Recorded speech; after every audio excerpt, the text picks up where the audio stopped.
It all starts when humanity finally manages to win the greatest war in its history. The main issue was the 6 demon gods who wanted to destroy the world no matter what. Among them was the worst of all, known as the terrible demon god of the Sea of Ruin. Before being defeated, this creature managed to swallow almost the entire surface with its waters. At the end of the day, humanity was on the verge of vanishing from the map once and for all. Looking at that bleak scene, Lee Se-hoon asks himself why victory feels so much like a humiliating defeat. To make matters worse, even the great tower that supported the earth ended up collapsing. Man, it called him a slacker. This cursed sea simply refuses to disappear and keeps advancing like total madness. At that moment, Yeom Seong-ha shows up complaining that anyone listening to Lee Se-hoon talk would think he saved the world all by himself. Louise Valent also joins the teasing, saying he is pretty bold for someone who spent the entire fight lying down.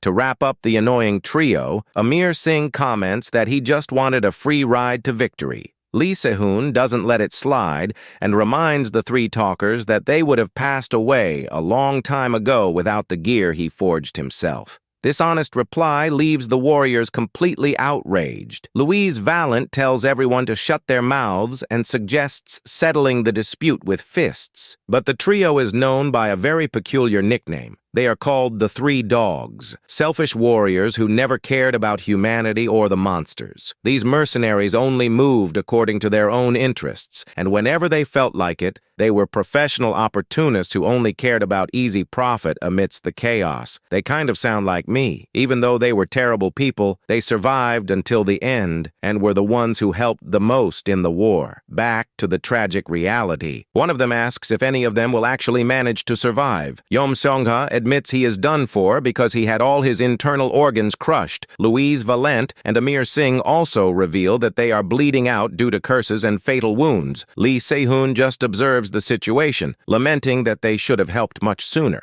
He doesn't hide his anger at seeing that the selfishness of those 3 ended up costing everyone their lives. Just like those who haven't liked the video yet, lacking the strength to keep arguing, the 3 warriors finally collapse to the ground. The blacksmith gives one last sad laugh, realizing they gave him trouble until their very last breath, determined to do something worthy before departing. Lee Se-hoon raises his forging hammer. He begins hammering in the middle of that devastating flood to create his final works. The blacksmith creates swords to serve as decent graves for the fallen warriors. After finishing the job, he just stares at the horizon with a thoughtful look. With the giant waves getting closer and closer, he realizes his end is also very near. Lee Se-hoon accepts his fate and decides that will be his last creation as a blacksmith, feeling his strength fading away. He places his hand on his chest to activate his special skill. The system begins to extract Lee Se-hoon's own energy to turn it into ore. A brilliant gem appears in his hand, representing the bond created with his own soul.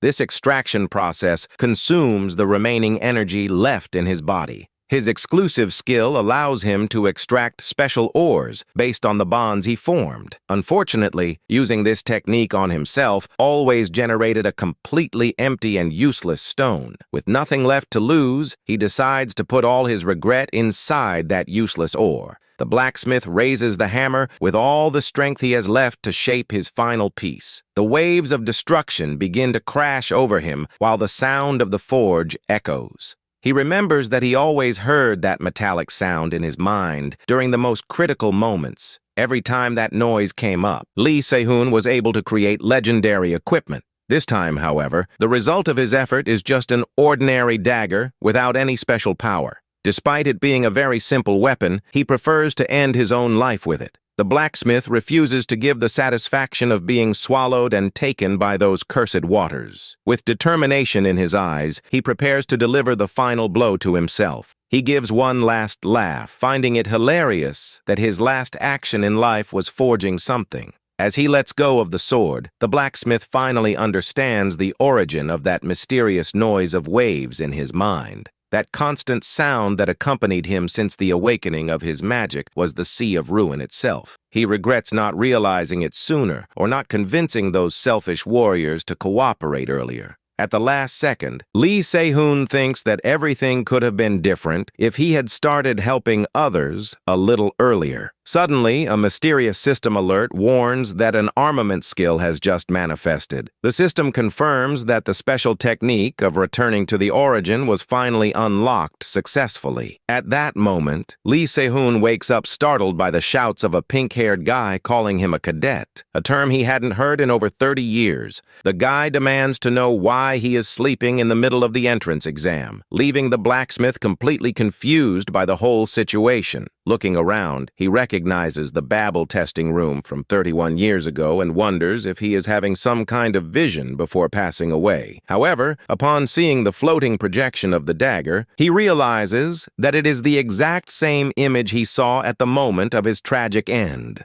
While trying to understand if that weapon came from his own bond stone, the irritated assistant gives his final warning for him to pay attention. The guy threatens to kick him out immediately if he keeps making that blank face, but Lee Se-hoon simply replies with a simple and calm yes. Gripping the handle of his hammer, the blacksmith finally comes back to reality and understands that he has just gone through an incredible time regression. He wonders if he will be able to change the tragic fate of the entire world now that he can use his forging skills much earlier. Right after, he shakes his head to clear his doubts and decides to focus only on what really matters at the moment. The blacksmith knows he needs to hold on tight to this unique second chance that destiny has just handed to him. With a confident smile on his face, Lee Se-hoon swears to himself that this time he will do everything to protect everyone. And for his plans to work out, the indispensable first step is to find those famous warriors known as the Three Dogs once again, without wasting time. He starts working on the metal, immediately catching the attention of the bearded instructor watching the testing room. The eye-patched examiner gets quite curious upon noticing the imposing presence of that young cadet who was almost kicked out. The sound of the hammer striking the hot metal begins to echo throughout the workshop in an incredibly steady and firm rhythm. The instructor is impressed by the kid's perfect timing, noting that the sound of his hammer blows is clean and doesn't miss a single beat. The examiner realizes he is standing before a true master of metallurgy who commands forging techniques with extreme mastery. Silence takes over the place as all the other candidates stop what they are doing to watch the show. Lee Se-hoon finally finishes shaping the blade of the sword, displaying a level of perfection that leaves everyone around jaw-dropped. The pink-haired assistant breaks into a cold sweat, unable to believe that a random cadet was capable of creating a masterpiece like that. The instructor smiles softly upon realizing he has just found a candidate with an absurdly monstrous talent for forging. Any sensible person would turn in that masterpiece to pass the exam right away, but the blacksmith surprises everyone and breaks the blade in half. The pieces of metal fly through the air, leaving the assistant and the examiner in total shock at that unexpected move. Lee Se-hoon thinks to himself that despite still having a lot of room to grow, handing in garbage like that would be a huge shame. To him, presenting such an imperfect weapon would be an unforgivable sin against the honor of any self-respecting blacksmith. The assistant completely flips out and starts shouting, asking if the kid thinks the art of forging is some kind of bad joke. With the utmost composure, Lee Se-hoon ignores the shouting and informs the examiner that he would like to restart his test from scratch. The loud guy tries to protest to disqualify the blacksmith, but he is immediately cut off by the instructor's firm voice. The examiner orders Assistant Han to stop complaining and bring the remaining materials for the young candidate right away. The master asks if there is any rule forbidding a restart, intimidating the assistant, who stammers in fear and denies any issue. Completely terrified by his boss's glare, Assistant Han runs as fast as possible to fetch new supplies for the forge. The instructor approaches the young man imposingly to give an important warning regarding the progress of the exam. He reminds the young man that there are only 40 minutes left until the end of the test and wants to know if he is aware of that tight limit. The examiner also wants to make sure if the cadet really thinks destroying that excellent sword was the right call to make. Lee Se-hoon replies firmly that a true craftsman could never lower himself to the point of delivering an incomplete job. Faced with such determination, the bearded instructor simply accepts the answer with a smile and tells the kid to give it his best. The blacksmith's eyes shine with an intense flame as he prepares to put all his experience into practice. He knows his current body is still weak, lacks enough magic, and time is ticking dangerously against him. Analyzing the critical situation, he decides he will need to use a very bold alternative method to finish on time. The other candidates begin whispering among themselves, completely confused by the strange actions the kid is taking. One of them realizes Lee Si-hoon is injecting energy into the ignition stone and screams in desperation,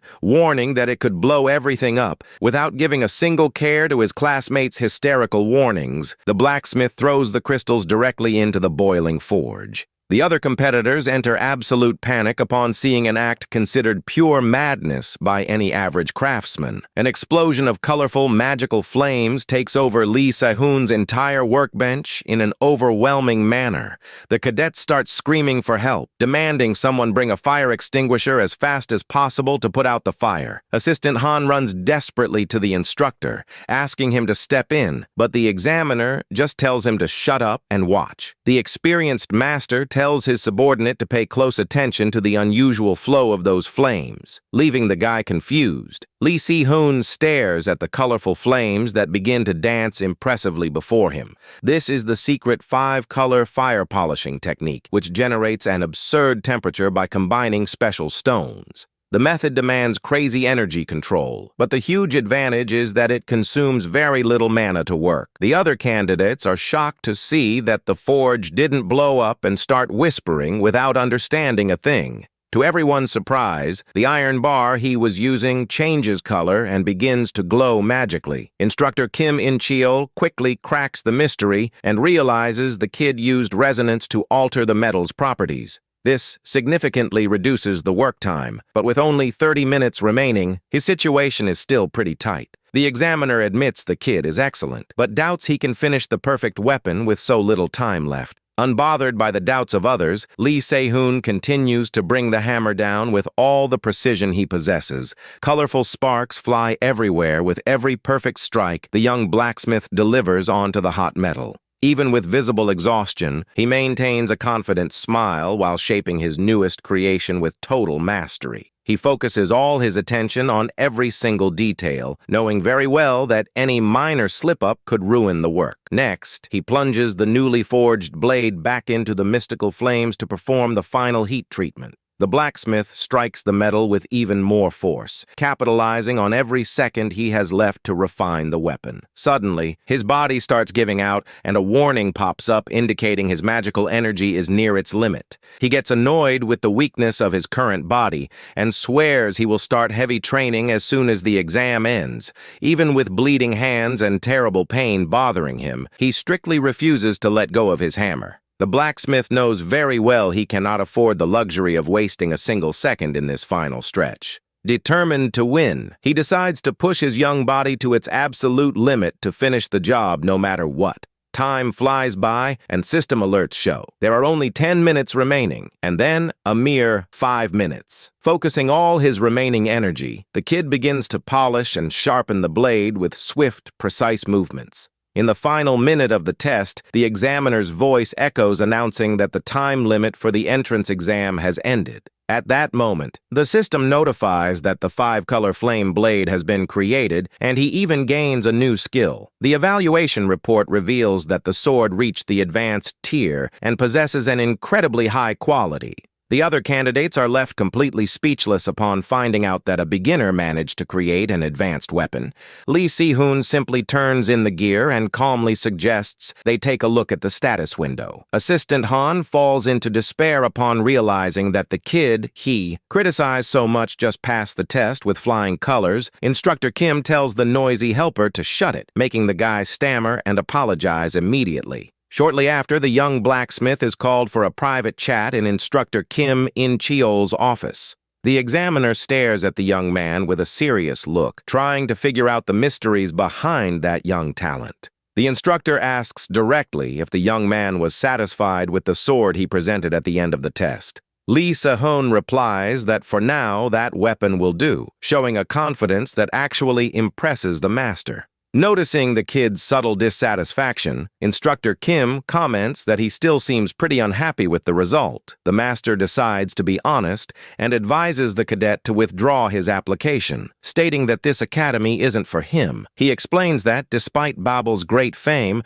the forging department there doesn't usually deliver any decent results. The young blacksmith listens in silence, but deep down, he already knows all the information the master is disclosing. He remembers that Babel's metallurgy department would be shut down 8 years later due to a complete lack of quality. He also knows that the academy that will become the biggest benchmark for blacksmiths in the future is the famous Vulcan Academy. Despite that, Lee Se-hoon interrupts the master firmly and says, the best academy of the future will definitely not be Vulcan. He guarantees with absolute certainty that the best of all will be Babel, the exact place where he is enrolling today. Instructor Kim is surprised and stares at the young man thoughtfully after hearing such a bold and cocky declaration. The master asks if he has the confidence to reach first place in the college, and the young man replies that no one will be better than him. Impressed by the attitude, the examiner asks if he knows the strict process to become the top student at Babel. The kid explains in detail how the selection of the class valedictorian works through extra very difficult tests. He knows that Babel Academy divides its students into 3 major, completely different areas of specialization. There are dozens of interconnected departments competing with each other to see who has the best academic performance. And the student who manages to stand out as valedictorian is recognized by the entire institution as an peerless elite talent instructor. Kim decides to speak once more, but now not as an instructor, but as an experienced veteran blacksmith. He warns that even if the kid becomes the top student, it will still be nearly impossible to succeed as a blacksmith in that school. The master closes the topic by insisting that the ideal path for the young man's bright future would indeed be Vulcan Academy. Lee Se-hoon realizes the instructor is putting a young man's future above his own position and concludes he is a good man. He thanks him for the advice, but states that the environment doesn't matter at all for his success. The young man assures, with a smile on his face, that Babel Academy will soon become the best of all, simply because he is joining it. Instructor Kim finds that statement from the young cadet extremely audacious and can't hold back a light smirk. He admits the kid's words cross the line of arrogance, but confesses that for some strange reason he actually liked that attitude. The master extends his calloused hand and says he is eager to see up close the work the young blacksmith will perform from then on. The two seal the deal with a firm handshake, officializing the kid's entry into the Forging Academy. At that moment, a system notification pops up on the screen, confirming that a spiritual bond link has just been successfully created between the two. Next, Lee Se-hoon's exclusive skill is activated to start the energy extraction process from the bond with the instructor. A bluish light shines intensely in the blacksmith's hand, while a glowing golden ore is successfully pulled out. The system notifies that he obtained fire iron, an advanced tier metal that has the unique property of storing heat and flames inside itself. Later in his room, Lee Se-hoon analyzes the ore's information while checking his own current status window. He finds the result interesting, but regrets a bit the small size of the metal fragment he managed to get. His exclusive skill allows him to extract brand new minerals based on the intensity and quality of the relationships he builds. The big problem at the moment is that his bond level with people is still very low, making the use of the technique somewhat limited. On top of that, he notices with some frustration that his basic physical stats are a total joke compared to the other rookies. Although the situation is pretty discouraging, the kid accepts that this is just a small price to pay for having returned to the past. He takes a deep breath and tells himself he can't lose control or get impatient with the slow pace of his early growth. The blacksmith knows he still has plenty of time to grow stronger and crush every single one of those cursed monsters from Pandemonium. Pandemonium is a terrible organization of monsters that plan the total destruction of humanity using the 6 demon gods. To stop them, the young man decides he can't be picky with methods and needs to quickly get gear or techniques that protect his memories of the future. With the admission plan at Babel Academy finally completed successfully, the first step of his long journey is secured. While thinking about what to do next, a new, unexpected system notification pops up on the floating screen in front of him. The blacksmith opens his eyes, startled upon seeing a sudden change happening in his bond creation skills. The message notifies that his self-bond level increased and unlocked the special technique of engraving bonds onto his items 1 week later. Lee Si-hoon finally arrives at the imposing and giant headquarters of the prestigious Babel Academy to start his classes. The problem is that the place is so absurdly massive that the kid ends up getting completely lost in the school's infinite hallways. After searching for a long time, he finally finds the sign indicating refining room number 3 and breathes a sigh of relief for making it. Upon opening the door, an imposing voice greets him, calling him Cadet Lee Si-hoon in a very serious tone. Inside the room, he comes across a few high-ranking officials and another candidate who were already waiting for his arrival for the test. A man with glasses ironically comments that the kid seems extremely relaxed for someone in such an important moment. This is Michael Warmott, the vice director of the Borsippa division, who complains, saying everyone was waiting solely for him. The blacksmith isn't intimidated and calmly reminds his superior that there are still exactly 10 minutes left before the official start of the exam. Michael Warmott snaps back angrily, saying it's not a matter of time, but rather a total lack of attitude from the cadet. The blacksmith realizes right away that the refining department isn't just broke, but also lives in constant warfare with upper leadership. At that moment, Lee Si-hoon finally understands the real reason why Instructor Kim had insisted so much for him to go to another academy. The other candidate in the room, a young blonde guy with an unfriendly face, just stares at him in absolute silence with a disdainful look. The blonde guy crosses his arms in scorn, refusing to be friendly and making the room's atmosphere even heavier and more uncomfortable. The blacksmith finds all that hostility and arrogance from those present extremely pathetic and annoying to deal with so early in the day. Suddenly, the door opens again, and a relaxed female voice asks if all candidates are already gathered in the room. Lee Si-hoon and the blonde competitor turn around immediately to see who is the person that just entered in such an informal manner. Michael Warmott shifts his posture instantly and comments that he was wondering when the director would finally show her face around there. Looking at the woman's face, Lee Si-hoon goes completely still and in shock as he instantly recognizes that person. A young woman with red hair calmly enters the room and settles into a swivel chair with a very relaxed posture. She apologizes for being late and introduces herself as Ryu Yunha, the great director of the renowned Borsippa division at Babel Academy. The blacksmith panics internally upon seeing that legendary figure there, unable to comprehend what she is doing in that school. He recalls hearing rumors in the past that she had worked at Babel Academy for a short period of time. However, he could never have imagined that she held the exact position of top director of such an important division. Ryu Yunha is an S-rank hero known as the Weapon Devourer, famous for her unique ability to consume weapons to gain power.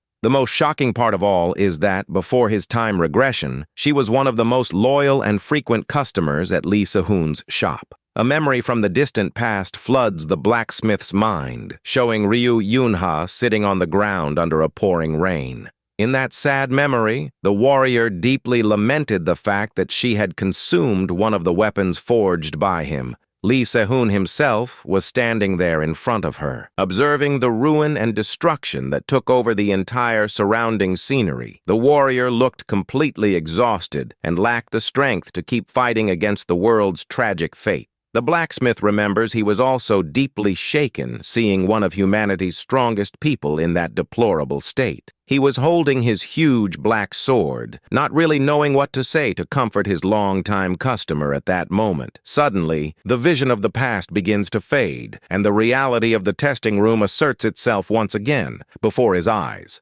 Instructor Kim calls him out loud to snap the kid out of his trance, causing the blacksmith to quickly apologize for the distraction. The master demands total focus to begin explaining the rules of the extra test. While the two rivals take their positions, he announces that the candidates will have exactly 90 minutes to complete the entire process of creating their equipment. The test challenge is to create a weapon or auxiliary accessory that works seamlessly in tandem with the sword from the previous exam. Furthermore, there is a crucial rule that competitors can only use alchemical forging techniques to shape the pieces. The instructor points to the barrels and warns that the materials needed for manufacturing are already properly set up in the room. He grants total freedom for the candidates to choose and use any type of ore they deem necessary for the piece. Since the evaluation will be conducted by Director Ryu Yunha and Vice Director Michael Warmott, he demands that both do flawless work. The master takes a deep breath, assumes an imposing stance, and prepares to give the starting signal for the entrance test. With the official announcement of the start, the blonde guy throws a mocking look while Lee Se-hoon stays fully focused. The blacksmith ties his work apron and begins mentally analyzing the dangers of using complex alchemical forging. This dangerous technique requires absolute control of pure mana, so the ore's attributes don't get out of hand and blow everything up. However, his train of thought is interrupted by his blonde rival, who asks mockingly if staring at the ore increases magic. Disbelieving of such unnecessary cheekiness, Lee Se-hoon stares at him coldly and asks if that smart remark was actually directed at him. Before the argument gets worse, Instructor Kim steps in immediately, calling the cheeky blonde to order and identifying him as Hans Varmut. The master firmly orders the kid to save his arrogant comments and focus only on what actually matters in the exam. Hans feigns obedience and apologizes, but the blacksmith quickly catches the last name and realizes the annoying guy is the vice director's little son. Upon noticing the same last name as Michael Warmott, Lee Se-hoon finds that obvious and blatant attempt at nepotism in the test. Hilarious Hans Varmut oozes even more arrogance, assuming his rival from a humble background must have already realized who he is dealing with. The kid smiles victoriously for being the vice director's son, and for believing his privileged position already makes him the winner. He belittles the blacksmith for being just a resourceless commoner. While exalting his own noble lineage and massive mana flow, the noble selects the rarest and most expensive ores from the stock, confident that victory in the test was secured from the start. Holding the glowing stone, Hans Varmut firmly believes no one will be able to surpass his talent and advanced techniques. The judges observe the kid's choice and comment on the use of top-tier materials imbued with water attribute magic. Instructor Kim notes with concern that manipulating water energy in the forge is extremely difficult and sensitive to fire. However, the vice director dismisses the warning and proudly states that his family's modern methods are far superior to the old ones. The doting father boasts that his heir's technique is so flawless that he needs only 30 minutes to wrap everything up. The man guarantees with absolute certainty that Hans can purify and synthesize any type of magic stone in that record time. The guy's hands begin to glow intensely with blue sparks as he starts his accelerated magic synthesis process. Hans's impressive speed in manipulating the elements leaves Instructor Kim in Cheol completely dumbfounded by such a feat. The master realizes that level of control in just half an hour is something that surpasses even the older second-year students at that moment. The experienced instructor finally puts all the puzzle pieces together and understands the trap behind the exam rules. He realizes with anger that the vice director set up the whole test just to favor his own son, calling his rival a sneaky snake. Meanwhile, Director Ryu Yunha watches all the movement in the room with a calm look, heavily focused on Lee Se-hoon's actions. The young blacksmith ignores his rival's flex and picks hydrogite stones and red fire fragments to start his own work. The unusual choice of fire attribute ores leaves the judging panel quite intrigued and curious about where the test is heading. The vice director dismisses the kid's audacity to use such dangerous materials, commenting that the boy has far more pride than talent. Hans Varmut notices the movement at the neighboring bench and glances sideways to see the choices made by his opponent. He wonders if his commoner adversary intentionally chose materials with attributes that directly clash with his own. The arrogant blonde calls him an idiot in his mind,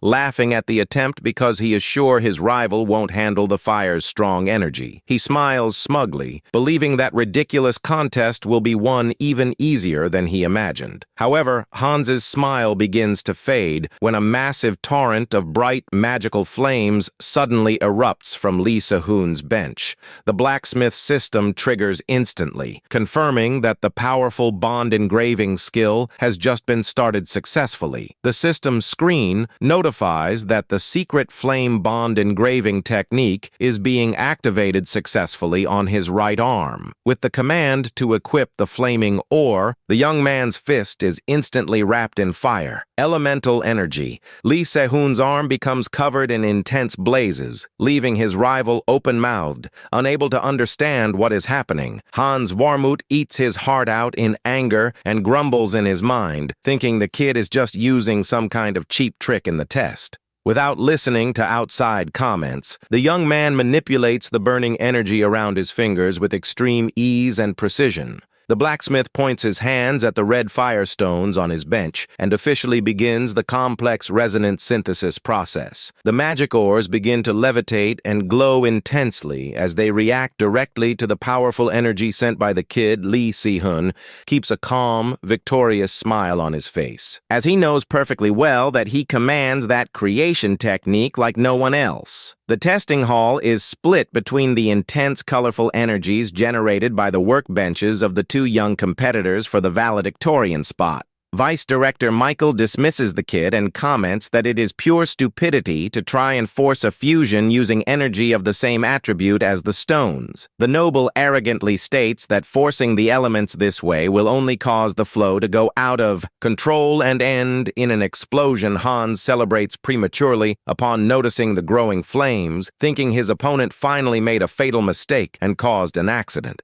Defying all bad expectations, Lee Se-hoon concentrates all the fire's fury into his right arm to deliver the final strike. The young man strikes the metal amidst a blinding flash, generating a massive shockwave that sweeps through the entire testing lab. Hans is pushed back by the impact's force and stands horrified at the absurd level of destructive power unleashed by his opponent. The fire ore fragments are perfectly combined and absorbed into the weapon's mold under the watchful eyes of all the judges. The system confirms the process was completed successfully and congratulates the blacksmith on creating a new accessory called the Flame Scabbard Instructor. Kim and director Ryu Yunha watch the scene impressed, while the vice director begins breaking into a cold sweat out of sheer nervousness.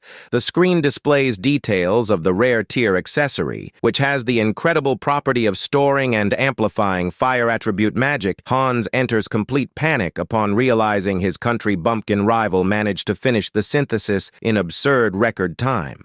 The noble insists that it's impossible and despairs while trying to control the flow of his own water gem, which begins to waver. Due to his nervousness and lack of focus, the unstable energy of the bluish stone begins to hiss and emit dangerous electric sparks. The kid's father jumps out of his chair in desperation and yells for his son to stop immediately before the mana flow causes a tragedy. Unfortunately, it is already too late, as the massive sphere of bluish energy goes totally out of control and engulfs Hans Varmut's body. The magic stone cracks completely under the absurd pressure, leaving the blonde guy stunned before the impending disaster he caused. A giant water attribute magic explosion completely devastates the workbench belonging to the vice director's spoiled little son.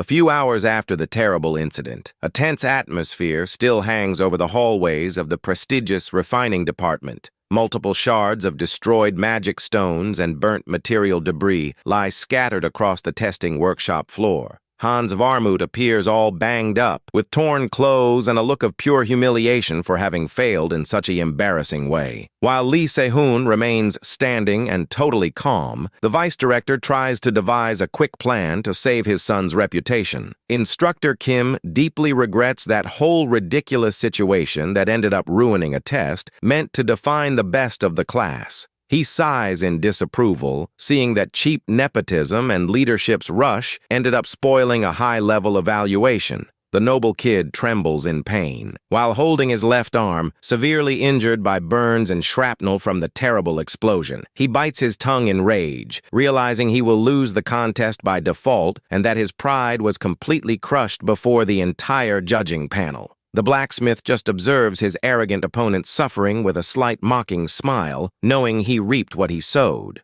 The vice director tries to void the test, claiming that due to his son's severe injury, the entrance exam should be canceled. Instructor Kim fires back instantly, saying they cannot ignore a test already completed, and states the accident happened out of Hans's sheer stupidity. Michael Warmut explodes in fury at the direct response and accuses his colleague of caring more about results than his son's health. Sick of hearing so much hypocrisy and lame excuses from that corrupt leadership, Lee Se-hoon decides to step forward to speak. The vice director dismisses the young man and arrogantly claims it is impossible for a mere rookie to master mana flow so quickly. He accuses the kid of cheating, finding it unbelievable that a newly arrived student could activate his energy and achieve a flawless fusion. Lee Se-hoon calmly explains that alchemical forging serves to extract energy in situations where traditional heat methods fail. He shows off his newly created scabbard and explains that the real secret isn't suppressing the ore's energy, but releasing its life. The kid teaches that the core of the technique consists of finding the stone's internal root to guide the flow without causing any resistance. The blacksmith adds that this innovative method will soon be the industry standard, and therefore there is no reason to keep it secret. He finishes by saying he just sees no point in explaining such advanced details to a stubborn old man who only knows how to use threats. Completely stripped of valid arguments to counter, the vice director doubles down on the fraud accusation and claims the kid cheated on the test. The man yells, saying it is absurd for a simple commoner without a noble family to create a rare tier item on his very first try. The blacksmith glares and gets extremely annoyed with the corrupt superior's audacity to try and discredit his genuine effort. At that tense moment, the imposing director Ryu Yunha stands up from her chair and cuts off the argument sternly. Startling everyone, the vice director tries to gain Ryu Yunha's backing to disqualify the kid and hold a new test as fast as possible. Completely ignoring Michael Warmut's brown-nosing and complaints, the director walks right past him without saying a single word. She walks with firm steps over to Lee Se-hoon's table and locks her eyes directly on the flame scabbard he just created. Gently, the powerful director begins running her fingers smoothly over the magic. Detailed engravings on the equipment. She holds the weapon with impressive force, trembling with emotion as she feels the top-tier quality energy emanating from the piece. To the young man's surprise, the imposing red-haired director literally starts drooling while staring at the gear up close, in a completely unexpected manner. She points at Lee Se-hoon with a hungry look and makes a request that leaves the young man very confused. Ryu Yunha begs the young blacksmith to give just one lick or a single bite of that wonderful, newly forged scabbard. The bizarre request leaves both the vice director and instructor Kim completely shocked and speechless. Before such craziness, Ryu Yunha starts growling like a hungry animal, while Lee Se-hoon does everything to keep his work away from the director's mouth. The comical situation leaves everyone in the testing workshop with massive blank stares and utterly embarrassed by what they witnessed.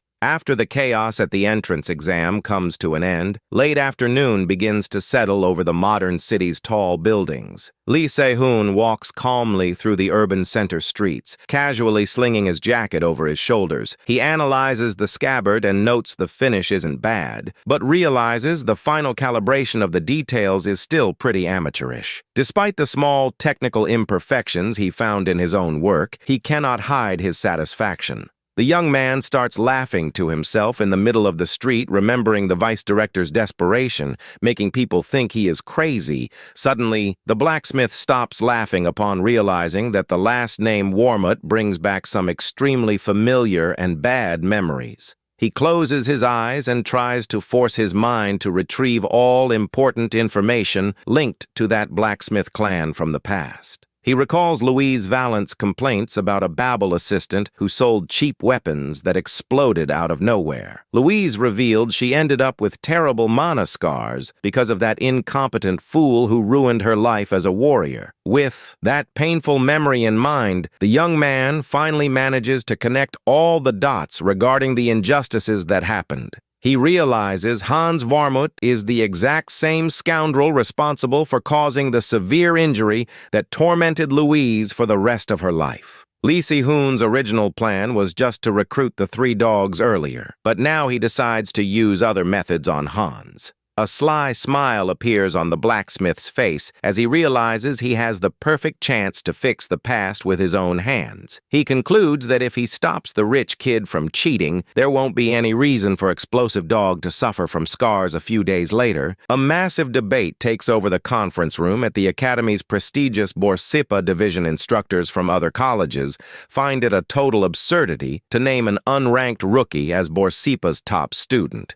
Sitting imposingly at the head of the table, Ryu Yunha stares at everyone coldly and asks if anyone there dares to oppose her. The instructor who was complaining stammers in fear and tries to tone it down, saying that was just friendly advice for the director. Another advisor tries to warn her, reminding her that she took the leadership post very recently and should proceed with caution. Ryu Yunha remains unfazed by the pressure attempts and keeps staring down each one of them with a severe, deadly glare. The man insists that although the weapon created by the kid is formidable, a much more detailed review would be ideal for the case. Instructor Kim jumps to the kid's defense, claiming his colleagues are criticizing only because they didn't see his absurd mana control. However, another evaluator adjusts his glasses and dismisses the feat, believing the kid's skills were heavily exaggerated. The director reveals that incredible weapon was crafted using less than 60% of the potential the young man actually possesses. She smiles with conviction and states that it is precisely this absurd growth margin that makes her so eager for the kid's future. Ryu Yunha challenges everyone present, asserting that if they don't accept her decision after the demonstration, she will take drastic action. She slams the table hard and swears she will resign from her post as director if Lee Si-hoon doesn't prove to be the best of all on stage. 54 years ago, the legendary Tower of Heroes appeared in the skies to guide humanity's evolution and awakening. In response, the underworld released terrible demons to corrupt the earth, sparking a massive and devastating global calamity. Amidst that chaotic scenario, Babel Academy was established in the middle of the ocean, becoming the supreme benchmark in training great heroes. Legends like the great ascended Emperor Ludwig Schubert graduated there, serving as inspiration for all subsequent generations. And the duty of all new cadets entering Babel is to train relentlessly to reach the peak and honor that grand legacy. Gripping his newly created scabbard firmly, Lee Si-hoon walks imposingly toward the school's grand ceremony courtyard. He gazes at the massive monument of the former Emperor Schubert, remembering that the man wasn't as kind as the legends claimed. The young man knows very well that the real story behind that legendary hero hides some pretty dark and unpleasant secrets. At that moment, the host's voice echoes across the courtyard, announcing the start of the grand demonstration for top-ranking rookies. The announcer calls the top students from each of the 3 divisions to step up to the main stage to the crowd's applause. The young man walks calmly, while reflecting on how most prodigies from his past life used to be arrogant and shallow. With a sharp and determined look on his face, Lee Si-hoon steps up the stairs and prepares for the start of the massive showcase before everyone. The blacksmith gives an ironic smirk, realizing he finally understood the true reasons behind all that hype. At that point, the event's official announcer creates suspense and announces loud and clear the object that will be used in the test. It is a high-tech combat robot with glowing red eyes that enters the stage in a threatening manner. Model number 9 possesses an extremely dangerous fighting power, equivalent to a C-rank hero's combat level. Lee Si-hoon analyzes the machine and quickly concludes that, having no visible weapons, the robot must focus purely on hand-to-hand combat. The host returns to the microphone to summon the first combatant from the rookie elite to present himself on the testing courtyard. The one summoned this time is the arrogant Jake Myers, the student who placed first overall across the entire combat college. The blonde takes his combat stance in the center of the circular arena, while Lee Si-hun watches everything closely from the side. The blacksmith remembers the kid prefers street brawling, even though he is a descendant of a noble clan of legendary swordsmen. Jake Myers raises his fists and gives a provocative smile, inviting the terrible combat robot to start the exhibition fight. The gong rings loudly, and the host gives the official order for the brutal fight to finally begin in the testing arena. The machine advances at absurd speed, leaping high toward the young noble with the intention of crushing him for good. The robot throws a powerful punch, but the blonde dodges smoothly, showing extremely sharp and fast combat reflexes. The two begin trading violent blows at incredible speed, making the sound of impacts echo across the entire large courtyard. Jake agilely slides backward to evade a low kick from the machine that shatters the ground where he stood seconds before. With a sadistic and confident look, the blonde warns that now it's his turn to show the true destructive power of his iron fists. He lunges forward with a spectacular dash, aiming a devastating blow directly against the robot's heavy armor. The young man concentrates all his massive magical energy into his right fist, generating insane pressure that makes the surrounding air tremble with a brutal and perfect punch. Jake shatters the enemy's defense and hits the iron chest of the powerful combat automaton dead on. The overwhelming impact causes the entire audience in the bleachers to let out gasps of sheer shock at such raw strength. The machine's reinforced plating cracks completely under the pressure of the blonde's strike, disintegrating into dozens of shards. Seeing the damage, Lee Si-hun remembers the kid passed away young in his past life, but admits his talent is truly off the charts. The blacksmith concludes that such an absurd combat skill is something extremely rare that only appears once every 10 years. He wonders intrigued what the real reason could be for such a promising prodigy to have reached only A rank in the old timeline. Jake Myers finishes his strike with total arrogance, knowing perfectly well that the exhibition fight is already completely settled. The combat machine cannot withstand the magic pressure of the punch and explodes spectacularly, scattering debris all over the arena. The crushed head of the test robot rolls lifelessly across the sandy floor, symbolizing the young man's overwhelming and undisputed victory. Jake wipes the sweat from his face with a sarcastic smile, cockily commenting that it served merely as a warm-up. The host is left completely agape at what he just witnessed and stammers into the microphone before managing to resume speaking. He praises the kid's destructive performance, emphasizing that he obliterated a C-rank power machine in a matter of seconds. The crowd goes wild while the arrogant Jake Myers waves victoriously to the bleachers. Making the most of his fame, Lee Si-hun recognizes that the blonde set the test bar way too high, leaving massive pressure on the next cadets stepping up. The host calls up the next test prodigy, calling Erica Inoue the #1 student in the academy's entire support college. Seeing the girl walk up, the blacksmith smiles calmly, knowing perfectly well there is no need to worry about her. She is the heiress of an influential clan in Japan and became famous for possessing mythic-tier gear even without being a climber. However, Lee Si-hun sadly remembers that in the future, the young girl ended up falling into demonic corruption and was eliminated by her own family. Knowing the tragic, dark fate awaiting the girl, the blacksmith decides the best thing to do is keep his distance and not get close. However, he is surprised when the young girl passes right by him and throws a mysterious glance his way, leaving him quite intrigued. The host warns that Erica's test machine will have its defense boosted by 50%, making it nearly indestructible. Everyone in the arena grows eager to see what strategy and special skills the young Inoue will reveal in the test.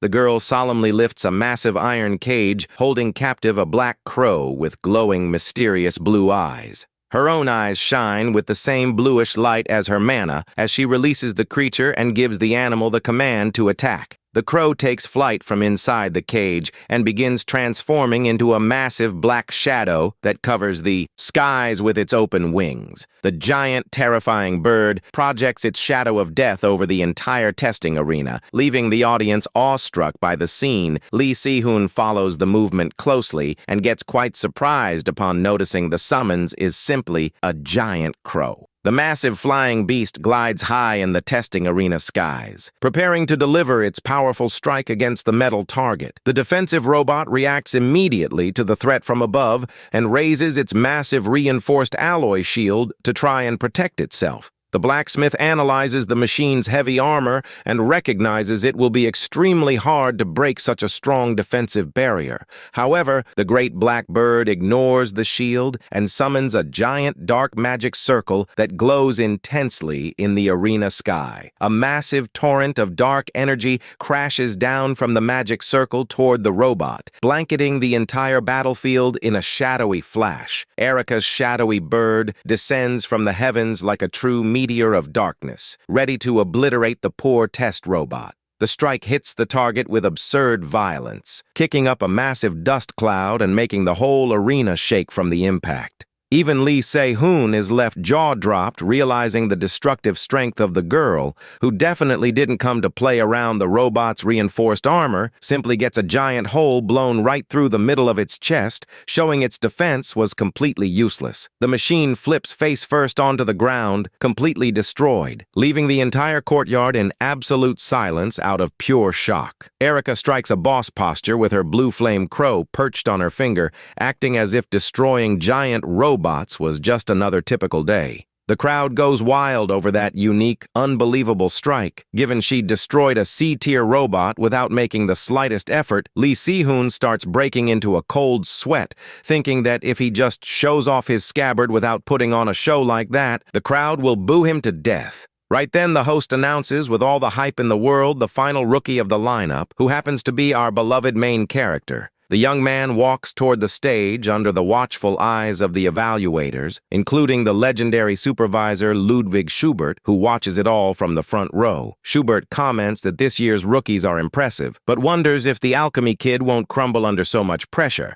Director Ryu Yunha remains fully confident in her favorite blacksmith and guarantees the young man will do extremely well. Students in the bleachers shout in excitement, eager to see if the Borsippa rookie can beat the previous records. Lee Si-hoon tightly grips the handle of his sword, preparing to show that the true art of forging isn't just for display. He positions himself in the center of the arena, exuding insane confidence. With his sword sheathed and ready for combat, the gear's stats pop up on the screen, showing he combined the flame blade with a rare scabbard capable of storing elemental mana. Some gossiping students comment that creating something rare is awesome for a freshman, but think his gear looks too simple and lacks impact. His rival Hans Varmut gives a venomous smile in the audience, firmly believing the heavens aligned for him to shine instead of his rival. The snobbish blonde starts celebrating prematurely, swearing the post of Dean of Borsippa College will be his very soon. Ryu Yunha watches it all from afar with a serious, sharp look, knowing very well her favorite blacksmith has a surprise up his sleeve. The host explains that for this test, they will use robot number 10, D rank, but MC interrupts the announcement on the spot with a firm no. The young man demands they bring out the fearsome model number 8 and on top of that, equip it with extra heavy armor. The announcer enters total despair and stammers, unsure if the kid lost his mind or if he is just trying to commit public suicide. He reminds everyone that model can take hits from B-rank heroes, and adding extra armor is total insanity for a mere freshman. The man complains, saying it's impossible to set up something like that last minute, and accuses the young man of trying to ruin the event on purpose. At that moment, instructor Kim In-cheol gives a subtle smirk, as he had already anticipated his star student's audacity. To everyone's surprise, the armored automaton was already good to go backstage and enters the arena, leaving the host speechless. The host tries to warn the young man one last time about the absurd danger of facing that fully armed steel monster. Lee Si-hoon doesn't even blink, facing the massive steel threat, keeping a composure that becomes borderline annoying to those watching. He remembers the advice to cause a real disaster in the arena and prepares to put on an unforgettable show for that audience of skeptics. Out of options, the presenter raises his hand and gives up arguing with the stubborn kid, officially starting the weirdest duel of the day. The audience roars with excitement and the gong rings for the start of the demonstration that promises to shake Babel Academy to its core.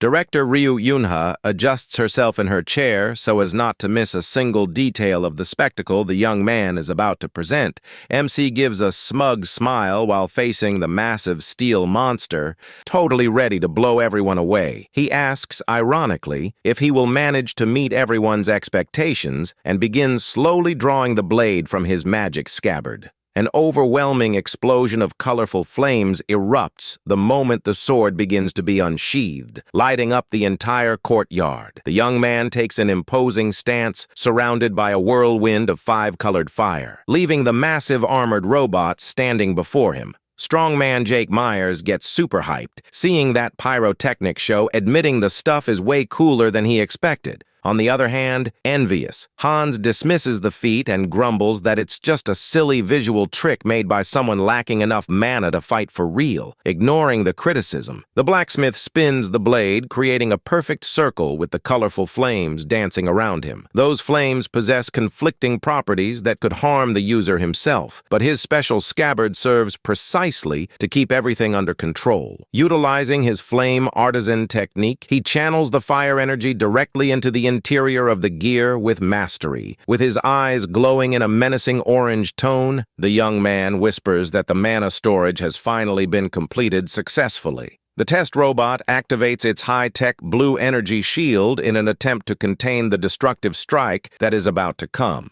At that moment, MC activates the special wildfire skill, unleashing an unbearable heat wave across the arena. The secret technique detonates all compressed mana all at once, leaving even strong Jake tense over the impending danger. The five-colored flames compressed in the rear part of the weapon explode against the robot's defensive barrier, which begins to crack. Hans and the other students watch the scene completely paralyzed, unable to believe the power level of that freshman. The host breaks into a cold sweat and wonders if that young blacksmith isn't just a complete lunatic who loves playing with danger. The thick smoke from the explosion begins to clear, revealing our hero walking calmly after causing a massive path of destruction in the arena. Everything ends when MC puts his sword back into its scabbard with a very smooth click, marking the end of the demonstration. The kid lets out a long sigh of relief and wipes the sweat from his forehead, feeling he finally finished pulling off his big show. He looks back and begins to question himself with total sincerity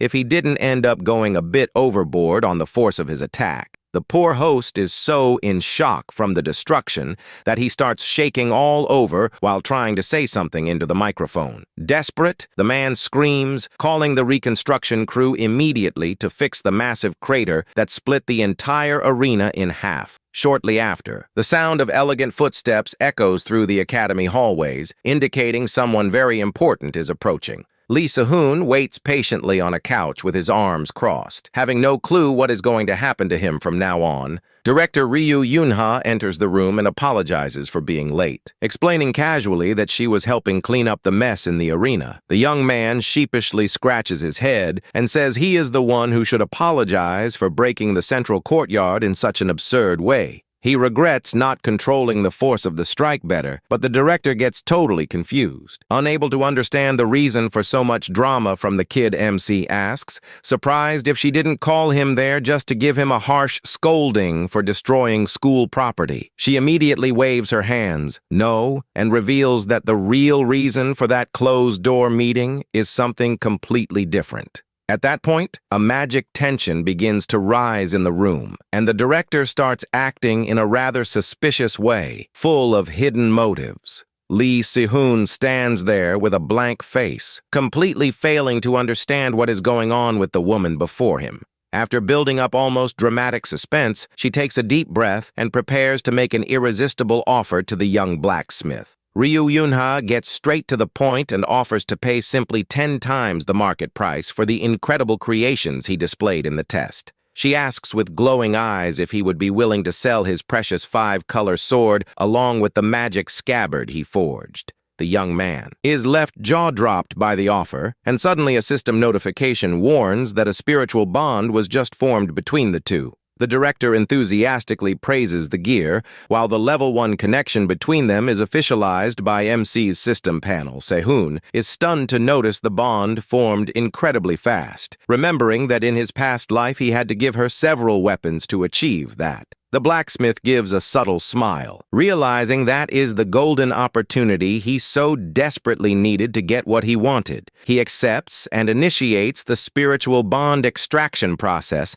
making a glowing, mysterious blue energy emanate from his hands. The two hold hands under a discharge of blue lightning while the system begins pulling the bond energy from the powerful Ryu Yunha. The special skill reveals the devouring iron ore, a supreme quality advanced item capable of consuming other metals and generating heat. A red, spiky sphere appears floating over the young man's hand, indicating the extraction of the precious ore was completed successfully. Seeing the glowing gem, the director gets too close and asks if he will sell that to her, but the kid rejects it on the spot without mercy. She puts on a pouty face, failing to understand the refusal, but the conversation is interrupted by knocks on the door and Instructor Kim's voice. The gray-haired master opens the door, warning that the academy's head director ordered the award ceremony to start immediately without delays. Kim in Cheol asks permission to escort the young freshman, and the director has no choice but to accept and let the kid go. Lee Se-hoon gives a respectful bow and says goodbye to her with a smile,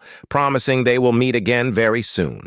As soon as the kid leaves, the director's stomach begins to rumble with hunger because of her strange, uncontrollable urge to devour quality weapons. At that point, master and apprentice walk toward the heart of Babel Academy, the grand and imposing main mansion on campus. They walk down a giant hallway decorated with gold statues and old paintings that exude pure wealth and power on all sides. Instructor Kim advises the kid to behave with great manners before the head director, who decided to overlook the destruction of the testing arena. He warns that man is on a completely different power level from anything the kid has ever seen. Stopping in front of a golden door, MC gives a confident smile and assures his master doesn't need to worry about his conduct before an authority. Upon entering the massive room, the head director's calm voice welcomes the young prodigy who caught everyone's attention in the academy. This is the legendary ascended emperor Ludwig Schubert, the grand leader of the school who exudes an absurdly imposing and serene presence. MC remembers that in the old timeline, that legendary hero ended up passing away tragically while fighting a terrible demon god. Schubert praises the kid's performance, commenting that such talent was to be expected from someone who managed to conquer the Tower of Heroes. The old gentleman with long white hair states that all equipment created by the young blacksmith today was extremely intriguing. However, the leader comments that the kid's weapon still possessed a few flaws, which leaves the proud Lee Se-hoon quite annoyed by the nerve. The blacksmith thinks indignantly that the old man's comment made him want to throw all his beautiful creations directly into a furnace. Despite the critique, the director announces that as a reward for the talent and effort shown, he will give 2 valuable prizes to the kid.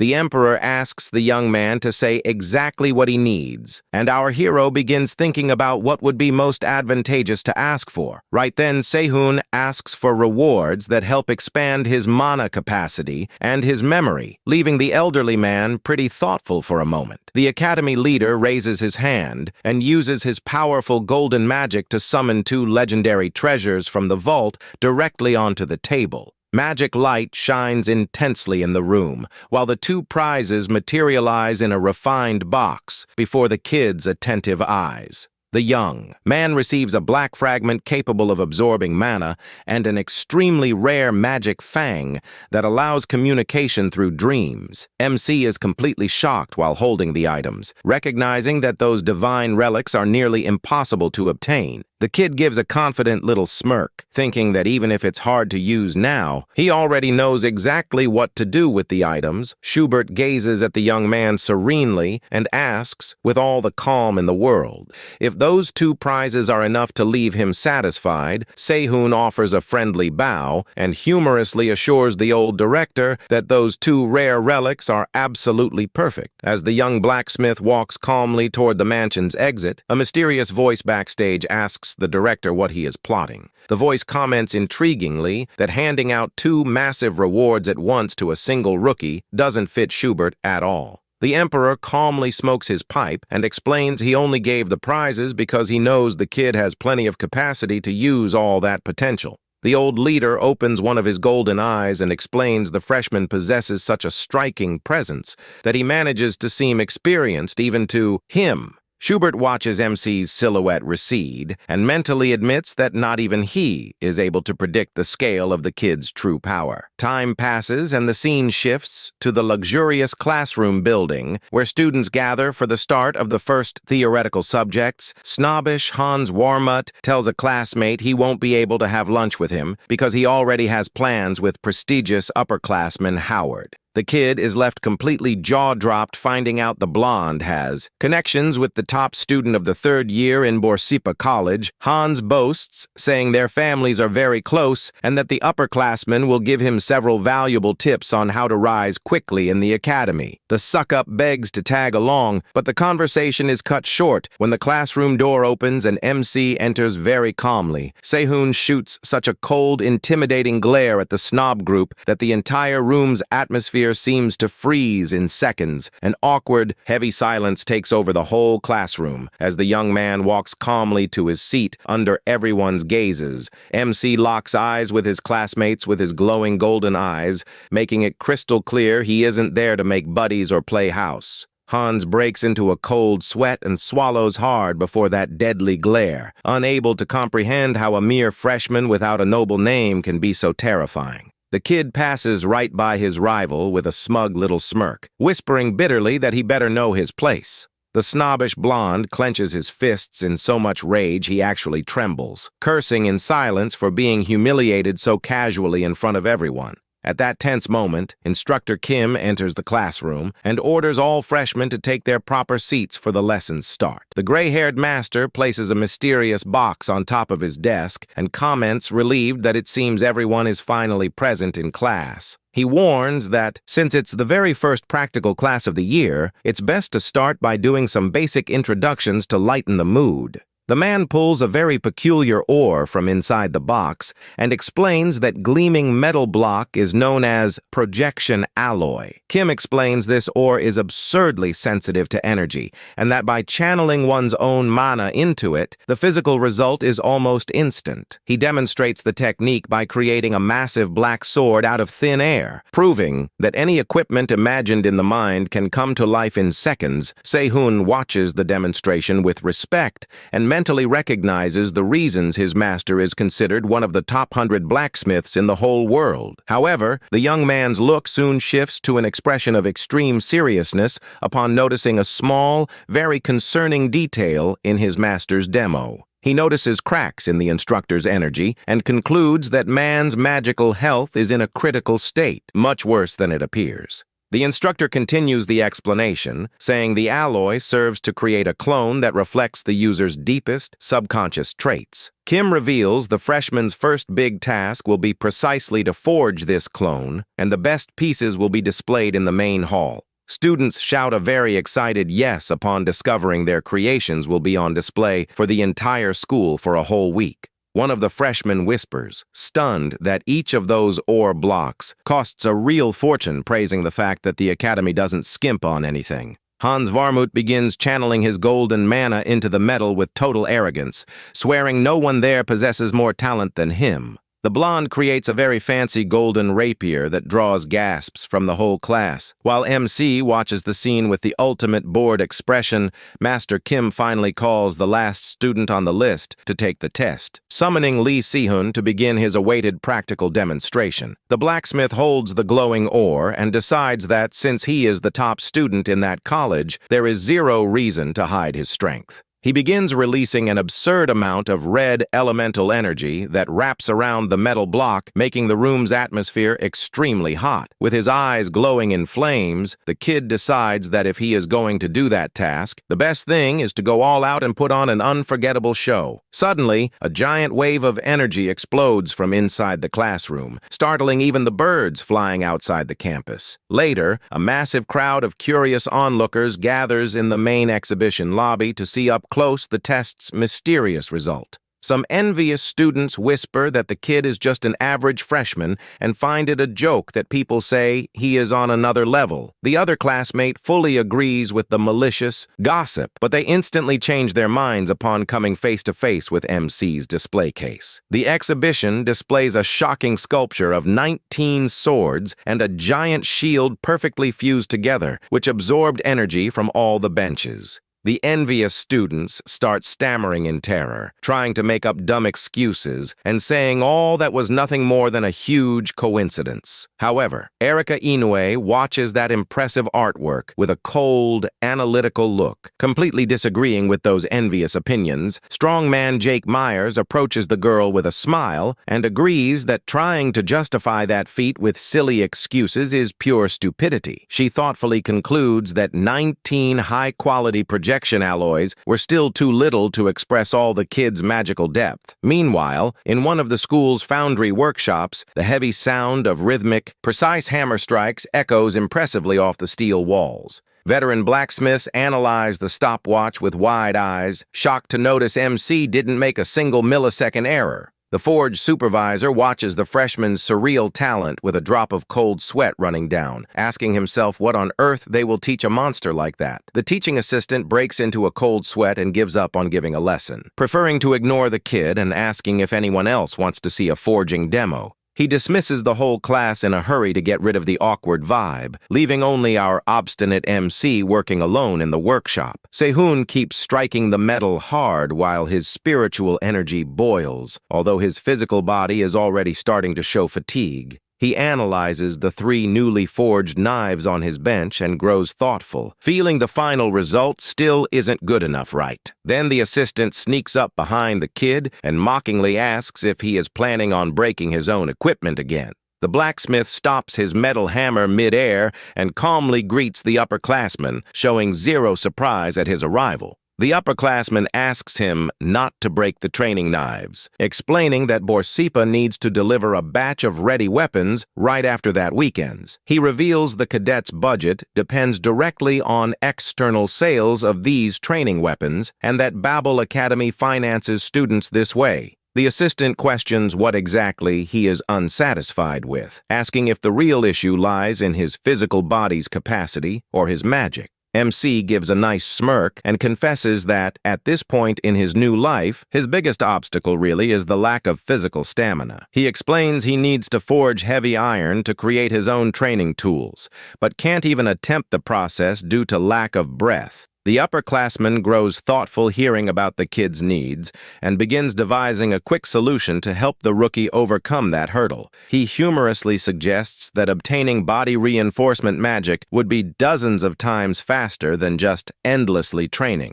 MC gives a sly smile, realizing he avoided that kind of shortcut before regressing in time and thus hadn't even thought of the idea. He concludes that since he returned to the past and is weak, using temporary buff spells to forge heavy iron is the best strategy to follow. The young man gives a friendly bow to the assistant and sincerely thanks him for the great piece of advice handed to him on a silver platter by his upperclassman. The upperclassman accepts the thanks, but is interrupted when the freshman decides to return the favor and begins giving tips on his forging techniques. Sehun calmly warns that the assistant is spending way too much mana and advises the man to reduce usage to 70%. Focusing force on a single point, MC turns his back and walks off imposingly, leaving clear that master-level advice will be extremely useful for the upperclassman's future. The upperclassman is left with a total blank face, unable to believe he just received a major technical lecture from a mere freshman student. The man swallows hard and gazes at his own work hammer, processing the surgical tip the cheeky rookie casually dropped before walking out. Later, the young man catches the academy train while reflecting on Babel's system, which gives total freedom for students to attend classes from other colleges.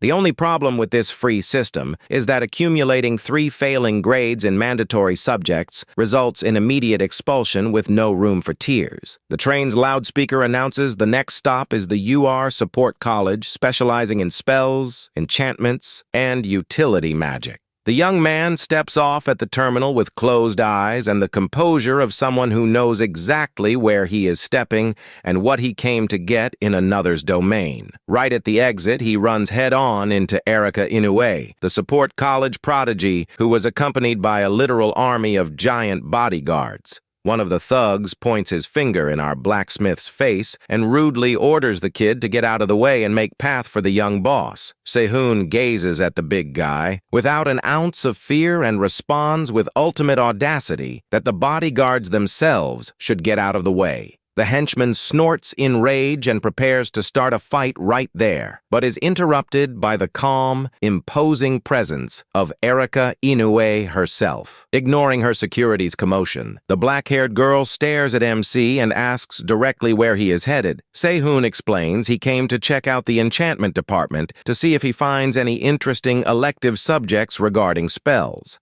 To the total despair of her loyal escorts, the young prodigy willingly offers to guide the young man through the department's hallways. The bodyguard tries reminding her she has an important meeting with upperclassmen, but the girl coldly tells the group to go ahead without her. Facing the henchman's insistence that upperclassmen demanded her presence, Erika simply cuts the topic short, saying she has zero interest. The young girl walks side by side with our hero through the station, while her abandoned security crew cries in despair. Spying from behind a pillar, Erika strikes up a conversation with the young man and asks, with all the curiosity in the world, what specific type of secondary spell he is looking for. The blacksmith replies he wants to learn about temporary buff magic, and she questions what specific type of effect would be most useful to him. Sehun explains he needs physical reinforcement spells that can boost his strength and stamina without interfering with his metal forging. The girl suggests protection magic, and MC questions the idea, recalling that type of barrier is usually focused solely on self-defense. Erika pulls a mysterious black card from her uniform and explains with a sly smile that the spell's properties change according to usage. She begins gesturing gracefully and prepares to give a small practical demo of how her family's legendary magic works. The young girl hands the sealed envelope to the young man and humorously challenges him to try tearing the paper using only physical strength. Attempting to tear the card, Sehun feels magical energy chains binding his hands and notices the paper's resistance increased bizarrely. The kid analyzes the seal and notes the spell maintains the original property of normal paper but hardens instantly upon heavy impact. Erika explains this technique is perfect for delicate forging work, but warns he will need an instructor's help to master the trick. The girl offers to introduce him to the instructor in charge, commenting that the man happens to be the son-in-law of a branch of her noble clan. However, the young man ends up ignoring the invitation by applying a subtle dispersion trick to the card, causing the magic seal to snap suddenly. He undoes the energy chains in the blink of an eye and tears the paper effortlessly. Leaving the girl completely paralyzed, Erika enters absolute shock upon noticing the rookie understood and dismantled her family's secret magic in a matter of seconds. The blacksmith claps his hands together casually, thanking her for the advice, cheerfully concluding protection. Magic will indeed be a great pick. Sehun says goodbye to the girl, saying he will enroll in classes, and advises her to go grab a bite with the thugs, following her security rushes desperately to Erika to check if she is okay, while the rich young girl stands in dead silence watching the kid walk away torn to multiple pieces on the train station floor. The noble clan's gala invitation she planned to hand the blacksmith ended up as trash. The prodigy displays a somewhat disappointed expression, muttering to herself that she was really looking forward to giving him that special invite. The scene shifts to the imposing witchcraft department building at the support college, where dozens of new students gather for practical classes. Several gossiping students begin whispering, seeing Sehun walking beside Erica. Remembering the two were also seen together at the previous exhibit, MC notices the rumors and ironically thinks that if the girl really had feelings for him, the system would have already created a bond between them.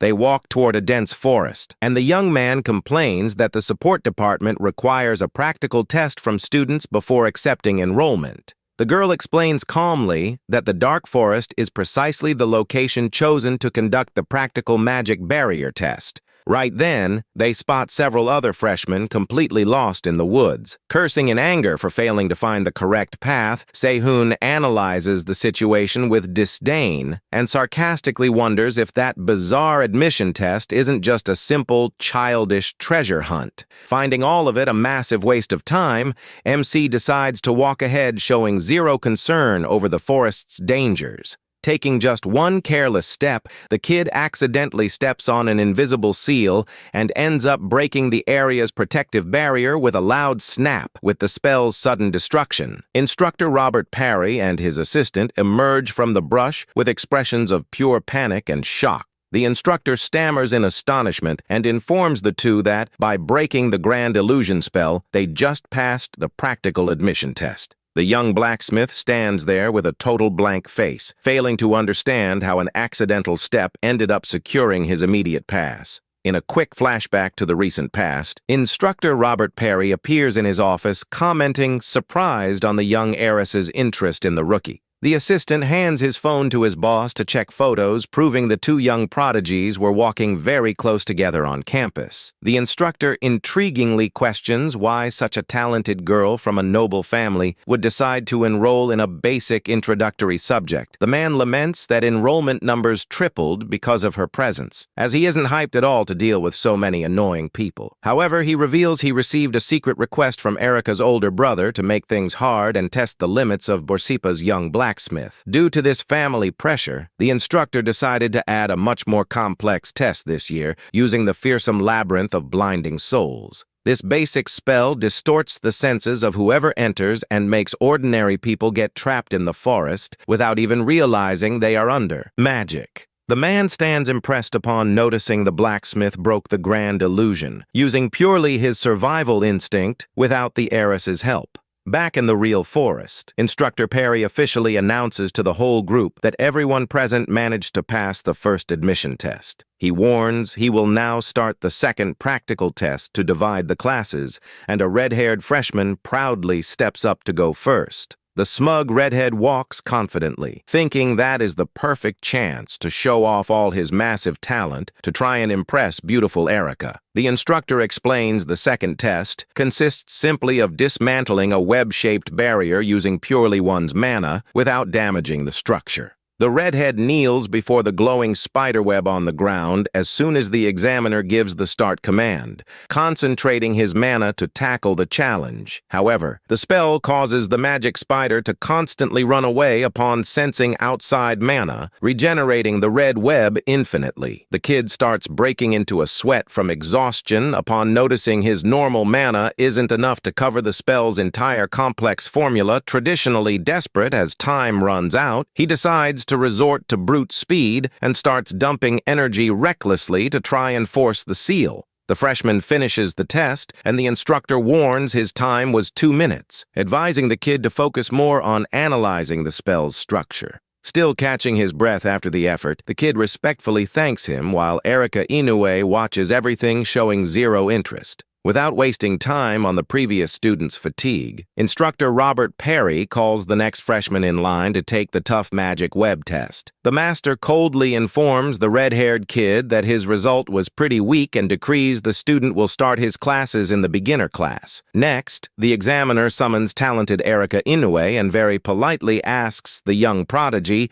to begin her practical demonstration on the web. The girl calmly steps up and simply points her index finger toward the web, making glowing blue energy waves cover the entire ground. Students in the bleachers gasp at the girl's absurd speed, having managed to dismantle the entire magic formula in the blink of an eye. The magic spider is captured instantly, and the red web's entire structure shatters in the air, revealing the gulf in power between her and the rest. Freshmen are awed by the girl's elegant composure, commenting impressed that such surreal talent is worthy of a true top student. The instructor praises the incredible mark of 22 seconds, but warns the standard technique would have been faster, and the girl promises to focus on that detail. Finally, the examiner turns his eyes toward our hero and announces loud and clear that the last test of the day will be taken by Lee Si-hoon. The blacksmith walks calmly toward the web and disdainfully thinks the spell seems pretty simple, deciding to analyze the structure up close before acting. The kid squats before the glowing red web and gazes at the ground humorously, but soon lets out a murmur of surprise upon noticing something very curious. Other freshmen start whispering, unable to comprehend why he is just squatting on the ground, asking if the guy doesn't know test time has already started. With his eyes glowing golden, MC smiles mentally, realizing that magic barrier's structure closely resembles that of a heavy black rock. He remembers that to refine this type of material, it is necessary to inject and balance all mana stimuli simultaneously to beat regeneration. Instructor Robert Parry watches the motionless kid and suspiciously wonders what on earth the Borsippa guy is trying to do squatting like that. Helpers think the rookie is disrespecting the test, but Erika Inoue stops any interruption and calmly orders them to leave the guy alone. Instructor Robert Parry watches the young freshman with a tense look, breaking into a cold sweat while trying to decipher the kid's next move in the arena.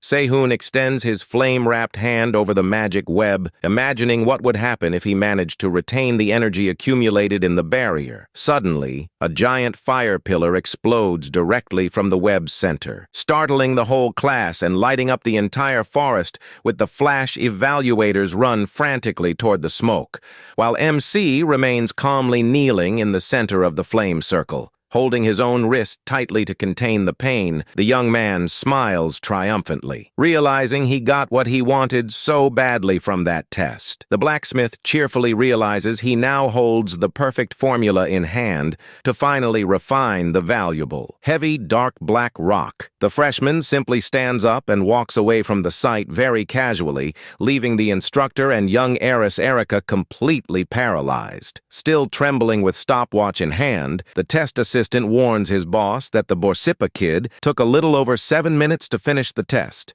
Instructor Parry intriguingly thinks execution time is the least important factor, as he knows very well next time the kid will break the seal in seconds. The master realizes in shock that the freshman didn't limit himself to breaking the web, but rather created a brand new formula to completely dismantle the original spell. Erika Inoue watches the kid's silhouette recede on the horizon with a very deep look, knowing perfectly well that Guy is a true monster instructor. Robert fearfully admits that if MC decides to combine his forging techniques with witchcraft, the final result will be something terrifying and unbelievable. Shortly after, Babbel's admin department sends an alert email regarding a special hero-level foundry request submitted by freshman Si-hoon. The employee in charge stretches in his office chair, humorously wondering how many idiot instructors will apply this time. Notifications start blowing up the screen with dozens of masters wanting to participate, and the employee gets surprised, noticing the request speed. The man cheerfully notes that no one from Vice Dean Michael's faction submitted an application, confirming rumors that the vibe there is awful after Hans's defeat. The secretary decides to start picking the best name for the job, but an emergency notification flashes on screen, leaving him in absolute shock. The poor guy widens his eyes in terror at the monitor upon reading the message, unable to believe the identity of the professional who applied. The official message reveals that none other than director Ryu Yunha herself will make a point to personally supervise Si-hoon's intermediate foundry test. Back at the workshop, our favorite blacksmith gets a big fright, coming face to face with the red-haired director by surprise. Left not knowing what to say at that moment, Ryu Yunha crosses her arms, oozing charm, and warns that, as top authority of the place, she made a point to come up close to evaluate her favorite blacksmith's skills. Realizing there is no escape, MC gives a determined smile and decides to give his absolute max at the forge, so as not to embarrass himself before her. The kid kicks off the first step in refining the heavy black rock, remembering there are dozens of ways to deal with such a dangerous and unstable ore. He chooses to use the so-called blackout process, which is considered by all blacksmiths worldwide as the most complex and hardest purification method of all. This dangerous technique requires placing the unstable dark black rock inside a pitch-black container, completely devoid of any light beam. Under darkness, the metal melts like water, and the blacksmith must use pure mana to separate impurities, shrinking the size but tripling the purity. The young man knows very well that talking is super easy, but the real process basically consists of rebuilding the material's properties from absolute zero. The red-haired director watches the young man's work closely from afar. Fascinated by the focus level the freshman displays during purification, Sehun carefully pours the mixture and wonders if reducing volume to 1/4 of the original is ideal to avoid hurting the piece's final performance. The blacksmith starts the second step of the refining process and rolls up his shirt sleeves. Preparing to use his most potent elemental flames, he begins channeling his mana directly into his hands, and a powerful, glowing reddish flame appears around his fingers in milliseconds. A true whirlwind of reddish fire explodes around the young man, leaving director Ryu Yunha completely awestruck by the beauty of that magic power. Sehun manipulates the flame surgically to select only the ideal temperature for refining, showing a mana control that borders on terrifying. This perfectly balanced fire state is known as the Guardian Flame, which possesses the incredible property of maintaining the exact same temperature forever. The freshman starts the third stage and begins delivering powerful hammer strikes onto the ore without stopping for a single second to prevent any rock distortion. Watching the young man break into a cold sweat from the room's absurd heat, the redhead anxiously thinks that, even being fire immune, the kid still feels all the physical burning pain. She sadly wonders how much of himself the young man had to sacrifice over the years to reach such a flawless level of excellence. Time passes quickly, and the scene shifts outside the workshop, revealing dusk over the beautiful giant buildings of Babel campus. The director yawns sleepily in the workshop chair, feeling pretty tired after spending so many consecutive hours just sitting and watching the kids refining. After 4 long consecutive hours of intense work at the anvil, our MC's calloused hand begins trembling from physical fatigue. At that instant, the black rock ore absorbs fire to its absolute limit, and its physical properties finally begin transforming inside the mold. Sehun lets out a nice smile of relief and celebrates that the refining worked, noting that all the ore's magic distortion finally stopped happening. The blacksmith begins melting the purified ore at the anvil and prepares to pour the steaming liquid into the black mold he had set up earlier. The director finds the young man's decision to use mold casting instead of hammering strange, anxiously wondering if the mold's darkness won't ruin the properties. She gazes intently at the boiling metal, trying to decipher what real brilliant strategy the young man has tucked up his sleeve for that gem. The redhead realizes in shock that the young man is using a barrier-breaking formula to slow down the metal, taking advantage of the window to build a mana circuit. A magnificent silver, spiderweb-patterned glow emerges from inside the black mold, indicating the mana circuit fusion was achieved with absolute success. The mold finally shatters into dozens of stone shards under a massive burst of white light, revealing the brand-new gem created by the blacksmith. The system announces with major flair that the legendary Black Spider bracelet was completed, praising the freshman's surreal technique and calling him the peak of humanity. Panting and exhausted from fatigue in the workshop, Sehun gives a victorious smile upon receiving notification that he unlocked the rare spiritual thread skill. The panel reveals the Black Spider bracelet is a rare tier item capable of absorbing the user's mana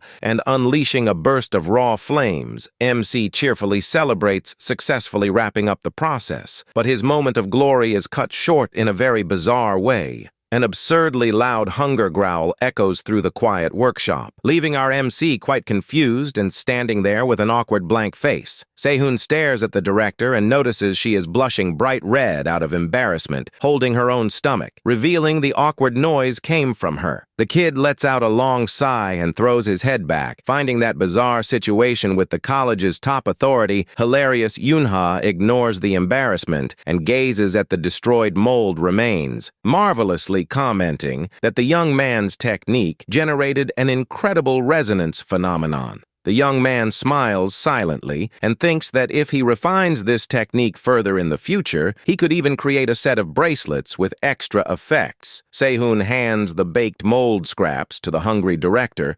apologizing for not being able to give a real item after all the work she had. He hopes those scraps serve at least to cleanse her palate, observing the redhead's curious reaction before that weird gift. Upon grabbing the mold scraps, the director completely transforms and activates her unique soul furnace skill, glowing with red fire. She takes a generous bite of the stone scraps and colorfully concludes the stuff is surprisingly edible, leaving the blacksmith himself shocked. The redhead licks her lips with relish and compares the refining scrap's flavor to crispy fried crumbs, savoring every piece with major joy. The freshman thinks she is being generous and wonders if he built a habit of forging custom-made stuff tailored to her bizarre palate. With a friendly smile, the young man celebrates that the improvised food pleased the director, realizing it will be super easy to raise their affinity level. Yunha devours the scraps, but looks greedily at the brand new bracelet on the table, commenting, "It's a shame to eat only crumbs with that gem right in front of her." She wipes her mouth and asks when the young man plans to start processing the fire, peaches and rare herbs he received as a prize from the head director.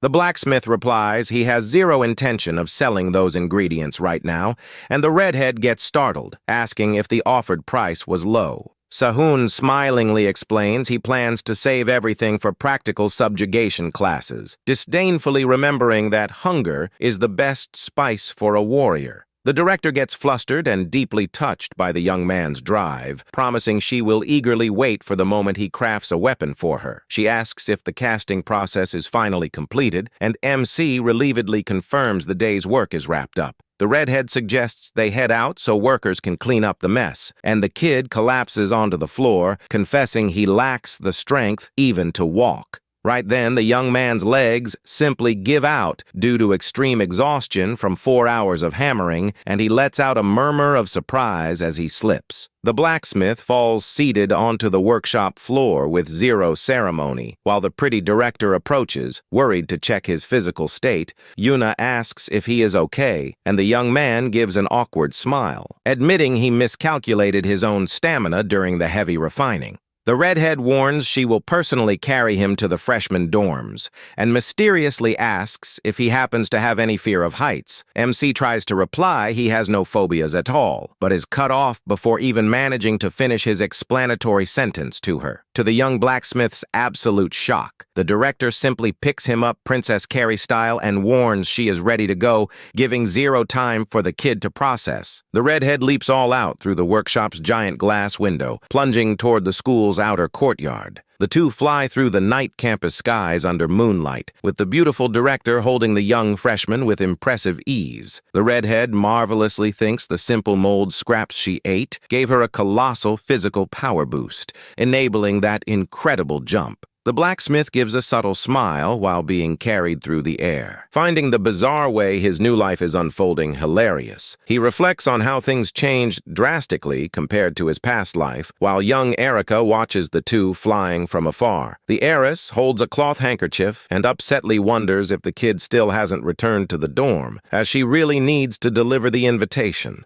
An anonymous post on the school forum questions why Erica Inoue, top support student, has been planted for 3 hours at the forging building's door. Gossiping comments theorize the noble girl is waiting for Borsippa's prodigy blacksmith, sparking a major internet debate. Sehun reads the post on his tablet in the classroom and gazes at the screen pretty confused, failing to understand why his name became gossip fodder. He puts the device aside and calmly concludes that if the girl really has important business with him, she will look for him again. Suddenly, the classroom door is thrown open with a violent crash, startling all freshmen who were properly seated in their spots. A buff instructor wearing a red bandana enters bursting with energy and introduces himself as Recap Miles, in charge of the Magic Tools practical class. The man orders everyone to move immediately to the outer training yard and warns the last to arrive will have to run 20 laps on the track. Recap screams a very loud go, and students sprint down the hallway like their lives depended on that crazy race Sehun runs, breaking into a cold sweat from fatigue, humorously asking himself if that subject shouldn't be just a simple lecture class. The classmate beside him pantingly warns he also has no clue what's happening and yells for the blacksmith to just keep running. MC starts falling behind due to his terrible physical stamina, watching other combat cadets dash ahead effortlessly. The young man seriously remembers the terrible Flame Blade Hunters, a criminal organization that caused a massive calamity in his past life. The kid runs thinking that regardless of the defense a warrior prepares, in the end, what guarantees survival is one's own body. Instructor Recap yells to the freshmen that this run serves for them to understand the importance of having a strong body to protect themselves. The master warns today's class will focus on practical sword use, and Sehun stops on the sand track, thoroughly exhausted, knowing he must be careful. The young blacksmith begins marching slowly through the yard's fine sand, concluding his top priority now must be boosting his stamina. The young man admires his newly forged bracelet and stands impressed upon noticing the piece has the rare ability to manipulate surrounding gravity. Checking his combat stats on the system screen, Sehun cheerfully celebrates that all his physical stats went up considerably. However, the red bandana instructor yells from the yard, ordering the kid to stop slacking and report immediately for the sword test. Lacking the strength to bear the fatigue's weight, MC discreetly activates the gravity ring skill to relieve physical pressure on his body. Recap walks toward the freshman and surprisingly comments that the Forge kid's physical endurance is way better than he imagined. The instructor hands over a heavy iron sword and orders the young man to make a full swing to evaluate. If the rookie has swordsmanship talent, Sehun grips the heavy weapon and thinks it will be a massive challenge to move nimbly while wearing the gravity bracelet on his arms. The blacksmith takes his combat stance before the master, deciding to use an improvised technique to see if he can handle the job. The young man lunges all out, delivering a swift strike with the iron sword, but the experienced instructor blocks the attack with utter ease. Other freshmen whisper mockingly saying, the blacksmith is slow, but admit his combat stance is unbelievably flawless. Recap is stunned, feeling the attack's precision, silently recognizing the kid commands top-tier swordsmanship without hesitation. The instructor notices the freshman's strike was a bit rushed and prepares to counter, trying to forcibly correct the kid's stance, with his eyes glowing golden in heavy focus. The young MC analyzes the master's movements in a fraction of a millisecond. Experienced Recap widens his eyes in pure shock, realizing the rookie anticipated his defensive play with surgical precision. The young man executes a quick parry and blocks the instructor's strike spectacularly, leaving the examiner completely dumbfounded by the agility. Recap stands completely frozen with his blade locked at the kid's wrist, unable to comprehend how he was stopped so humiliatingly by a freshman. The man perplexedly questions if he really just felt intimidated by the presence of a mere rookie student from the metallurgy department. Still breaking into a cold sweat from the shock, Recap Miles lowers his weapon and directly asks who the young man learned to use a sword with such mastery from. Sehun gives a mysterious smile, remembering an old friend and master from his past life who created that combat technique in just 10 minutes. He fondly recalls the legendary Ma Kwang-soo, an S-rank retired hero who was perpetually drunk and deep in debt over gambling addiction. The old master with an eye scar preferred paying off debts by teaching secret combat techniques to avoid spending his precious money. To hide the truth, the blacksmith lies shamelessly, saying he just learned the basics from watching hero battle videos on the internet. The instructor gazes at the young man quite suspiciously and asks if he has any real interest in learning swordsmanship techniques professionally. Ricaros offers to write a golden recommendation letter for the young man to attend legendary practical classes at Akalkuf Combat College later that same afternoon. Our hero moves over to the Akalkuf department, displaying a major expression of boredom and laziness. Arriving at the room, he comes face to face with his former master, Ma Kwang-soo, yelling at blonde Jake Myers, warning he has nothing left to teach the kid. The legendary S-rank hero and former VIP customer of Sehun retains his same sloppy drunk appearance, exuding a tired aura. The young man stands jaw-dropped, noticing the old gambling and booze addict he knew in the future is now a prestigious academy instructor. Kwang-soo notices the freshman's presence and asks who he is, and the kid introduces himself politely, handing over instructor Ricaros's recommendation. The master finds the note strange, and blonde Jake runs to warn that the young man is actually Borsippa's top student and a true forging genius. The old hero checks out MC from top to bottom suspiciously, grumbling that the frail freshman doesn't look like much at first glance. Taking advantage of the situation, the instructor asks Jake if he really wants the master to accept giving him private swordsmanship lessons that badly. The scarred master points his finger at our MC and promises he will agree to teach if the blonde manages to defeat the rookie in a duel.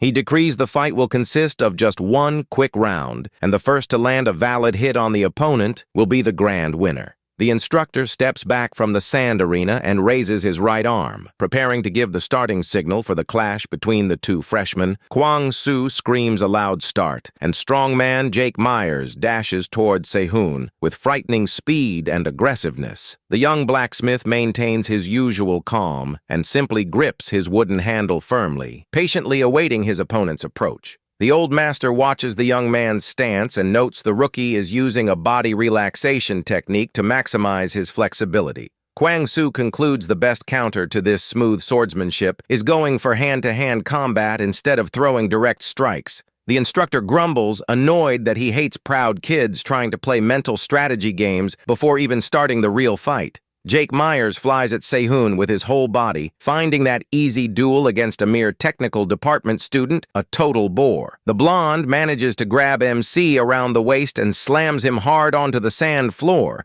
using his colossal brute strength to try and pin him. Sehun tries breaking free from the hold, but gets shocked by his opponent's weight, realizing the combat guy's strength is genuinely terrifying. The strong guy presses the blacksmith against the floor with a victorious smile, believing the exhibition match is completely settled. However, the young man smirks and surprise activates the gravity ring on his black bracelet right near his careless opponent's chest. The gem glows intensely in a deep bluish tone, unleashing a crushing gravitational wave directly onto arrogant Jake Myers' back. With gravitational weight multiplied dozens of times, the blonde is slammed face first into the arena sand with a violent, loud impact. Sehun lets out a groan of pure physical pain as he stands up, feeling that using such a powerful skill claimed way too high a toll from his weak body. The blonde lies face down in the sand, completely knocked out cold by the gravity slam. Unable to show the slightest defensive reaction on the ground, Kwang-soo gazes at the passed-out blonde kid bleeding from his nose in the sand, completely agape at that bizarre outcome of a rookie matchup.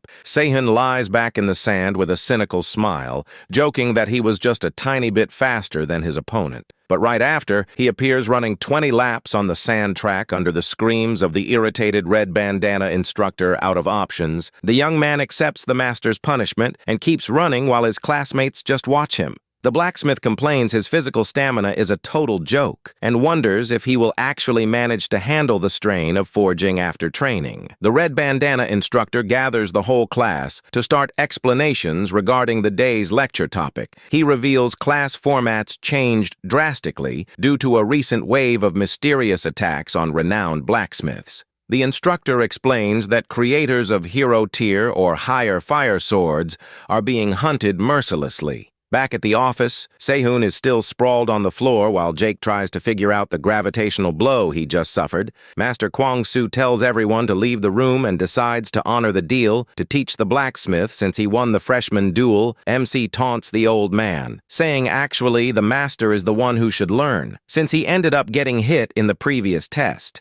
Jake stands completely shocked hearing that Aniclimax's top combat student was defeated so humiliatingly by a blacksmith. The master agrees with the taunt and decides he needs to forcibly fix that arrogant kid's cheeky posture. Kwang-soo warns he will set a date for private lessons and tells the young blonde to show up without fail when he gets the message. The blonde thanks him extremely, emotional over the big opportunity, while the grumpy instructor tells the kid to leave immediately. Next, the scarred master turns to Sehun and warns the two need to have a very serious talk in private. The veteran orders MC to display the exact sword used in combat against Recaros so he can evaluate his true level. Sehun draws the training weapon with an extremely focused look and takes a stance to showcase all the strength of his swordsmanship technique. The young man delivers a swift stroke in the air, but the experienced master blocks the movement brilliantly using only his fingertips. Kwang-soo explains that is just an instant death technique that focuses all its force on the initial visual impact of the lunge.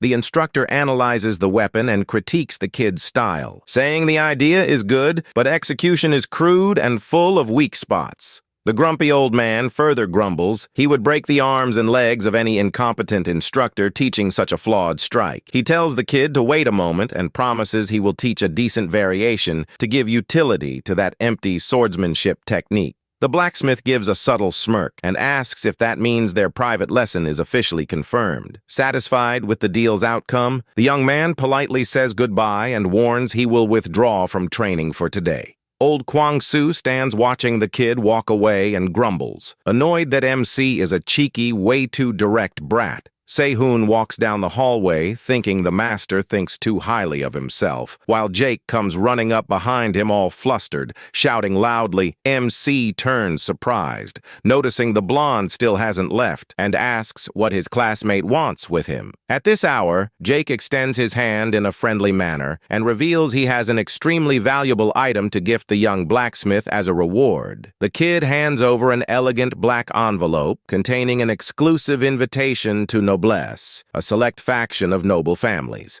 The blonde admits the place is packed with unpleasant, arrogant people, but guarantees it will be a great chance for the blacksmith to rank up. He explains he only secured his spot with instructor Kwang-soo thanks to Sehun's help, and the invite is the bare minimum to show gratitude. MC accepts the black envelope with a nice smile on his face and warmly thanks his friend for the extremely valuable gift walking back. Our hero starts planning his next studies and decides he wants to try some secondary subject at Borsippa. The first areas coming to the young man's mind to upgrade his gear are classes on curses, alchemy, and enchantment. Suddenly, a girl bumps hard into him in the middle of the path, and MC reacts quickly, grabbing her arm before she hits the floor. The young man looks closely into the girl's eyes and senses an absurdly dense, different spiritual energy emanating from her body. The girl with glasses and glowing green eyes gazes at his bracelet and directly, curiously asks if the kid crafted it himself. Sehun firmly holds her hands with a confident look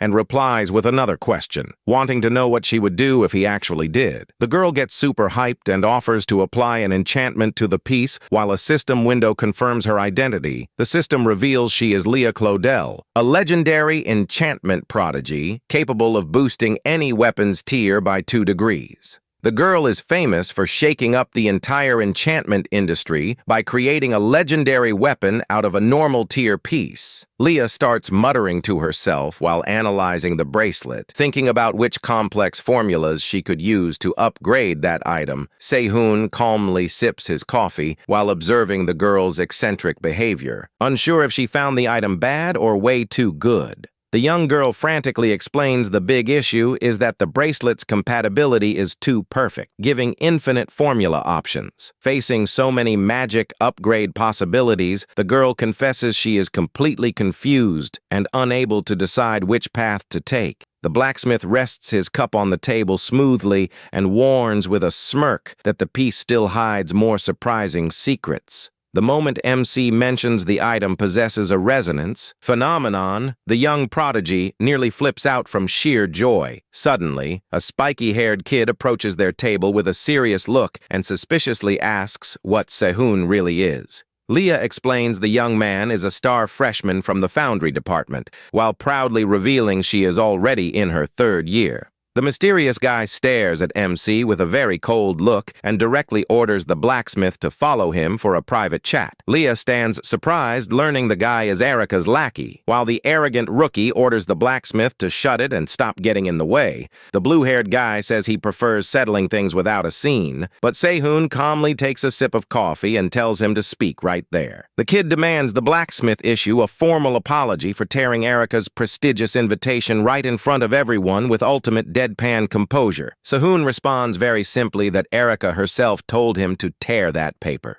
The subordinate counters, saying the excuse almost makes sense, but the blacksmith went too far by accepting the Myers family invitation. Totally bored with all that rambling, MC sighs deeply and asks once and for all if Erica sent the guy to attack him. The kid swears that is an entirely personal decision. While Leah starts laughing mockingly beside the guy, Leah lets out a sarcastic smile and mocks the rookie's face, making it crystal clear she doesn't believe a word of that lame excuse. The girl whispers that everyone in the academy already knows very well the guy is just a rich girl's lapdog following his boss's orders. Irritated by the humiliation, the kid triggers a dark magic circle and yells that a loser like the blacksmith shouldn't think he's special. Sehun keeps his cool and coldly warns that Babel Academy is packed with prodigies far more talented than the arrogant guy. The blacksmith looks at the enemy with complete disdain, showing he isn't the least bit worried about all that theatrical display.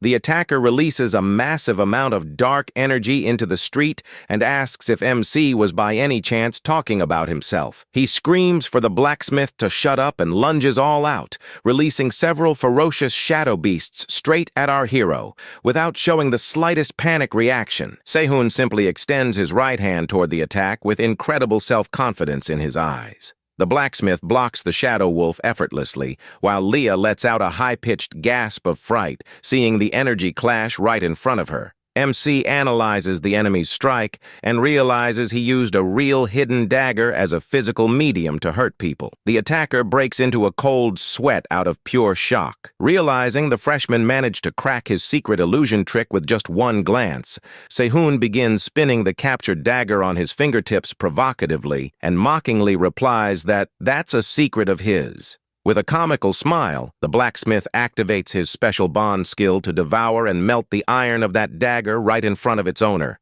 While the enemy cries over the loss of his expensive weapon, Sehun savors the essence of the melted iron and understands why Yunha likes it. The system screen displays bond details with Ryu Yunha, revealing the power can corrode metals and produce special ore blood. Wasting no more time, MC decides to wrap up the matter and activates his explosive ring to unleash a devastating counterattack. The blacksmith lands an incredibly potent punch straight to the pit of the attacker's stomach, making the poor guy lose all breath in his lungs. The blue-haired guy collapses to his knees on the ground, completely defeated, while our MC remains standing without a single scratch. As soon as the dust settles, Leah approaches MC with a sparkle in her eye and excitedly calls him Senior Sehun, takes advantage of the girl's hype, and directly asks if she has any interesting class to recommend in the enchantment sector. The girl with glasses blinks several times, totally surprised by that unexpected question from the young prodigy blacksmith.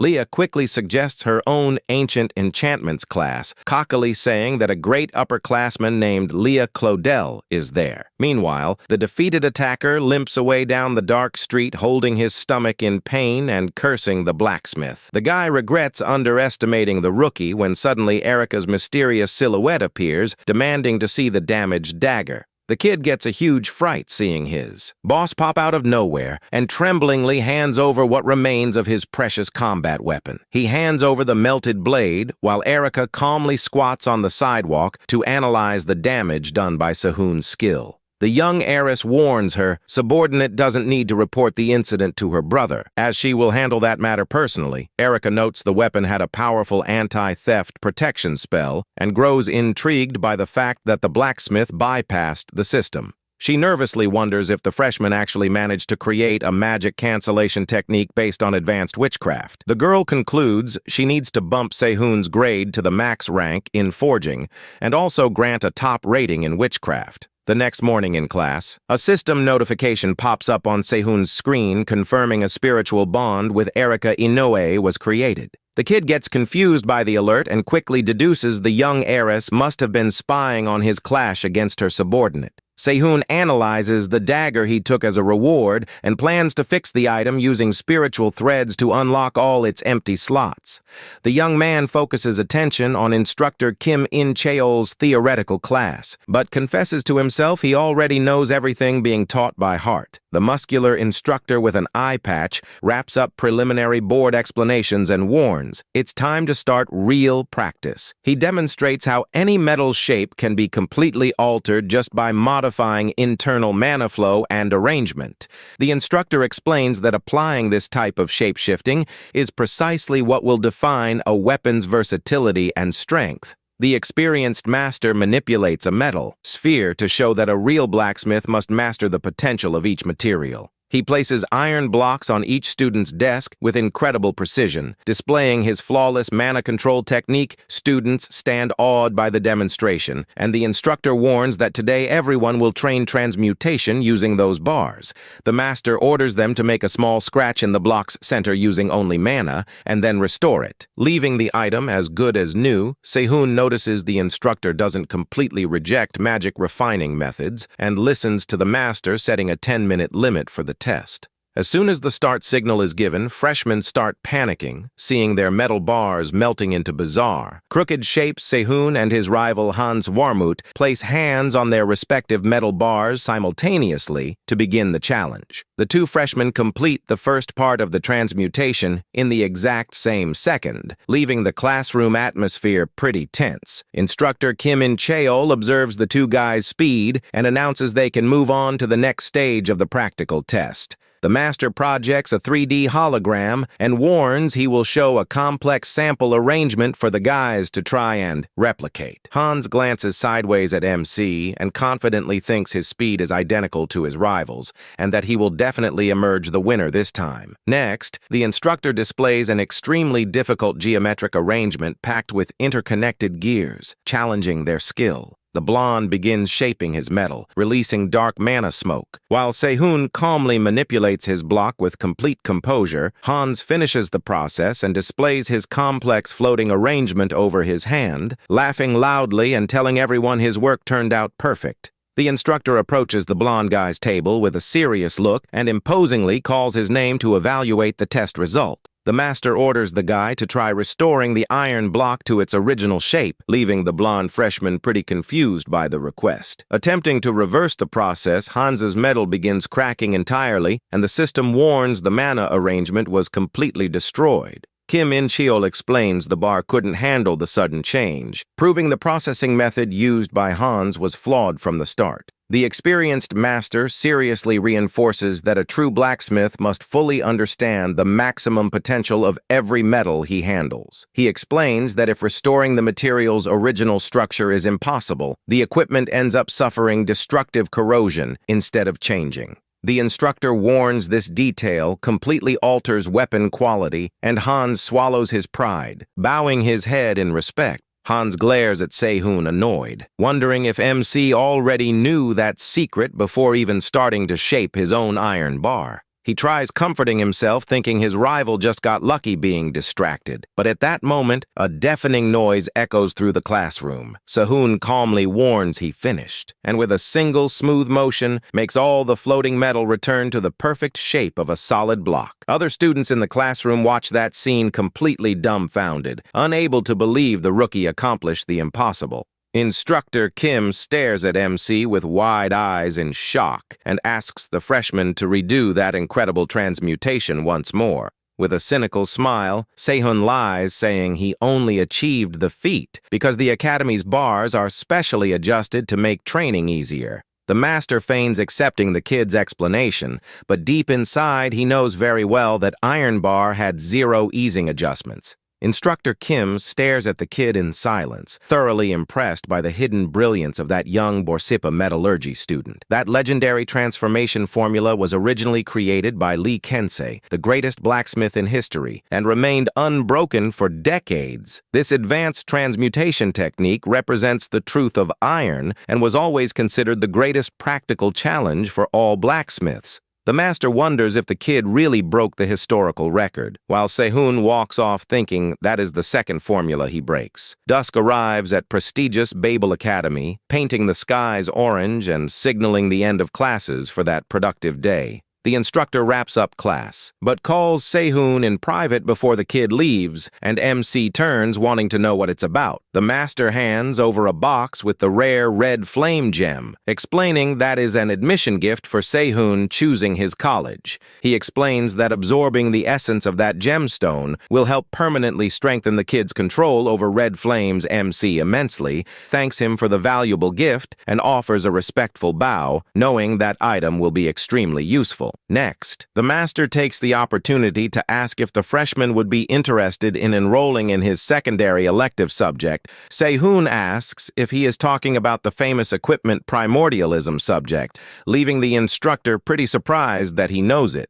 The young man confirms and explains that is one of the few classes at Babel Academy receiving a massive financial budget from the council. Deep down, Sehun tries to decide what to do, remembering that in his past life that legendary instructor's end wasn't friendly at all. Since the instructor is still a very influential figure, the young man accepts taking the course, and Kim asks if he can handle the heavy workload. MC laughingly replies that with this class it will be only 4 subjects, leaving the instructor completely shocked by the freshman's audacity. The master smiles and extends his hand, saying he is eager to work with him, and a strong magic bond pops up between the two during the handshake. The system confirms a level 1 bond was created with Kim in Cheol, allowing Sehun to extract a special iron that stores flames alone in his room. Our hero concludes that if extracting metal from a person is possible, it means the human body itself can be forged. He remembers having more than one type of mana in the body causes a fatal conflict for ordinary blacksmiths, but decides he will break that rule by force. Holding the red flame gem, Sehun visualizes that he is different, as he already exhausted all internal mana that could block the intense heat. With his body completely drained of energy, the young MC begins sucking all the pure elemental essence contained inside the flaming gem. The blacksmith's main goal now is rebuilding his internal mana circuits, focusing exclusively on the fire element to evolve. A giant spiritual hammer appears floating over the kid, signaling the painful self-forging process is about to start in the room. The hammer comes crashing down and strikes MC's chest in a violent spiritual blow. While he literally begins forging himself, a system screen pops up confirming his fire attribute mana was successfully upgraded, ranking up after the painful process. The system alerts that Sehun acquired the divine spiritual forging skill, causing all his physical stats to jump brutally. The exhausted young man falls to the floor and recalls a valuable piece of advice from Ryu Yunha in his past life about never giving up before even trying to fight the beautiful director wearing sunglasses, smiles in his memories, and asks if he is an idiot for thinking he could win acting so weak. Determined to win, Sehun concludes he needs to use every tool and person within reach to rewrite his own destiny. The young man walks alone in his dark room, planning how he will handle future allies and enemies to carry 0 regrets. The next day, classes resume, and the instructor warns that practical works finished today will be distributed inside and outside the prestigious academy. The instructor warns the quality of these pieces will define the grade for the entire semester and orders everyone to try their hardest to avoid regrets. Students respond with an enthusiastic shout, and heavy metallurgy work begins in the workshop with the lighting of Babel's forges. Sehun analyzes an incomplete sword on the desk and grumbles that his current physical body is still too weak, which is why the blade has several flaws. He wields the heavy iron hammer, knowing he cannot slip up if he wants to reach the level of perfection he had before his time regression.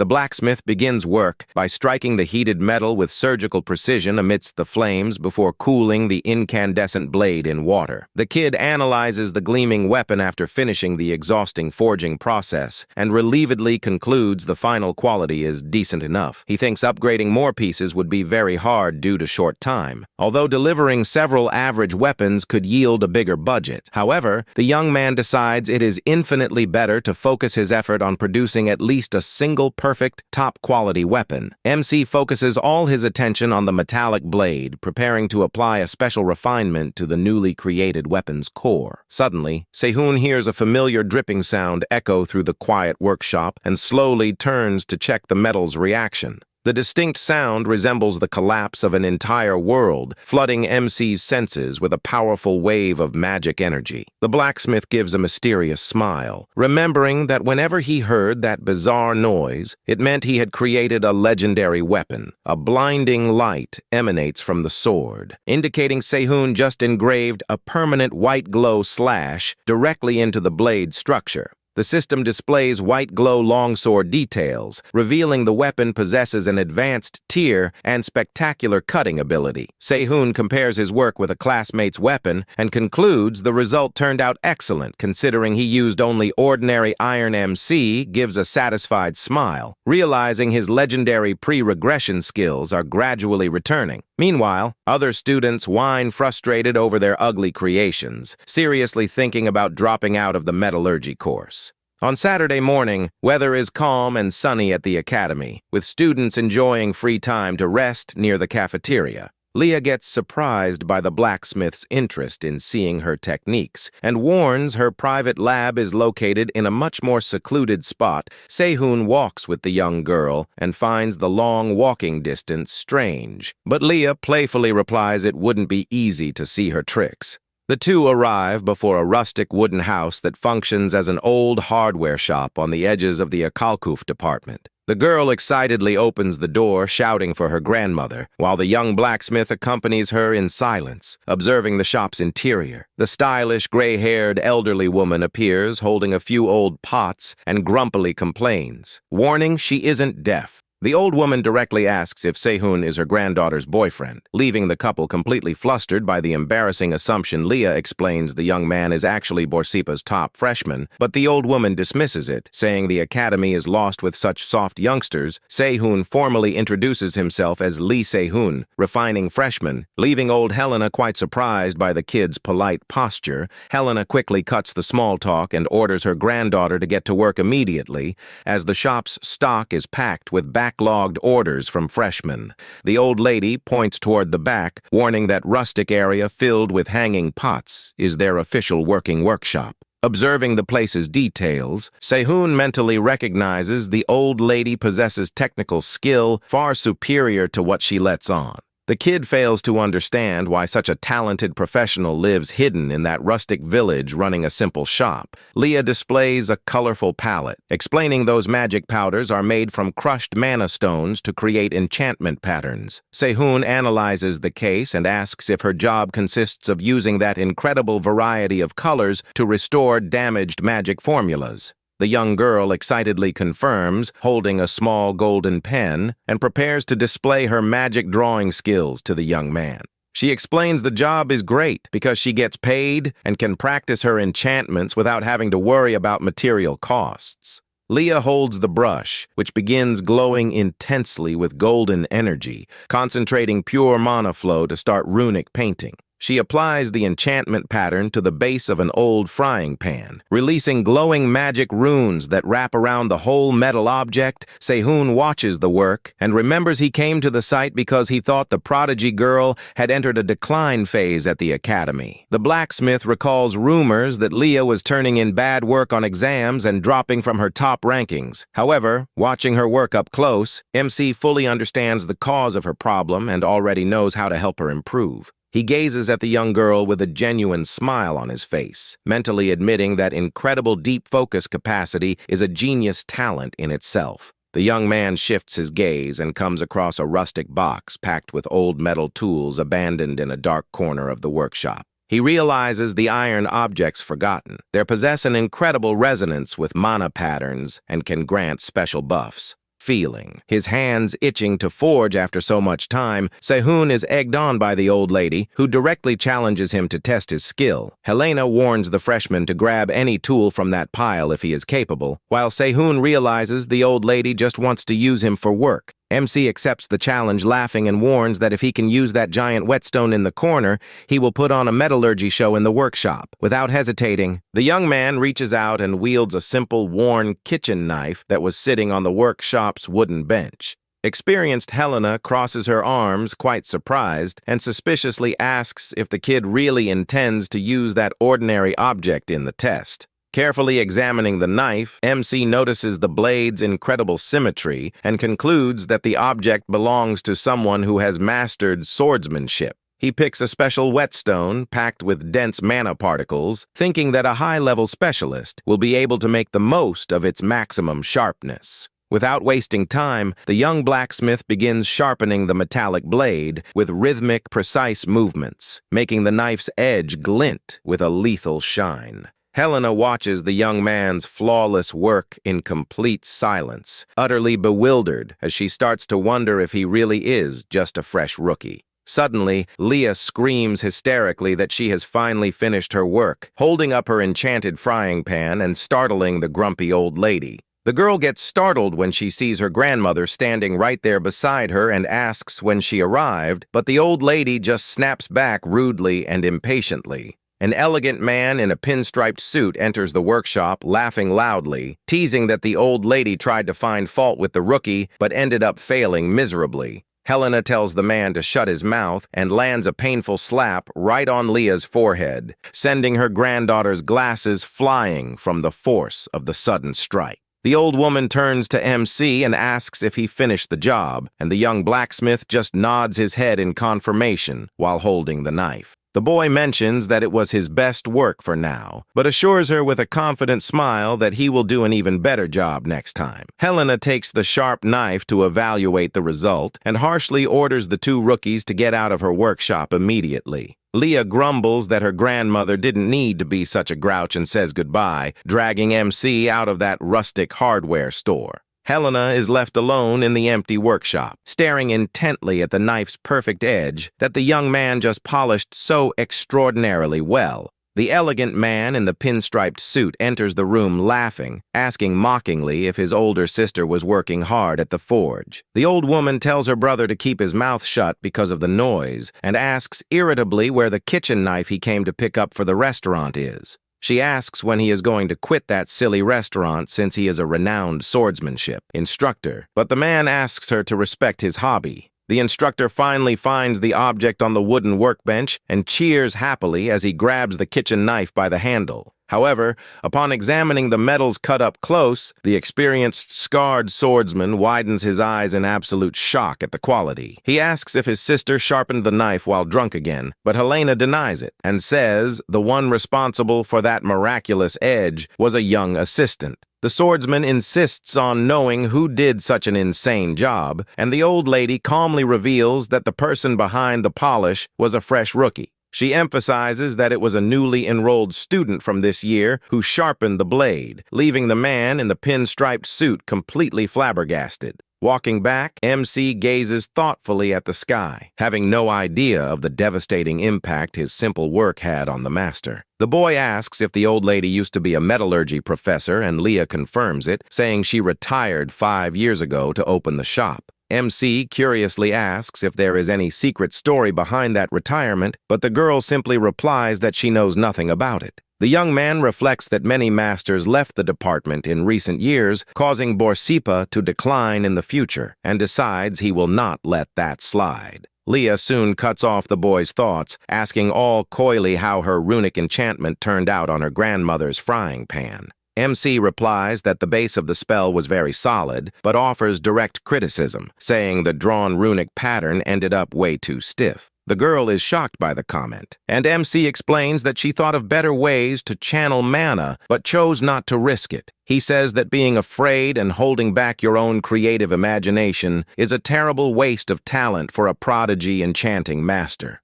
Leah freezes up completely at the revelation, feeling the weight of those profound words strike her pride with overwhelming force. Without giving her time to recover, the blacksmith puts his hand in his dress pants pocket with a mysterious look, getting ready to show a trick. The young man mentions that his schedule is packed, so she should pay close attention to the practical example of mana manipulation he is about to give. He uses a brilliant analogy, explaining that creating a stone underwater is metallurgy work, while drawing the image of the stone on the surface is enchanting. The blacksmith concludes that this is precisely why runic enchantment has an essentially subtle and illusory nature. With red energy pulsing around him, MC summons the essence of the Crimson Lotus to begin his practical demonstration right on the street. Next, he activates the power of the white glow, leaving the young prodigy completely dumbfounded by the magical precision of his infusion technique. MC demonstrates that true runic empowerment shouldn't just stay on the surface of the metal, but rather be hidden beneath the blade. The boy explains that if a single layer of mana isn't enough, the blacksmith must stack multiple hidden layers to increase durability. He starts spinning the kitchen knife on his fingertips stylishly, demonstrating how energy flows seamlessly through the iron structure. MC tosses the metallic object, which embeds itself deeply into the sandy ground in spectacular fashion, releasing an invisible shockwave across the street. The red energy flows brilliantly through the soil, following the path of the Crimson Lotus and revealing the enchantment's true hidden power. MC admits that it isn't a professional enchantment yet, but assures that Leah will definitely be able to replicate the method. The girl stares at the weapon lodged in the ground in absolute silence, realizing that even the greatest geniuses need to make mistakes to find the right path. Suddenly, Leah grabs MC by the collar, screaming in desperation and hysterically begging the rookie to lend her that weapon. The girl shakes the young man back and forth, swearing up and down that she will perfect the spell and return the item intact soon. MC gets dizzy from the young woman's physical assault and tries to calm her down, saying he doesn't mind lending it, but asking her not to break the knife. Leah dashes off, jumping for pure joy with the knife in hand while shouting at the top of her lungs that she loves the rookie for helping out.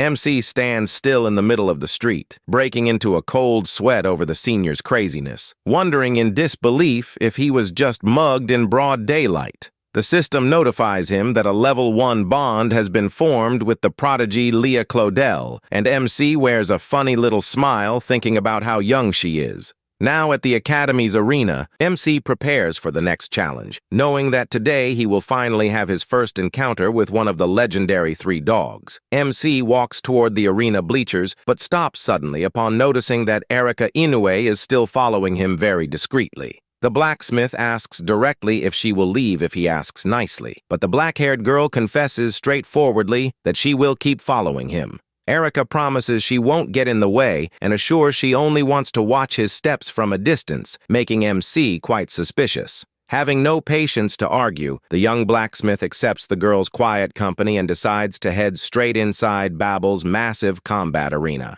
The system displays the active bonds with Erika and Leah, revealing high-quality rare items like the Communion Stone and the Catalytic Fusion Crystal. The loudspeakers of the immense martial arts arena begin to chime, extending a warm welcome to all the rookies for the ranking tournament. The young and charismatic Professor Lan Fang introduces herself cutely as the official commentator for the day's major fighting event in the arena. She asks for the audience's attention in the stands and enthusiastically announces that she will introduce the 2 powerful competitors of the first duel. The commentator introduces the champion Aria Myers, heiress to an S-rank hero lineage and considered the top 4th-year student. Aria Myers has held the top spot in the martial arts ranking for 3 consecutive weeks, breaking legendary records as an active A-rank hero. Known as the sacred swordswoman who conquered the hero's tower, Aria Myers steps onto the courtyard amid applause and hysterical cheers from the crowd. While the audience goes wild with excitement over the champion's entrance, MC and Erika watch the courtyard activity, waiting for the challenger's announcement. The challenger is introduced as the heir to the Flaming Spear and the 10th-ranked fighter in the martial arts hall of the prestigious academy. Upon hearing the description of the opponent, MC smirked slightly, thinking with satisfaction that he finally found the very important person he was looking for. The system screen confirms the identity of the purple-haired young warrior, revealing his Mad Dog codename and his name, Yom Seongha.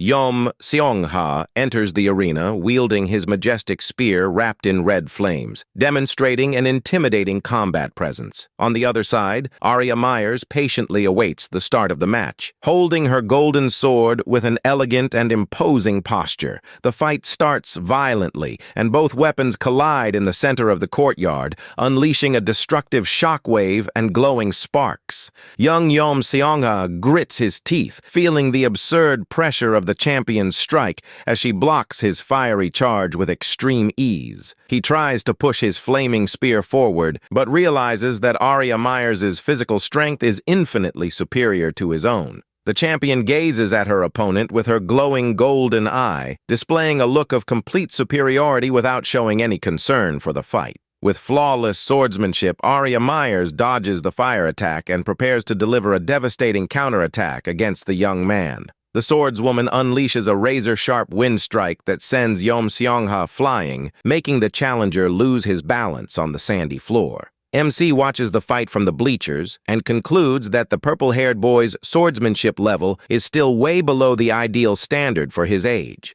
The blacksmith realizes that although the rookie is very strong, the real issue limiting his potential is the terrible quality of that fire spear. Yom Seongha tries to push himself back up quickly to continue the duel, but the blonde champion moves with frightening speed. In the blink of an eye, Arya Myers disarms her opponent and points the sharp tip of her blade directly at the surrendered challenger's neck. The purple-haired young warrior freezes completely, left with no reaction before the sacred swordswoman's insane speed and technique. With no other defensive option, Yom Seongha lowers his head in humiliation and admits his official defeat in the arena match. Arya Myers praises her opponent's effort, while the commentator shouts that the sparring match is over, crowning the blonde as the big winner of the day. The challenger's fire spear lies on the courtyard sand, representing the young man's frustrating defeat before thousands of shocked spectators. The commentator tries to start the interviews, but announces that Yom Seongha had to leave the combat hall early due to urgent matters. Arya Myers gives the audience a gentle smile, modestly admitting that facing high-ranked warriors back-to-back is a tiring challenge. Lan Fang suggests filling the remaining time with audience Q and A, while the defeated warrior retreats from the courtyard with his head held low. MC watches the challenger leave the combat hall with heavy steps, realizing that the purple-haired young man is extremely frustrated and annoyed. Erika Inoue asks in surprise if the blacksmith is leaving before the event ends, and MC replies that he doesn't care for that fighting style. The young man walks down the bleacher steps, grumbling that the display was boring, while Erika watches him leave with a very curious glance. The girl thinks it's great that the blacksmith isn't there to watch his own brother fight, but wonders why he got so annoyed with the duel. Erika stares at the young man from afar with narrowed eyes and concludes to herself that the Borsippa rookie is truly an intriguing and mysterious student.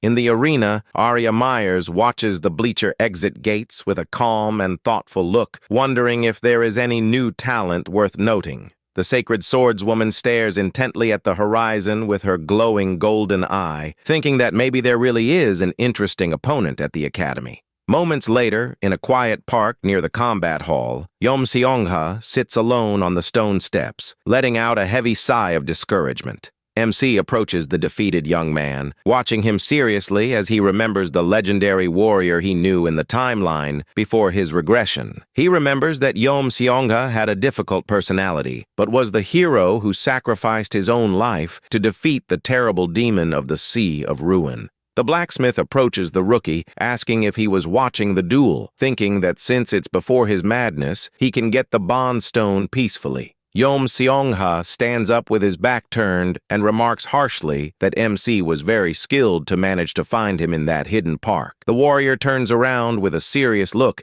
and asks what the #1 rookie from the Borsippa department would want with him at a time like this. Not understanding the young man's hostile reaction, MC maintains his calm posture and politely explains that he would just like to talk for a few minutes. Having absolutely no patience for small talk, the purple-haired young warrior turns his back on the blacksmith and curtly tells him to get lost. MC tries to push further, saying the conversation will benefit the senior, but Yomseonga turns around furious and warns that he hates weak people. Yomseonga keeps insulting the boy, saying he hates mediocre rookies who think they are his equals, and commands him to grab his stuff and get out. MC listens to the insults in silence, but gazes at the senior with an extremely cold look before mockingly reminding him that he is just a blacksmith. The boy thinks that the senior is quite calm compared to his past life, when he was always yelling at the blacksmith to just craft weapons. Realizing this argument won't be settled through words, the young MC begins concentrating strong red energy in his hands. The purple-haired boy senses the sudden mana fluctuation and turns around with a murderous glare upon noticing that the rookie really doesn't intend to back down.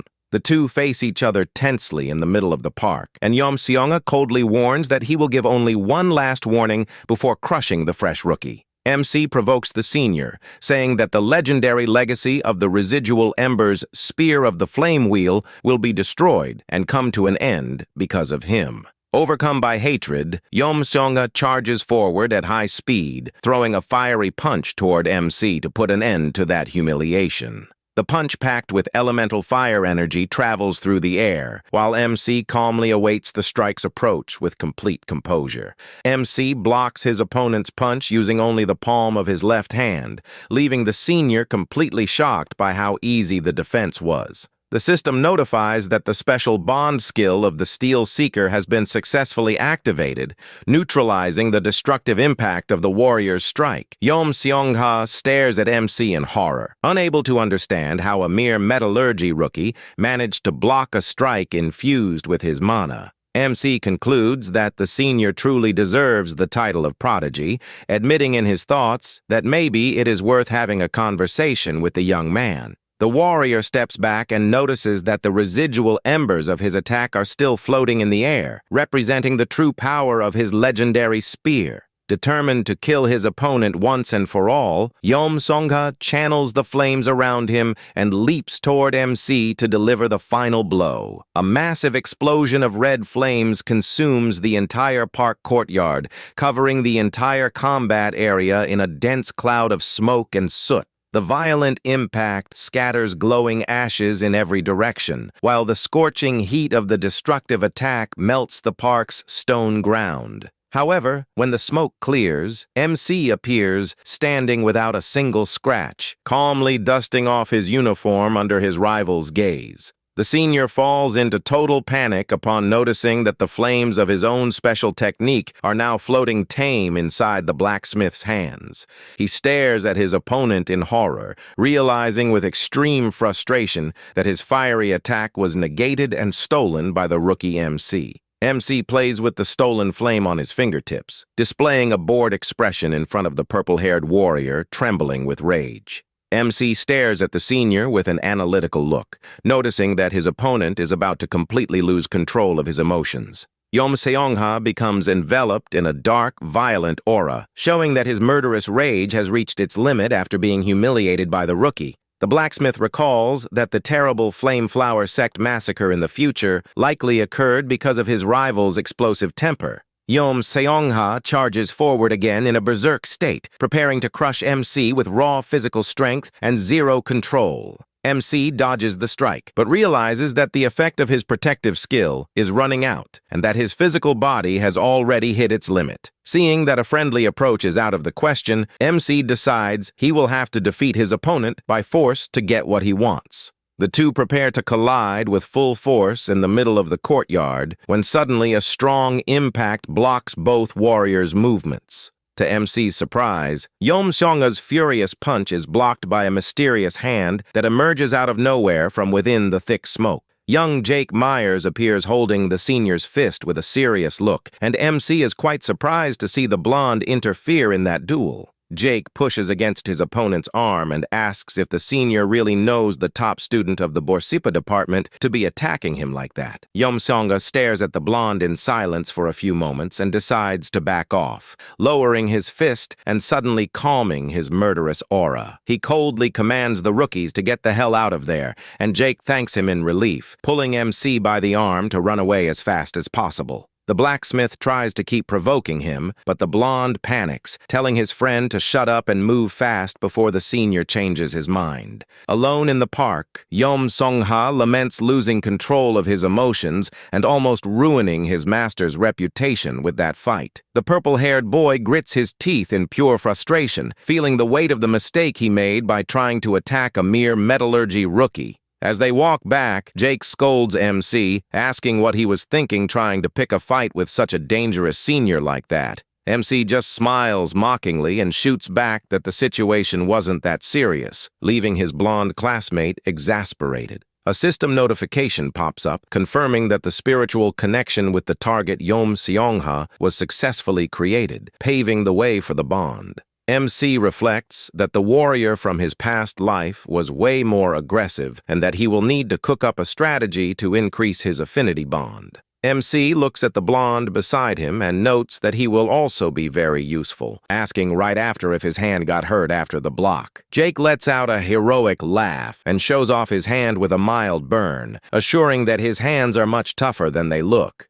The blacksmith praises the boy's durability, but quickly changes the subject and starts questioning the blonde about his older sister, Aria Myers. The blonde asks crossly what the blacksmith was saying about his older sister in the combat arena, and MC answers naturally. MC calmly replies that he only told the truth about her being a bit annoying, leaving Jake desperate upon realizing his sister's interest. Jake frantically reveals that his older sister actually showed great personal interest in MC, making the mood quite tense. MC remembers that the sacred swordswoman has sharp hearing, and Jake whispers, begging his friend to lower his voice on the street. MC smirks, thinking that the swordswoman's interest is perfect, as it will draw Yom Seongha's attention and boost his own fame. The young blonde takes a deep breath and advises his friend not to take the situation so lightly, since he doesn't know his sister's dangerous personality. With a mocking look, the blacksmith asks if by any chance the famous sacred swordswoman is petty and treacherous, terrifying his friend. Jake shakes his head fast in a comical way and steps back, saying he wouldn't go that far, while MC stares at him with folded arms.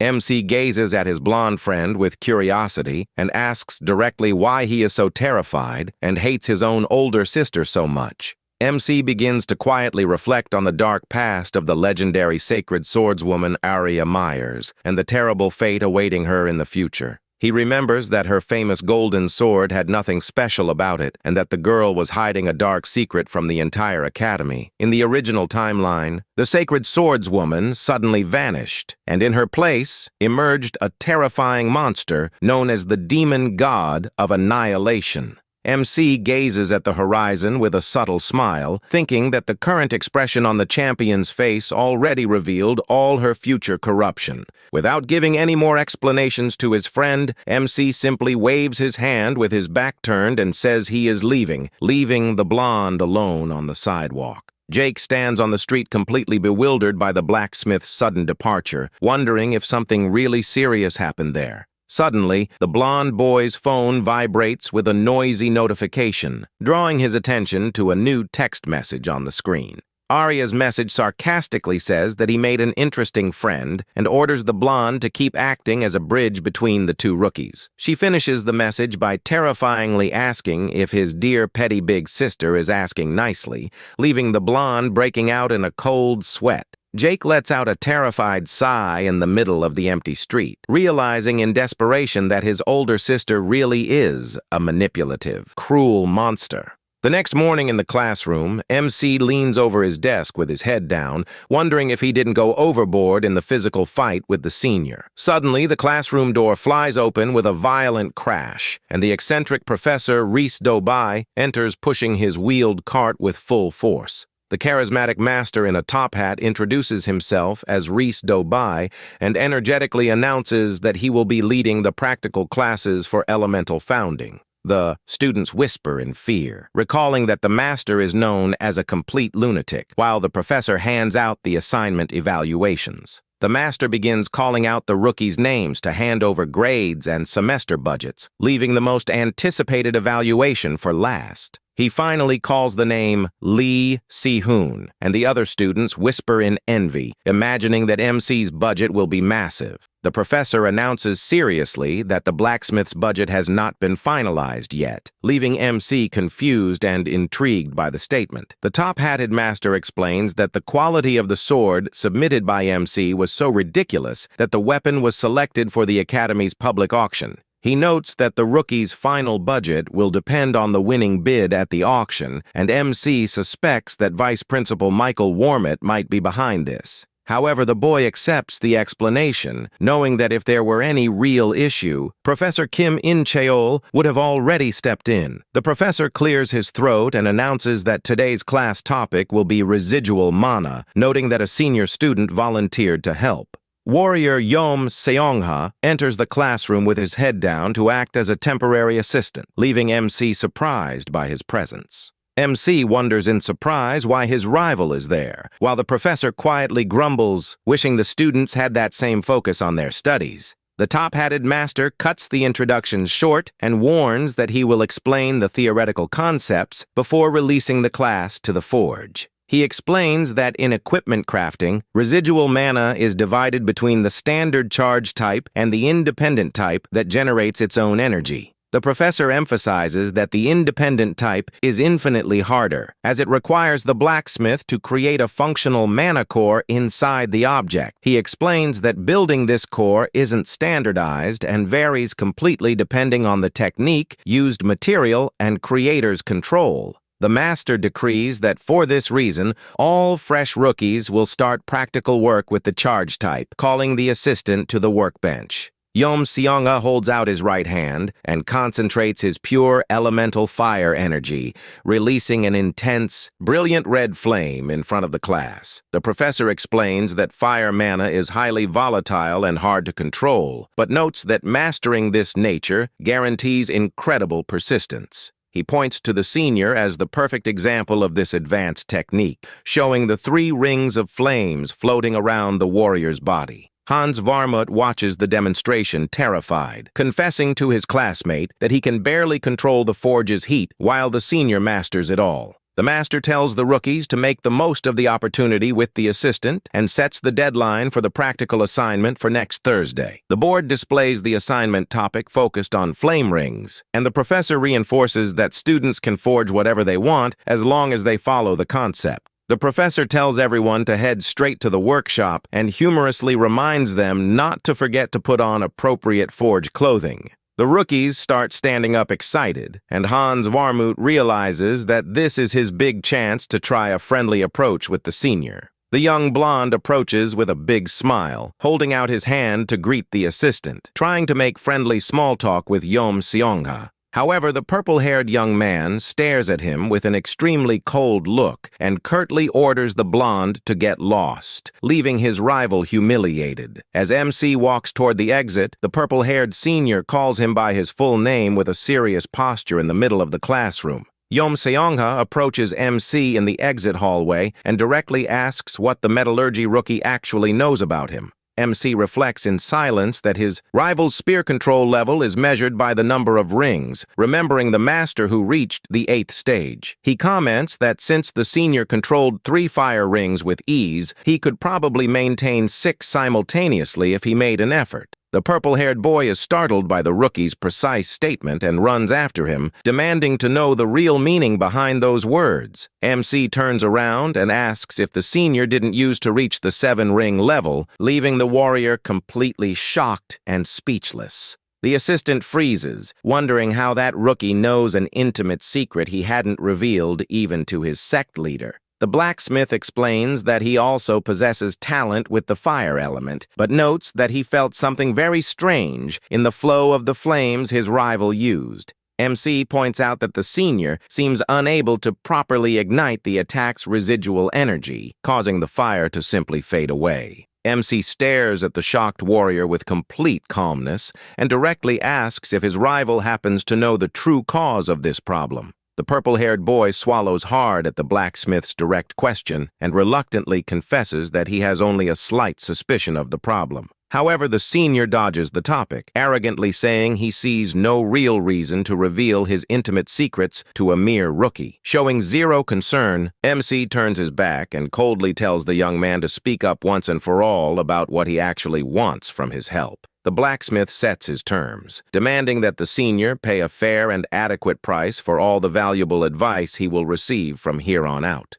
The boy continues dictating his conditions, noting that the warrior must consult him if he faces any difficult situation in the future. MC orders his rival to give his final answer before they reach the metallurgy workshop, leaving the purple-haired young man deep in thought. Realizing he has no other way out to save his career, Seong-ha formally accepts the tough conditions for help proposed by MC. The blacksmith smirks with ultimate satisfaction, noticing that the proud senior finally agreed to cooperate with his plan. The young warrior repeats his pledge of alliance, warning seriously that he will honor the agreement if the rookie actually proves he can help him. MC maintains his confident smile, preparing to demonstrate all his practical genius during the next forge work in class. A few hours pass, and the mood in the Babel Academy's founding room gets extremely busy as afternoon arrives for practical training. The other students begin gathering at their workbenches, whispering and murmuring suspiciously about MC's mysterious actions.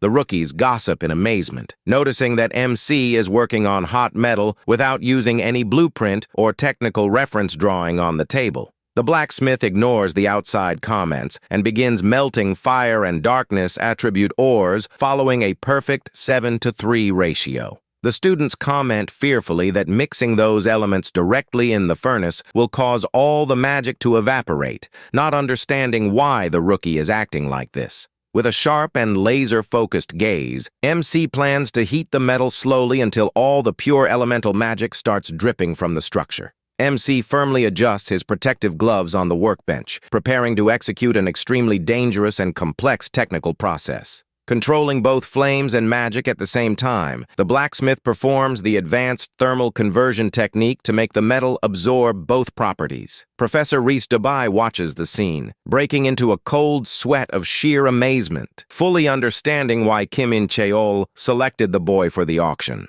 MC knows that to laymen, the process looks like a standard thermal conversion, but he is certain that senior Seong-ha is seeing the genius in it. The boy gazes at the purple-haired assistant and orders him with a provocative look to pay close attention to every detail of his refined technique. MC steps hard on the forge's bellows to feed the fire, while the scorching heat from the furnace illuminates the entire academy founding room. He demonstrates how to place fire magic on the inside and darkness on the outside, maintaining perfect balance between the two opposing elements. Seong-ha is completely dumbfounded upon understanding the flawless logic behind that advanced process he just witnessed at the bench. The purple-haired boy realizes that his secondary dark magic was disrupting the flow of his fire spear and sees a new ray of hope emerge. However, the assistant scratches his head in worry and reveals that his control level has dropped from 7 to only 5 fire rings currently in practice. He explains that while 5 black flame rings are much stronger, the Manhwa clan requires heirs to master a minimum of 6 rings of power. The senior reveals that the clan regularly sends strict instructors to test the skills of heirs who are studying away from home. The system warns that if the young man falls below 6 flame control rings, he will be summarily disowned and lose all his clan privileges. The warrior confesses that he can no longer control his own dark magic, and MC realizes the young man's desperation facing the ruin of his career. MC asks when the feared clan instructor will arrive at the academy and almost loses it from stress upon learning that the evaluation is tomorrow morning. MC calculates that losing the heir title will cause the young man's expulsion from the clan and begins devising an emergency plan to solve everything in one day. MC firmly places his hand on the senior's shoulder and adopts an extremely serious posture to propose a radical solution to the young man.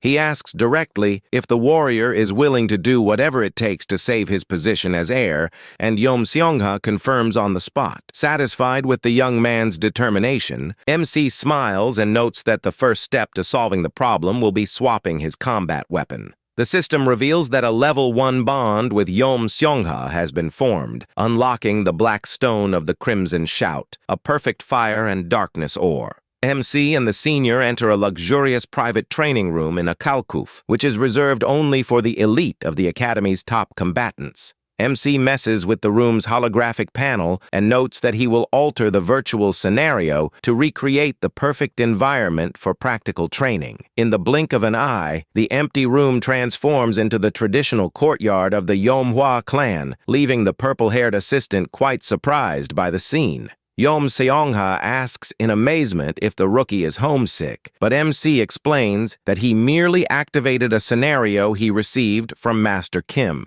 The blacksmith displays the brilliant black gem of the Crimson Shout with a confident smile, noting he will use the rare item to forge the new training weapons. The young man shatters the mystical jewel, unleashing a massive surge of red elemental energy that envelopes the entire virtual workshop in a blinding glow. The system screen details the black stone of the Crimson Shout, confirming it is an advanced rank ore where fire and shadow magic coexist. After finishing the quick forge, MC delivers the result of his work to the young man, who is blown away by the new weapon's flawless quality. Yom Seongha finds it strange to receive a pair of short spears instead of a long one, but admits that the gear fits his two elements much better. MC instructs the warrior to use his left hand solely to create the flame rings and his right hand exclusively to discharge dark magic. The purple-haired boy takes a deep breath and positions himself in the center of the virtual courtyard, getting ready to run the first practical test with the weapon.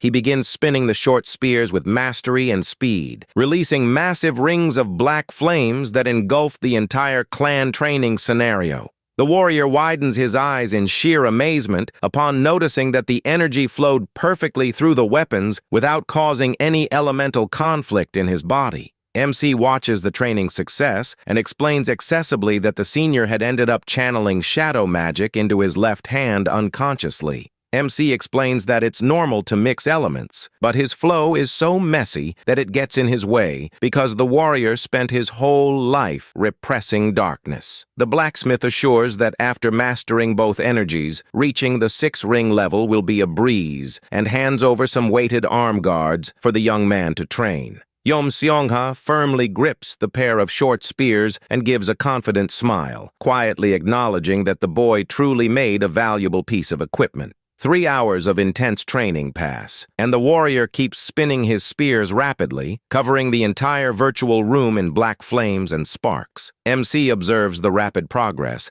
thinking that his rival adapted well since that method was created by himself in his past life before regressing in time. MC closely monitors his classmates' breathing patterns and muscle movements to perfectly calibrate the weapon's weight distribution. He analyzes the mana circulation through the warrior's body and how pure elemental energy is discharged onto the sharp tips of the short spears in the courtyard. Yom Seongha notices the blacksmith's silly face and crossly asks what he is staring at, but MC mockingly replies that he is just gathering data. The boy explains that he needs this information to forge the real weapons, and the senior turns his gaze away, feigning annoyance at the logical answer. MC says he will craft the piece like homework and tells him not to expect much, but the proud warrior retorts that no one expects anything from a fresh rookie. With a curious expression, MC asks if there is an urgent reason for the senior to do everything to keep his position as heir of his clan.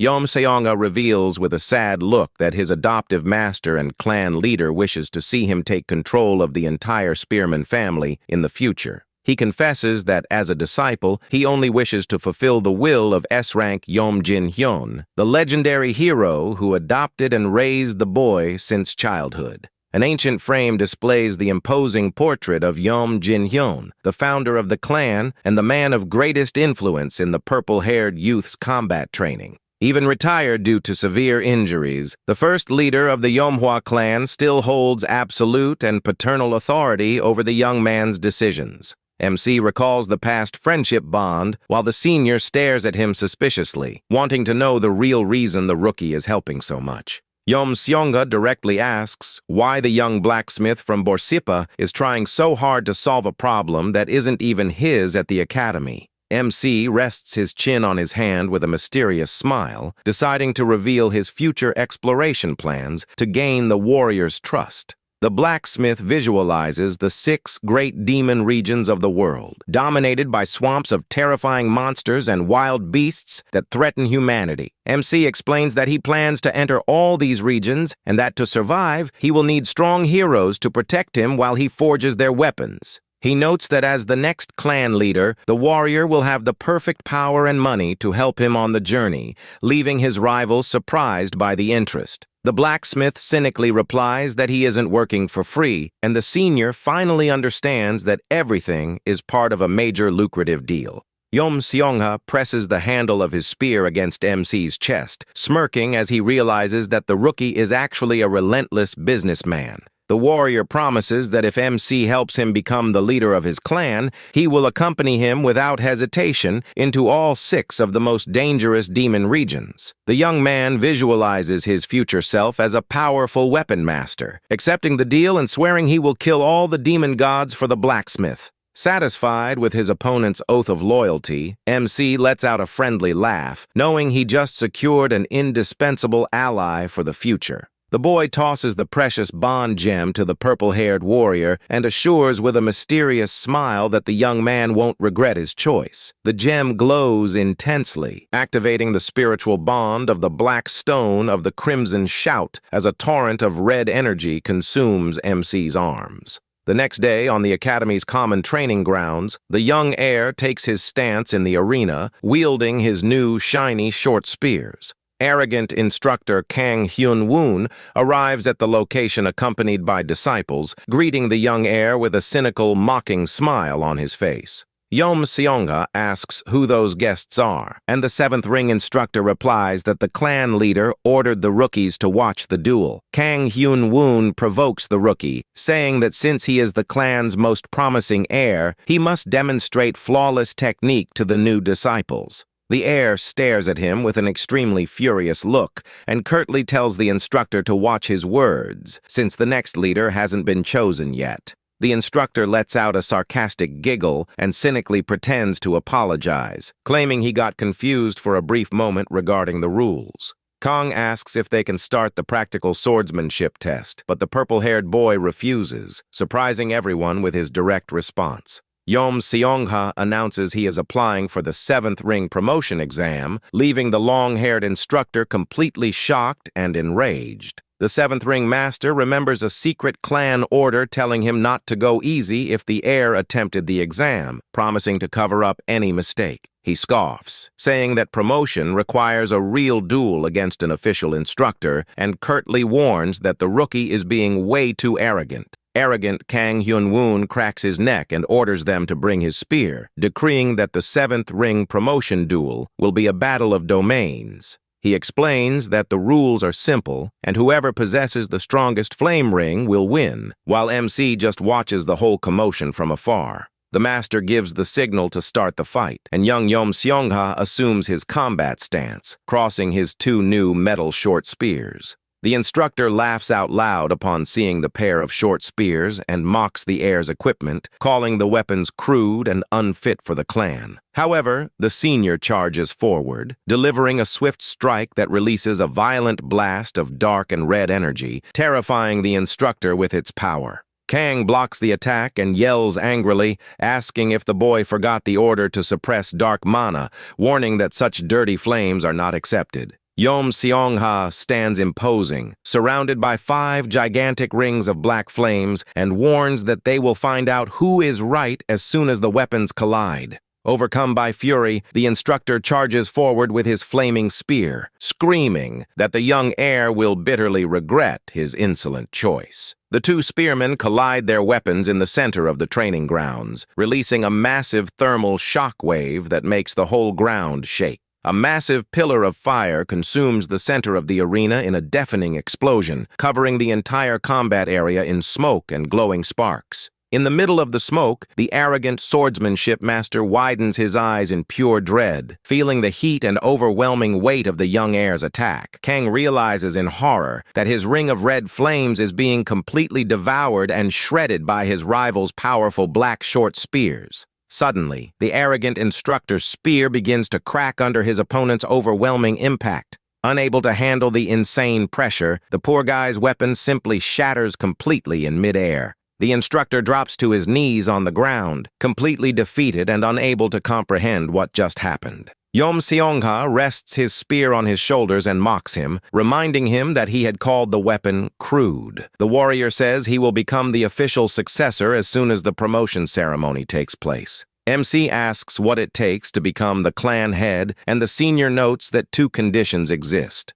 The first requirement is reaching the 8th ring, and the second is securing the approval of the majority of the instructors. He assures he can get their support by beating it into them, but warns that the upcoming duels will be tough. MC calmly says it won't take long, surprising his companion with so much confidence. MC tells the young man with a little smile to just worry about how he will pay for this favor later. Yom Seongha guarantees he will pay with money or rare materials, as long as it's within his reach. But the warrior surprises him by asking to commission a new weapon, and MC finds his urgency amusing. The young man admits his current spears are great, but in the end, they are just borrowed schoolwork. He wonders about the level of the next weapon, considering the boy made that masterpiece in just a few hours. MC tells him to get that sharp point out of his face, and the system notifies that their bond level went up. A screen pops up showing that the transaction bond was activated, making it easier to craft new gems.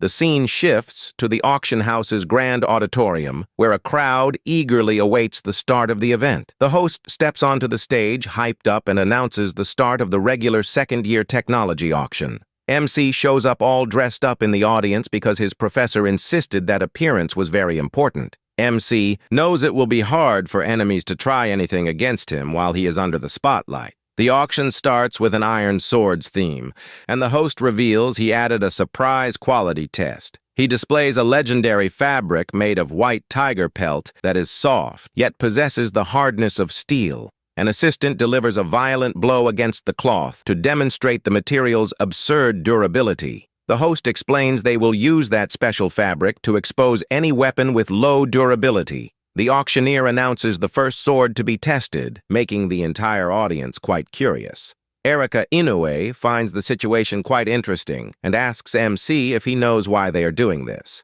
She explains that the beast's pelt mimics the blade's sharpness upon contact, destroying the equipment's durability. The girl notes that swords focused on cutting usually break easily and asks if his weapon is in danger. MC agrees with a smile and realizes that this is an obvious trap to ruin his professor's reputation. He adds that their plan would only work if his sword had been poorly made. The host calls up the last sword for the test, which belongs to the prodigy rookie from Borsippa. The great white sword is revealed, glowing intensely before everyone's attentive eyes in the room. The tester raises the weapon and delivers a powerful blow directly against the tiger pelt fabric. The clash between the metal and the legendary fabric generates a loud ringing sound that echoes throughout the auction auditorium. One of the organizers observes the collision with an expression of complete shock, noticing something unusual. The sword remains completely intact and shining, leaving the whole audience unable to understand a thing. The man in the audience starts rising from his seat, visibly tense over the unexpected result.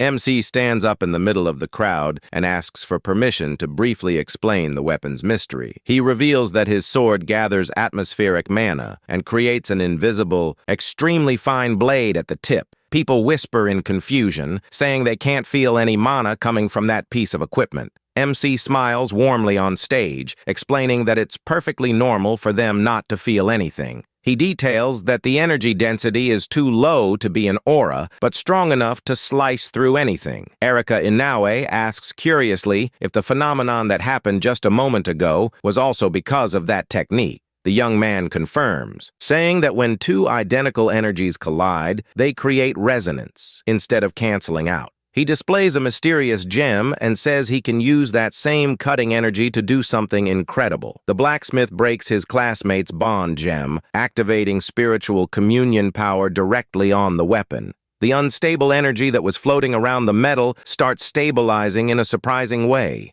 MC manipulates the concentrated magical flow, thinking he just needs to guide the energy down a clear path. A breathtaking blue glow erupts from the blade, leaving the spectators completely amazed. The system screen announces that the legendary weapon was just successfully upgraded to the rare tier. MC realizes the blade turned out even better than expected, gaining a cutting ability that boosted its level to rare. Faced with the unbelievable result, the blacksmith tells them to adjust the starting price of the auction, leaving the auctioneer completely stammering. The host bumps up the starting value from 1 to 5 million won, causing huge buzz among the event participants. Bids start climbing non-stop, jumping from 30 to 100 million in the blink of an eye as the rivalry heats up in the room. Hans Varmut runs out of breath, looking terrified as he hears someone offer 200 million for his major rival's weapon. Erika Inoue joins the fun calmly, raising her paddle to top the previous offer at 210 million.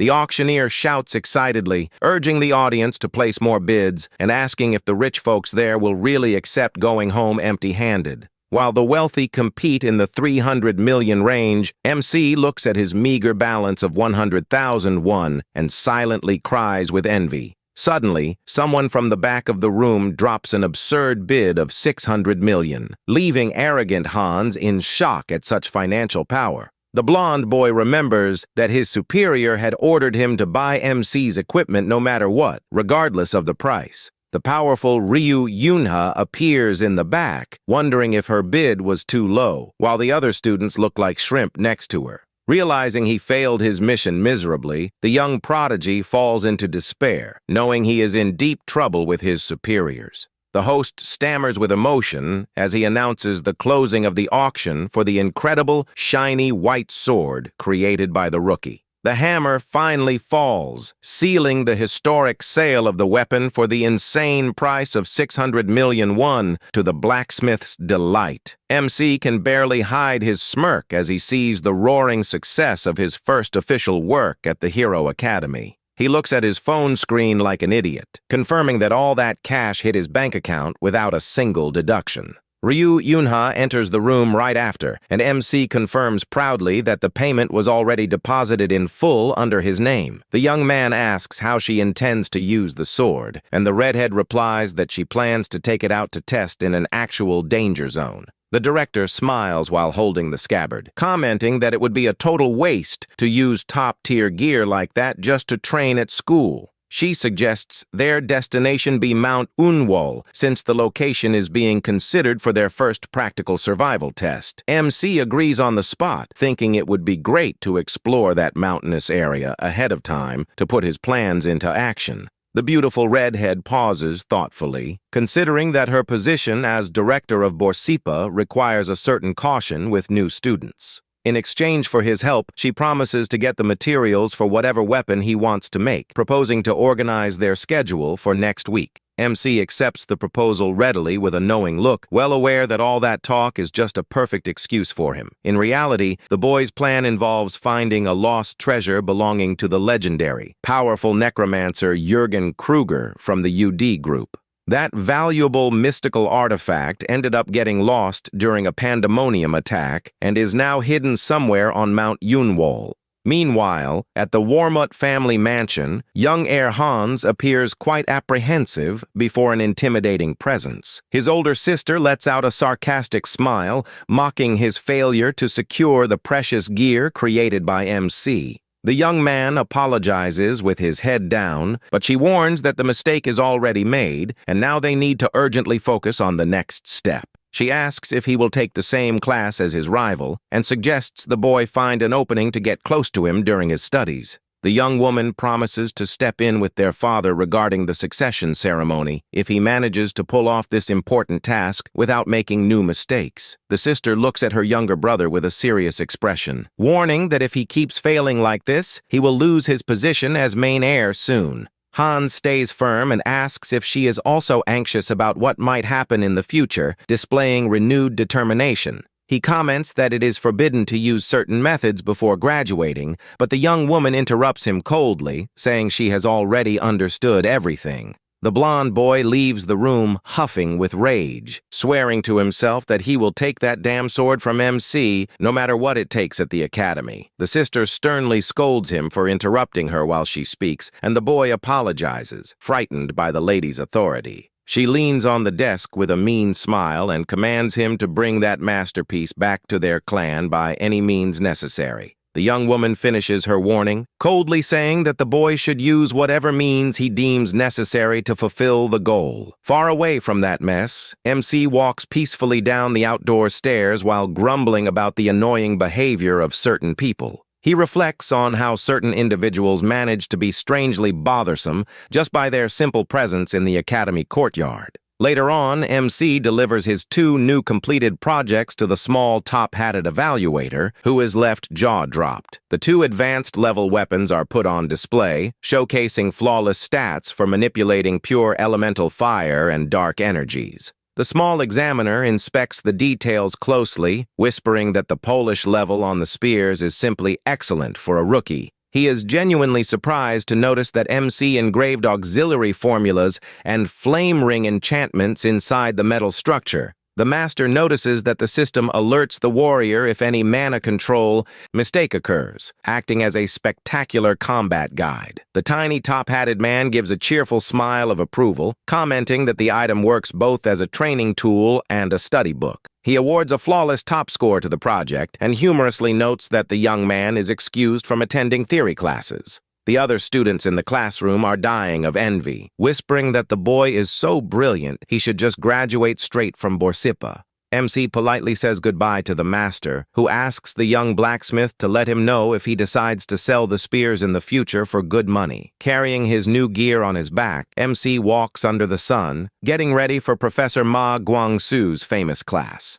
MC opens the training room door and finds blonde cadet Jake Myers stretching alone before class starts. The boy from Akalkuf gets startled upon seeing MC enter and asks if he also has class at that hour. Jake politely offers to leave the room in case the blacksmith needs to use the space to train, but gets cut off on the spot. With a very friendly smile, MC notes that he actually has a small favor to ask, making the prodigy suspicious. Without even wanting to hear the proposal, MC rejects the request quite curtly, leaving the blonde totally outraged. The blacksmith notes he knows the boy's sister sent him to ask for a weapon, but decrees he has no interest in forging anything for her. MC reflects that he cannot disappoint the influential Arya Myers with his current levels, and that she would certainly hate any simple piece. To try to convince his opponent, the blonde rookie starts digging through his backpack, proposing a new, irresistible offer. He pulls out a spectacular item called the Hammer of Black Flames, made with dragon ore and capable of boosting fire and dark energies.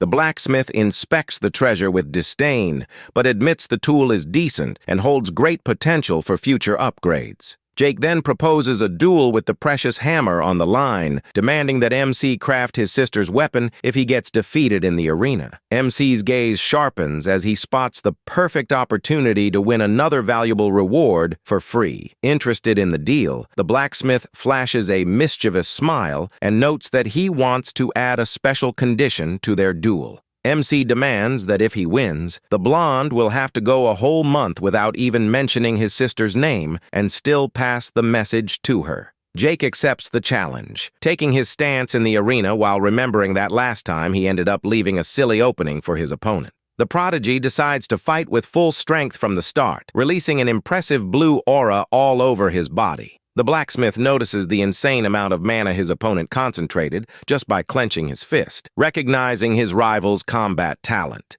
MC draws one of the special bond gems from his hand and prepares for the confrontation without showing any concern. The system deactivates Erika's stone and activates Ryu Yuna's iron engraving to reorganize the mana flow in the boy's body. MC plants his feet and grips his short spear with both hands, getting ready to counter his rival's first attack. Jake stares at the blacksmith wielding the short spear with extreme naturalness, surprised by his opponent's combat stance. The blonde warrior feels embarrassed, wondering if all blacksmiths have this silly ease for handling such distinct weapons. Confident in his skills, the blonde charges forward, shouting that he won't be defeated by someone who only knows how to use a spear moderately well. The boy from Akalkuf delivers a swift strike through the air, warning that he won't be an easy opponent to take down in the academy duel. With his eyes glowing blue, MC focuses on the enemy's movement, knowing that this is the perfect opportunity to counterattack. Jake flashes a victorious smile, foolishly believing he already guaranteed absolute victory after cornering MC. However, the two clash their powers in an explosion of red and blue energy that makes the wooden floor of the room shake heavily.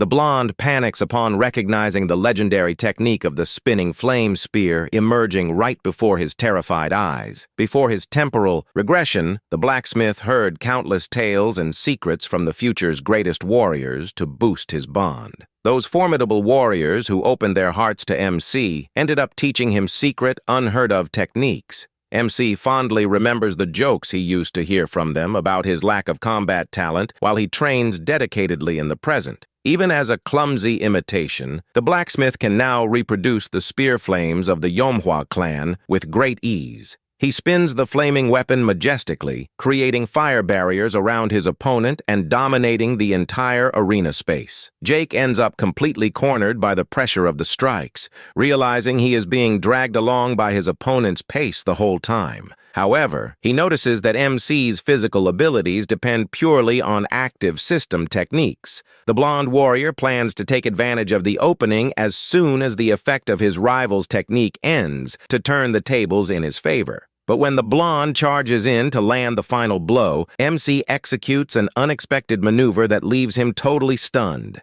MC praises his rival's intelligence in trying to buy time through exhaustion, recognizing that the boy truly deserves the top spot in his college. The boy activates Yomseonga's mana burst accumulated in his special bracelet, shocking his rival with its absurd power. Jake is horrified to see MC using pure flame energy, thinking that move is a literal suicide attempt. A massive firestorm consumes the center of the training room, while the blonde warrior tries to defend himself at all costs. To try to survive the impact, the prodigy is forced to assume his secret combat stance from the Myers family ghost style. Blue threads of light cut through the air as the blonde desperately tries to hold back the fury of the flames with his swift strikes. The warrior is shocked by the fact that MC is using sword techniques even with empty hands in the middle of that chaos. The two clash their special attacks in a deadly duel of flames and blue lights where neither can afford to lose. The collision of opposing energies causes a monumental detonation of mana that destroys the classroom's protective barriers.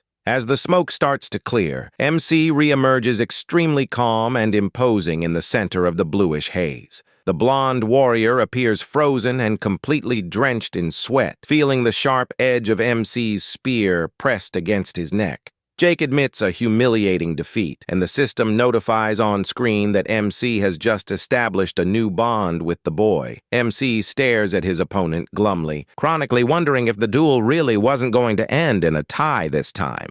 Jake hot-headedly admits that he used a lethal strike in the contest, and therefore accepts his defeat without complaining about the result anymore. The blonde rookie gets quite frustrated, grumbling that everything would have been very different if he could have used a regular sword. MC finds the statement strange and asks why he doesn't use swords, and the boy explains that weapons break in his hands. He shares with an awkward smile that he has even broken a heroic rank weapon famous for its high durability in the past. Thoughtful over that curious revelation, MC asks the young blonde to clench his right fist to do a quick physical checkup. MC tells his classmate to relax his fingers and keep his energy flow very calm to prevent him from getting hurt during the examination. The boy from Akalkuf understands nothing and gets startled when the blacksmith suddenly grabs his wrist firmly. Jake yells, asking what he thinks he's doing as he feels a violent torrent of mana surge through his entire arm. MC focuses his gaze and finally comprehends the true nature of the bizarre energy problem affecting the young fighter. He realizes that the boy's power wasn't just strengthening the metal, but rather completely altering the material's properties. Furious at the surprise, the blonde tells him to explain his crazy intentions before grabbing people like that. MC ignores the complaint and directly asks if the boy would like him to forge a custom special sword. The blacksmith assures he will create an unbreakable blade, and the system displays Jake's spiritual bond gem being obtained. Suddenly, MC senses a different presence approaching and immediately stops his conversation with his classmate. An imposing silhouette emerges at the classroom door, and the system screen reveals that MC has just established a bond with the professor. Professor Ma Guangsu stares at the blacksmith seriously with a piercing glare and orders Jake to leave the room for a few minutes. The door shuts heavily, leaving the blonde rookie outside completely confused by that whole mysterious situation. The master directly questions why MC acts like a legendary blacksmith one day and a veteran spearman the next. He warns with folded arms for the young boy to answer with extreme caution to avoid any serious misunderstanding. MC feigns innocence with bright eyes and jokes that his combat stance is too good not to raise suspicion. The boy downplays the situation, showing a gem and claiming it is just a simple trick to copy others' movements. He explains that he adjusts his own body's muscle fibers to forcibly copy another warrior's physical structure. MC adds that the change vanishes as soon as the skill expires, leaving the professor visibly impressed. The boy notes that the technique requires a lot of analysis time and causes absurd physical wear on his muscles after every use. The master turns his back thoughtfully, repeating the words about observation and copying under his breath to process the information. Ma Guangsu apologizes for his rudeness and reveals he reacted badly because he knows a dangerous demon with similar abilities. MC recalls the terrible doppelganger, one of the 10 evils of pandemonium, who copied heroes' famous techniques only to kill them later. He remembers that the martial arts professor has a dark, tragic history of defeats at the hands of that terrifying mimic creature. MC deduces that the bond gem that just formed with the master arose precisely because of all that past paranoia. The young man thinks he was confronted for being suspicious, or because the man thought he would be useful for hunting his arch-enemy in the future. Either way, the blacksmith accepts the situation, knowing it's understandable for the veteran to be so cautious with demon matters. The professor suddenly bursts into loud laughter and agrees, saying he would have acted with the same suspicion in his shoes. He complains that modern heroes have completely lost their vigilance against evil forces while letting out more loud laughs. The master notes he will change his entire teaching approach for the boy and promises to explain the new guidelines as soon as he makes a decision.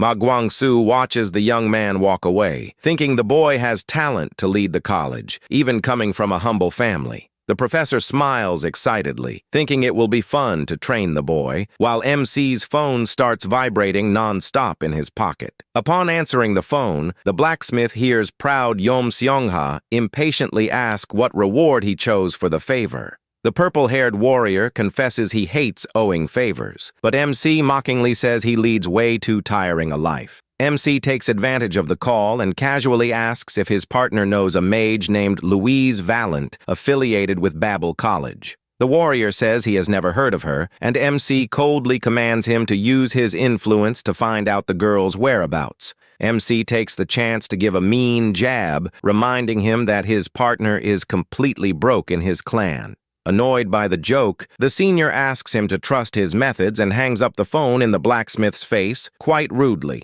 MC remembers that the legendary Louise Valent was known as a literal walking human time bomb of explosions in humanity's future. He plans to get close to her before her temper shifts due to an injury, when suddenly his phone vibrates again. A text message from his partner pops up saying he already found her, and MC is amazed at his unbelievable speed. The information reveals that Louise Valent was a brilliant second-year cadet from the elemental department before suffering an accident. The report explains that her wand exploded, permanently destroying her mana circuit and forcing the girl to take a leave of absence. The black-haired boy lets out a sigh upon understanding the severity of the situation, knowing that the young woman is going through tough times. The message finishes saying that the girl is admitted at the UR Rehabilitation Hospital, but showing no clinical improvement. Jake Myers suddenly pops out from behind one of the temple pillars and shouts excitedly upon realizing his classmate hasn't left yet. Jake tries to continue the conversation about his future sword, but MC interrupts him seriously, calling out his name.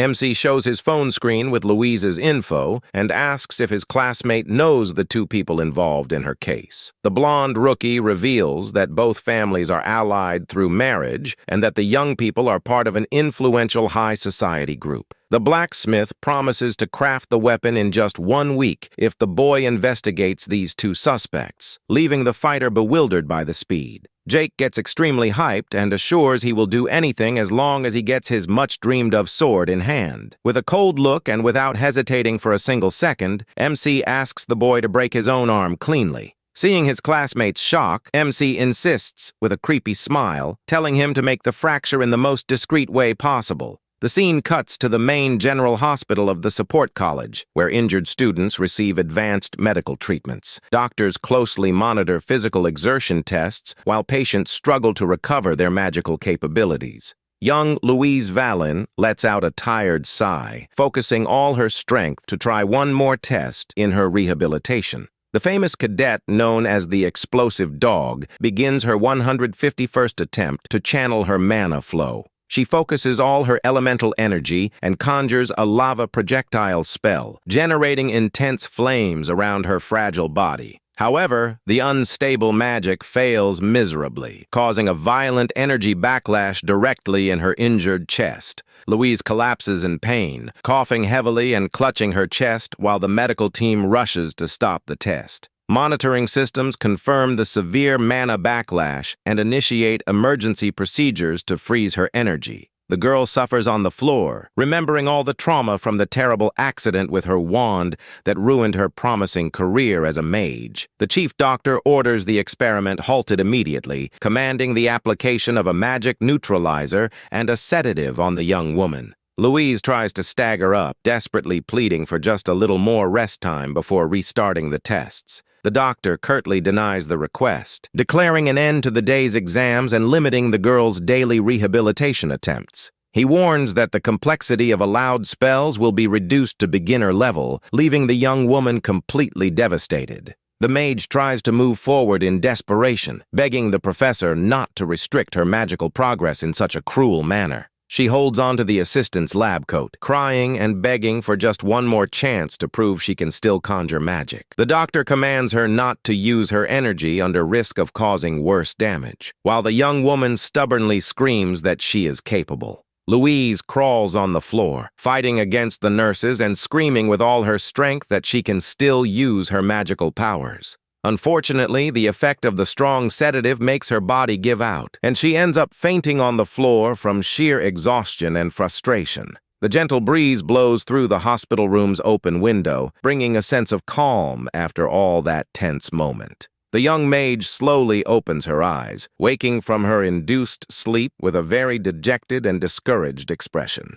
She curses her own weakness under her breath while staring at the white ceiling of her lonely room in that rehab ward. Louise bitterly blames herself for being overly impatient, ruining her only chance at recovery out of pure childish stubbornness. Sitting up on the bed, she decides she needs to find another alternative to recover, since official tests were forbidden. The girl resolves to walk through the quiet hallways to try meditating or exercising her weakened body away from medical eyes. Suddenly, the mage bumps right into the broad chest of another patient who was walking distractedly through the same hospital ward. She rubs her nose in annoyance and grumbles angrily, cursing the idiot who walks down the hallways without paying attention to where he goes. Looking up, she comes face to face with MC wearing patient clothes and curtly questions him about why he is staring. A deafening air raid alarm starts ringing throughout the building, ordering everyone's immediate evacuation to the emergency exits. MC coughs amid the dust and smoke, briefly recalling a tragic terrorist attack event from his past. He remembers with seriousness that he almost lost his life on that fateful day while trying to escape the rubble of that terrible collapse.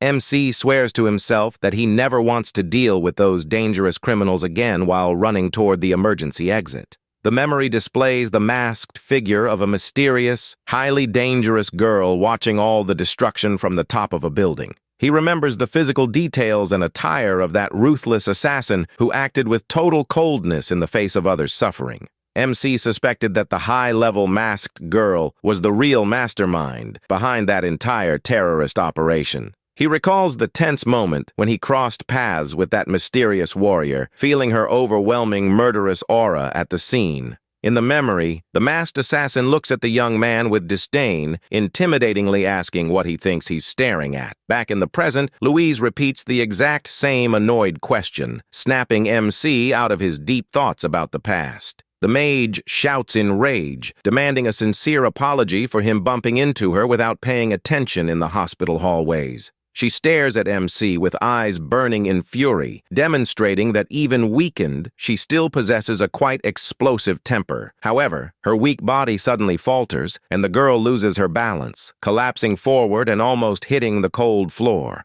MC catches her swiftly and notes that if she is so hurt, she should be resting quietly in her room instead of walking around. The blacksmith offers to help her back to bed and threatens to call a nurse if she keeps stubbornly refusing support. Louise swallows her pride and accepts the help, thinking angrily that it would be terrible to get caught by doctors and locked in her room, unable to do anything. MC calmly accompanies the gray-haired young woman, walking slowly toward her room in the medical ward. Upon reaching the room, the girl sits on the bed glumly, and MC asks if she needs any help. Louise tells him to open the top nightstand drawer and grab a small black case stored inside. The young blacksmith hands the mysterious case to the girl, who stares at him suspiciously without saying another word. He notes he will leave as soon as she feels better, and the mage complains, saying he is way too nosy for a stranger. The young woman opens the case and deeply inhales the medication from her inhaler, letting out a long sigh of relief right after. MC widens his eyes in shock, immediately recognizing the device the girl is using to treat herself. Concerned, he harshly questions why she is harming herself like that instead of seeking real treatment. Louise gets quite confused by the question, and the blacksmith explains that the device she is using is destroying her throat. MC reveals that the inhaler is actually making her health condition even worse and blocking her airways. The mage falls into total shock and asks tremblingly what the young man meant by such a disturbing revelation. With an extremely serious and intimidating look, she commands MC to repeat his words and explain what it means. The blacksmith maintains a firm gaze and assures that what he said is exactly what is happening to her health right now. Suddenly, the hospital loudspeakers call MC to report urgently to the second-floor reception. MC says he has to go, and the girl's eyes widen as she realizes her savior is none other than the famous Lee Se-hoon. The young man confirms his identity and tries to warn her about the dangerous magic tool, but the annoyed girl tells him to get lost. Louise screams that she has nothing to talk about with mediocre blacksmiths and commands him to get out of her sight immediately. MC merely shrugs at the fit and leaves the hospital room, leaving the stubborn mage alone with her anger. Alone in the room, the girl lies on the bed, grumbling curses and showing all her deep hatred for cheating blacksmiths. Outside, the boy gets startled when a system screen alerts him that he just established a new bond with young Louise. He finds it funny to get such an easy bond and then heads to the doctor's office, who evaluates the state of his broken arm. The doctor explains that the bone broke cleanly and will be fully recovered in a week without affecting his mana. MC asks to be discharged, but the doctor suggests he stay another week under observation, and the young man accepts, thinking he has 2 weeks there at most. The blacksmith plans to use this time in the hospital to get close to the girl and try to fix her damaged magic circuit. He knows the top priority is freeing the young woman from that dangerous magic erosion inhaler that is destroying her health. MC asks if the doctor knows the girl, and the doctor confirms she is one of his patients undergoing treatment in the medical ward. The boy maliciously shares that he saw Louise having a terrible breathing crisis while trying to secretly use magic in the hallway. Playing the snitch, MC claims he is only sharing this because he considers her attitude too dangerous to be ignored. The doctor thanks him for the warning and tells the young man to return to his room, while MC secretly celebrates the success of his wholesome snitching. The next morning, sunlight floods the hospital room, bringing a calmer and pleasant mood for the new day starting. MC grabs his phone and makes a call to his partner Jake to see if he managed to uncover any useful news. The blonde answers the phone, and MC asks if he already has the secret information about the mage's mysterious accident. Jake shares that the Ivory Tower Foundation sponsors the top students and that Louise was one of the favorite candidates for the scholarship. He explains that this renowned organization's influence over Babel's mage cadets is absolute and highly respected at the academy. The boy reveals that her main rival in the running for the elite scholarship was an arrogant senior named Guts Kruger. The blonde adds that the competition was tight and that the other strong candidate for the spot was Louise Valent herself. But shortly before the final duel, the wand provided by the Warmut family mysteriously exploded, securing an easy victory for her rival. He concludes that the two rival families joined forces in a dirty scheme to sabotage the young mage and take out her combat rival for good. MC asks if there are any other suspicious details about the case that caught the boy's attention during his investigation. The blonde shares that a mysterious professor named Charles took over Louise's treatment costs and continues to sponsor the girl. MC finds this sudden charity very suspicious, but thanks him for the help and says goodbye to his classmate, who tries to ask a final favor. Jake notes that the other partners are very worried about the blacksmith and asks him to send a message letting them know he is okay. MC hangs up the phone grumbling about his classmate's stubbornness while visualizing the funny scolding he got from Yom Seongha. Walking through the hospital hallways, MC suddenly realizes he doesn't have classmate Erica Inoue's phone number. He decides to knock on Louise's room door to talk to her after concluding that Erica wouldn't cause any problems for him. The girl asks crossly who is bothering her, and the boy calmly replies that it's the same person who helped her the day before. In the same instant, the door flies open violently, and the young mage grabs the blacksmith's collar, pulling him inside the room. She pushes the young man against the wall hard, showing she recovered a bit of her physical energy and deep hatred. Louise stares at MC with teeth gritted in pure rage, looking like a wild beast ready to devour the boy right then and there. MC calmly asks why she is so angry, and the young woman shouts furiously, wanting to know if he has any idea what he did to her. She recalls the doctor gloomily warning that the previous rehab intensity was too strong and demanding total bed rest. The young woman screams in anger, saying she spent 6 months suffering at the clinic and that MC ruined all her effort with his snitching. Louise rants that she didn't use the inhaler after his warnings and complains that her rehab was canceled because of a nosy guy. The blacksmith tries to calm things down and confidently assures that he will fix the terrible mana laceration in the girl's throat for good. The mage scoffs with laughter and warns that this injury is considered an incurable disease that not even high-ranking heroes can treat. Curious about the young man's audacity, the young woman calms down a bit and decides to listen to the absurd proposal the blacksmith has to offer at the hospital. MC opens the room cabinet calmly, commenting that they have many serious matters to discuss about her health condition right there. He grabs the inhaler and asks who was responsible for handing over that suspicious medication, leaving the girl hesitant in her reply. MC stares at the black vial and reveals he nicknamed that mysterious tool the Academy's mana erosion device. The young woman finds the name strange, and the young man activates his divine spiritual forge skill to reveal the dark secret hidden inside the object. The boy channels his divine power and explains that the internal circuit that should operate at low voltage underwent a dangerous alteration. The mage stares at the blacksmith with extreme tension, feeling a shiver down her spine upon noticing the magical glow emanating from MC's hands. He details that the voltage was intentionally doubled only on the circuit that contacts the poor patient's inflamed throat. The blacksmith reveals that this continuous overload generates a terrible internal conflict that ultimately blocks the use of any magic. Louise grabs her own neck in panic upon realizing that the inhaler that was supposed to treat her was actually sealing her powers. She bitterly recalls the moment her trusted mentor handed over the black case, assuring it would cure her pain. The young woman remembers politely thanking him with an innocent smile, having zero clue she was being fooled by him.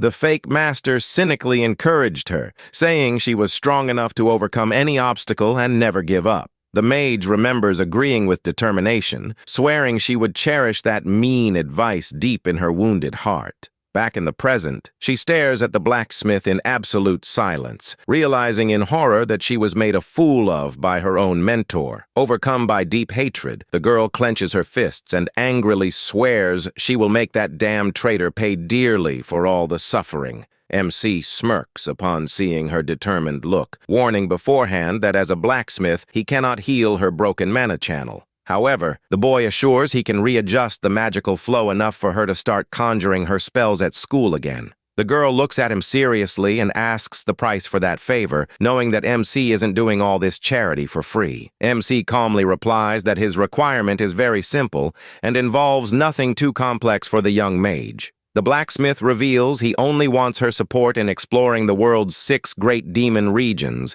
when the ideal moment arrives. He asks if she prefers trusting him to change her tragic destiny or to keep suffering while accepting her early defeat in the arena. The girl lets out a cocky giggle, recognizing the young man's challenging tone and accepting the deal without hesitating anymore in the room. Louise holds out her hand amicably with a lovely smile on her face, firmly telling the blacksmith not to go back on his word. MC accepts the handshake with disdain, mockingly addressing her warning while internally grumbling about the nickname she gave him. The boy pulls out a mysterious plastic bag and cheerfully announces that he brought the day's main training tools for the girl. The mage opens the bag and gets totally confused upon finding several red cherries, not understanding what eating fruit has to do with training. The blacksmith sits down and explains that to avoid terrible pain, she needs to stop circulating magical energy through her throat's damaged channel. He details that ordinary energy flows without issues, but conjuring complex spells requires the circulation of highly refined mana.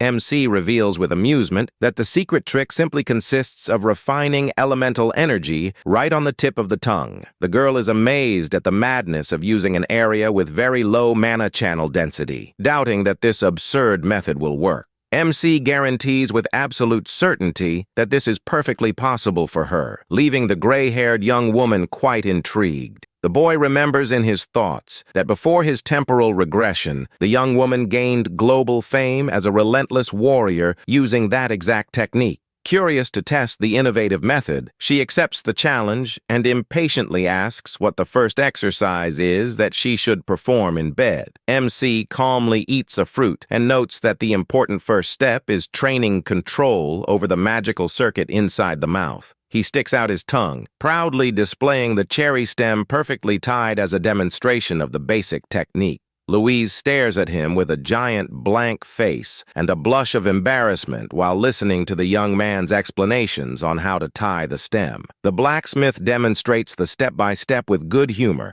while the girl wonders if that supposed genius is actually just a complete nut job. The mage loses her patience once and for all and screams in rage, telling MC to stop making her go through that kind of bizarre situation. She tries hard to train her voice, channeling deep feelings and focusing all her willpower on the speech exercises. The girl trains her diction, repeating complex tongue twisters while the doctors watch from afar the weird noise coming from the room. The boy holds a toothpick in her mouth, demanding she not stammer her pronunciation, and the mage angrily bites the object, telling him to go to hell. A whole week of intense training passes, and the girl celebrates with joy upon managing to tie the cherry stem for the first time. MC sincerely praises the girl's impressive feat, but she just gives a cocky smile, saying that was no big deal. The blacksmith admires her rapid progress, but the young woman lets out a sudden, violent cry of pain, startling the boy in the middle of the office. The girl complains heavily, saying the only thing that improved was her pronunciation, and angrily asks what that has to do with mana. Louise lets out a long sigh and apologizes right after, admitting she ended up screaming just because she felt all of it was useless. With a gentle and humorous look, MC says to keep going with the exercises, asking what the next magic knot on the list would be. MC explains that the training serves to make her refine her mana and master the legendary spiritual word, magic, perfectly. The mage is completely stunned to hear the name of the secret technique, and the young man asks her to pay close attention while he demonstrates. The blacksmith details the two necessary conditions to conjure the spell, which involve accumulating minimal energy and having strong willpower. He explains that the power of the spoken word increases absurdly and exponentially as long as the mental image of the magic is clear in her mind. To set an example, MC says the word orb and creates an incredible floating blue energy ball right before the young woman's attentive eyes. From there, MC focuses his confident gaze, teaching how to mold that pure energy into a simple, ideal shape for firing. The blacksmith, imbuing an attack-focused elemental attribute, causes the projectile to start emanating spectacular golden flames in the middle of the ward. The boy concentrates all his attention on increasing the firing speed and penetration power of that magical projectile in midair. Upon activating the acceleration spell, the projectile transforms into an overwhelming burst of red energy that slices across the entire training room. The shot grazes past terrified doctors and patients, triggering screams of dread throughout that floor's hospital hallway. The attack flies violently out the window, exploding in the open sky with a monumental blast that draws the attention of the entire neighborhood. MC looks at the destruction of the completely shattered window and desperately realizes he got way too carried away with the demonstration. The blacksmith awkwardly apologizes and swears with raised hands that he will pay for all the damage caused to the ward's window pane. The boy tries to check if Louise got very annoyed with the mess, but the mage ignores him and confidently holds out her hand in the room. With eyes glowing blue, the girl instantly conjures the exact same perfect orb, demonstrating she absorbed the lesson on the spot. MC watches the scene, impressed by the young woman's incredible ability to perfectly copy the complex spell right on her first try. Louise utters the word restore and fires her bluish mana orb, reconstructing the destroyed window as if nothing had happened. The blacksmith grins from ear to ear, stating that magic has the power to completely ignore the physical laws of Babel's real world. He adds that a desire born from a strong mental image can overcome even the limits imposed by magical rules. The girl touches her own neck and mutters in awe that she finally feels no horrible pain when channeling her mana in her body. With a playful smile and flushed cheeks, Louise celebrates the incredible feeling of being able to use her elemental spells again. MC jokes that she can start crying tears of emotion if she wants, but the proud young woman firmly retorts that it's not time yet.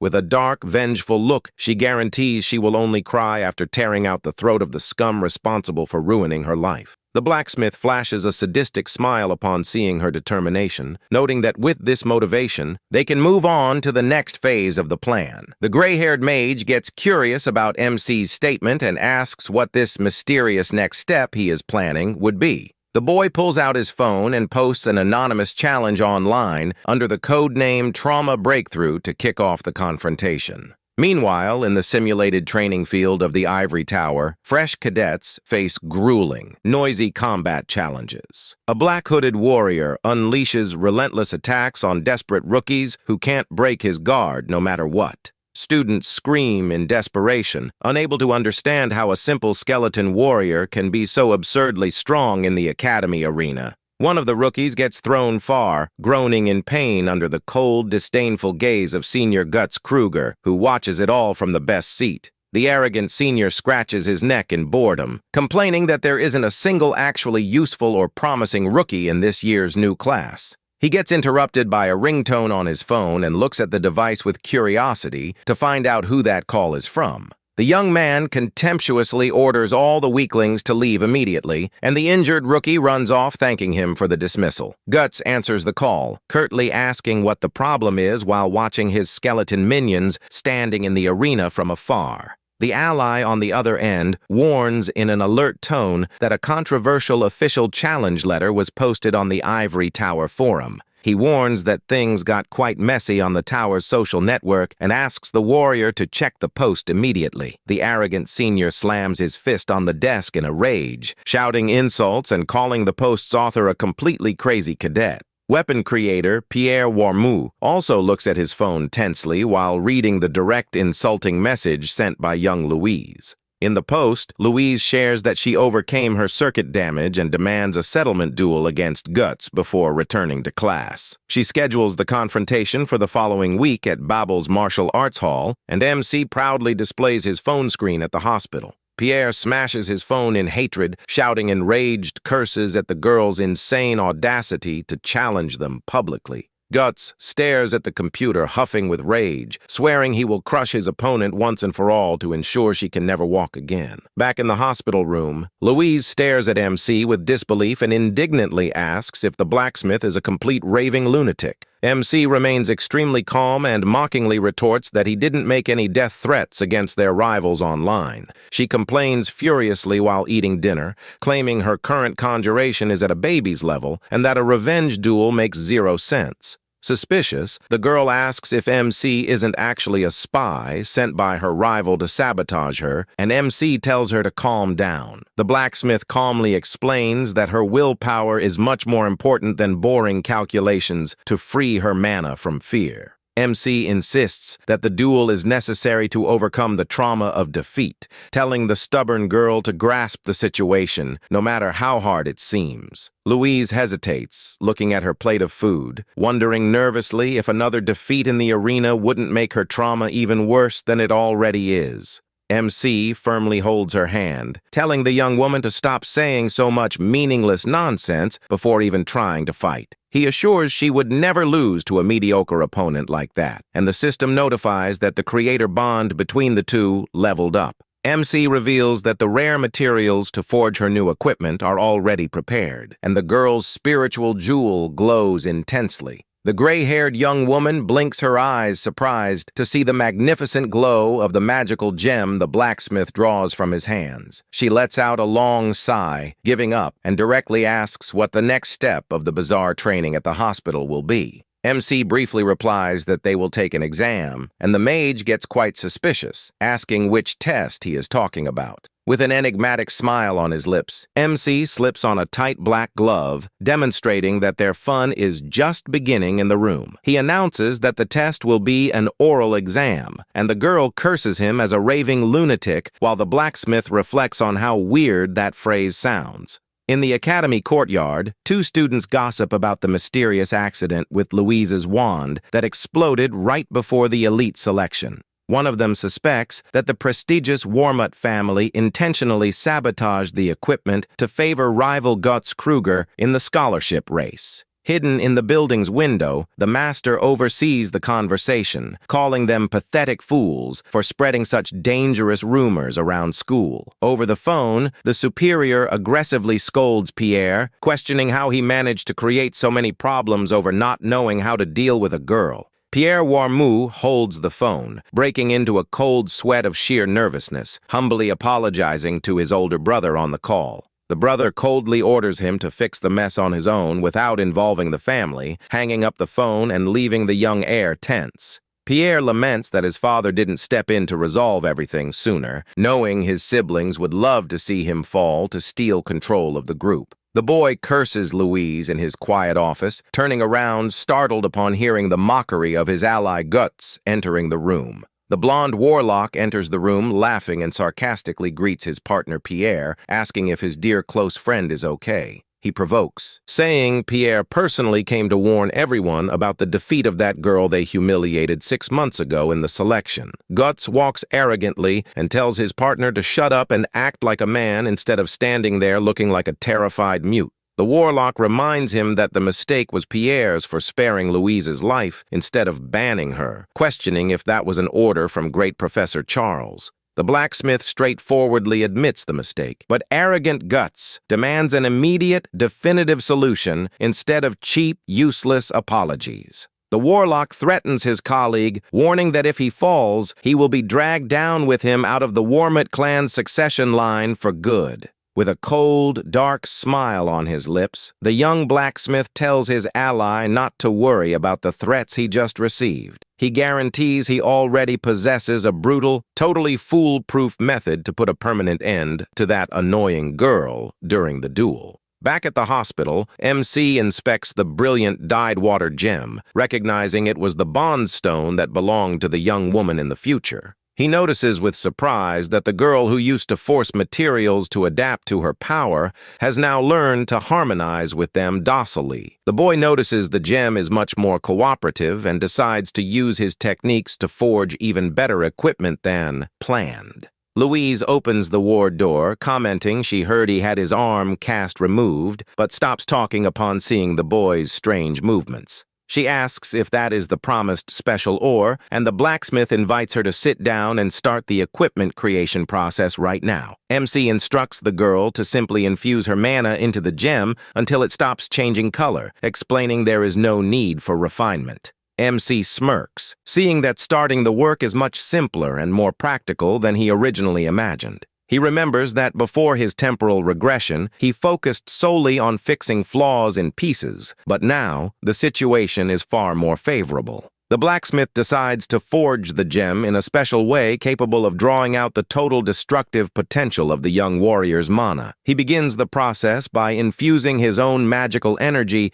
into the metallic alloy to shape a thin circuit board on the workbench. The mage watches amazed, wondering how a mere rookie can understand and etch such complex magical circuits with his hands. MC asks if she finished charging the gem, and the girl replies yes, displaying her lovely glowing mana sphere in her hand. MC calmly commands her to position the charged gem right on top of the metal circuit he just prepared on the table. As soon as Louise places the gem in the center of the plate, an energy shockwave erupts, scattering brilliant sparks around the room. A magnificent pillar of mana circuits rises in the air, connecting the gem to the metal base in a perfect fusion of power and technology. Louise watches the scene in awe, seeing the huge amount of legendary attributes and enchantments being imbued into her new accessory. The system screen displays numerous active amplification and support effects created simply, but with reduced effect duration. However, the spiritual gem of dyed water absorbs all the imbued characteristics, easily compensating for the flaw of shorter duration.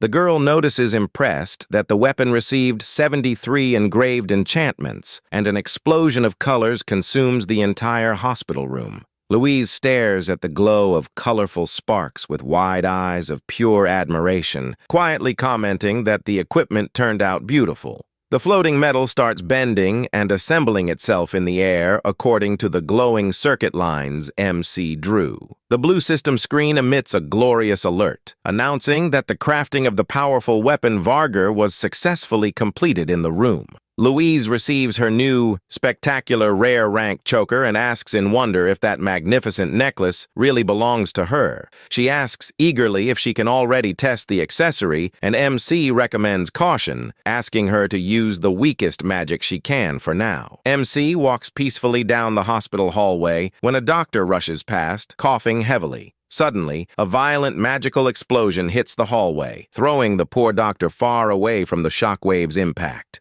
The doctor looks terrified into the completely devastated room and finds the two rookies standing there with giant blank faces. Louise tries to justify herself, saying she used the weakest magic possible while MC just watches the damage with an awkward smile. A week later in the combat arena, students anxiously gossip about whether the famous mage will actually show up for the duel after so much rest. Some rookies doubt she fully recovered from the mana backlash, suggesting they go grab lunch in case the girl decides not to show up at the arena. MC walks through the hallways, thinking Louise must be very nervous, even though she told him not to show up so as not to mess with her head. Suddenly, MC stops dead in his tracks upon hearing a high-pitched, annoying noise coming from somewhere near the locker rooms. He looks around quite intrigued, wondering if he is the only one at school capable of hearing that weird magical resonance noise. The boy realizes the sound is identical to the dangerous inhaler and suspects the villains are trying to sabotage the mage again before the duel starts. MC tracks the vibration and discovers the suspicious sound is coming directly from the abandoned storage room next to Louise's dressing room. With a swift kick, the blacksmith breaks down the storage room's metal door, releasing a cloud of dust and revealing the room's dark interior. He enters in a hurry and finds a mysterious cardboard box in the center of the room, confirming that the noise's origin really is there. MC stares at the intriguing package on the floor, having no idea about the terrible magic trap awaiting him inside the box. Suddenly, a familiar, terrifying voice echoes in the boy's mind, leaving him completely shocked by that unexpected presence. The blacksmith visualizes the image of his former master from the past, wondering in disbelief if all of that is real or just a malicious illusion. The projection mocks his temporal efforts, calling them childish games, and ridicules the dagger he used to regress in time. The illusionary master dismisses him, saying he failed his mission, and tries to convince him that his entire journey as a blacksmith was useless. The redhead gives a cynical smile, calling the boy a stubborn disciple while trying to weaken the boy's willpower with her provokes. She compares dreams to a cup of sweet poison, and dark, terrifying hands begin wrapping around MC's body to suffocate him. The illusion squeezes him by the neck, commanding the young man to accept the reality of his defeat and cruelly declaring that he failed again. The Phantom tells MC to stop fighting in vain and accept his own death, but MC doesn't let himself be shaken by that mental game. The blacksmith stares at the fake master with an extremely sharp look and coldly notes that he needs to correct one thing about her attitude. MC retorts that his real master would never talk so much before killing someone and begins preparing his physical counterattack. With a swift movement, he draws his hammer of black flames and delivers a crushing blow against the face of that damn lying projection. The blow shatters the illusion like broken glass, exposing the fake mental spell the enemies tried to plant in his mind. The resonance device hidden in the box is destroyed, releasing green smoke and deactivating the trap once and for all in the closet. The boy sighs in relief, complaining that these imposters mimic his master with zero respect before inspecting the remains of the device. A system message alerts him that he acquired the rare awakening from dreams skill, leaving the blacksmith quite surprised by the bonus. Decided to analyze the new power later, MC starts digging through the wreckage of the destroyed inhaler to find out whose magic that was. The boy widens his eyes in shock, noticing a familiar runic pattern in the wreckage, and realizes who is behind the whole attack. A fire explosion consumes the rest of the box, forcing the blacksmith to protect himself with his arm while dust and flames take over. MC recognizes the magical ash marks on the floor, concluding with hatred that the spell belongs to the past group of fanatic mages. He remembers that the feared faction called Dawn is an organization of extreme, highly dangerous mages who idolized elemental power.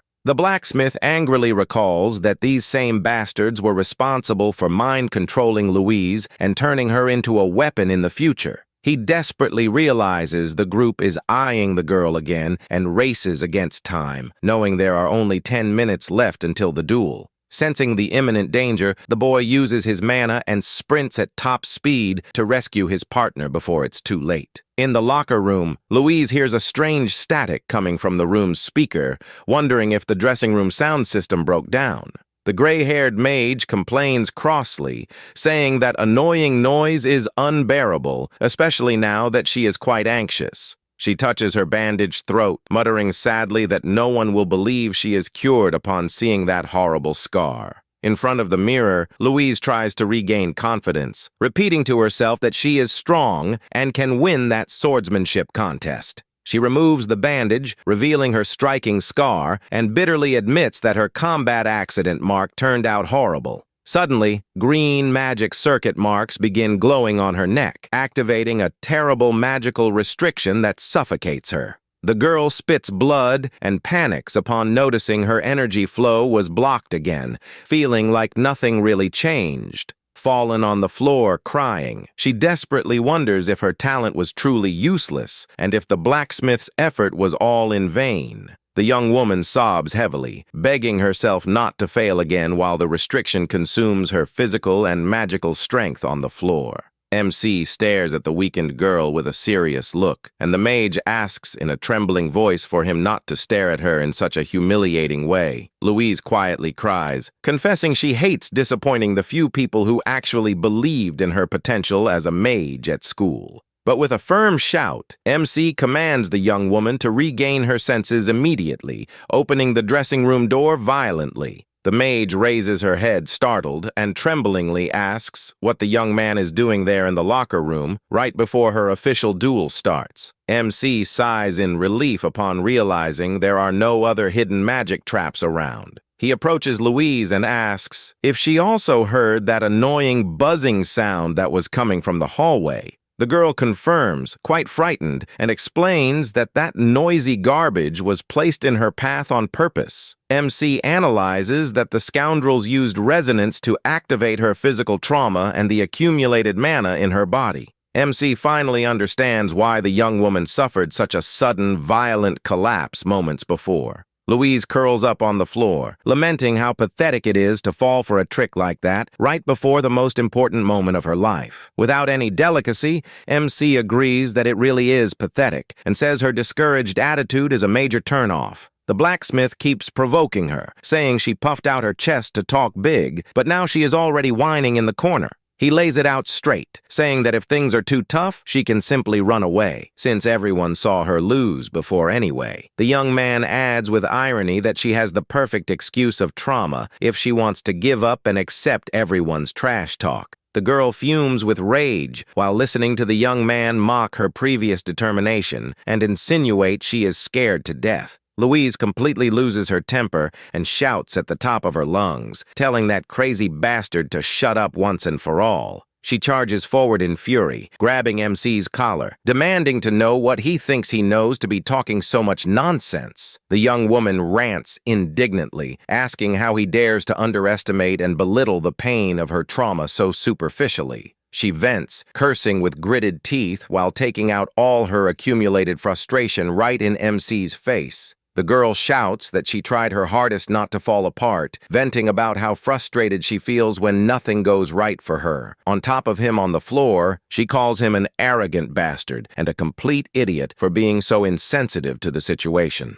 With teary eyes, the mage decrees that if she ends up losing the duel, the blame and responsibility will be entirely his. MC flashes a sly smirk with the corner of his mouth dirty with blood, calmly replying that he accepts taking full responsibility. Louise is left completely stunned and speechless upon hearing such a direct, unhesitating response from the blacksmith. He stares at her firmly, assuring she would never lose to a guy like that and that he doesn't get into lost fights. MC states she only needs to do two basic things: trust him and bite her opponent with all her strength. Shortly after, in the big combat arena, Louise's opponent waits patiently with his mystic staff in hand. He spews his poison, questioning if she just wants to protect the tiny bit of pride left with that fancy heroic tier weapon. The hooded mage just sighs, realizing how small that guy's presence now feels while the match is about to start. She clearly notices that both her scar and that arrogant opponent were far more insignificant than she remembered. As soon as the countdown begins, she prepares, releasing a torrent of blue magical energy accumulated for 6 months. The opponent falls into absolute despair upon seeing the necklace's glow, wondering how she can still conjure mana in that state.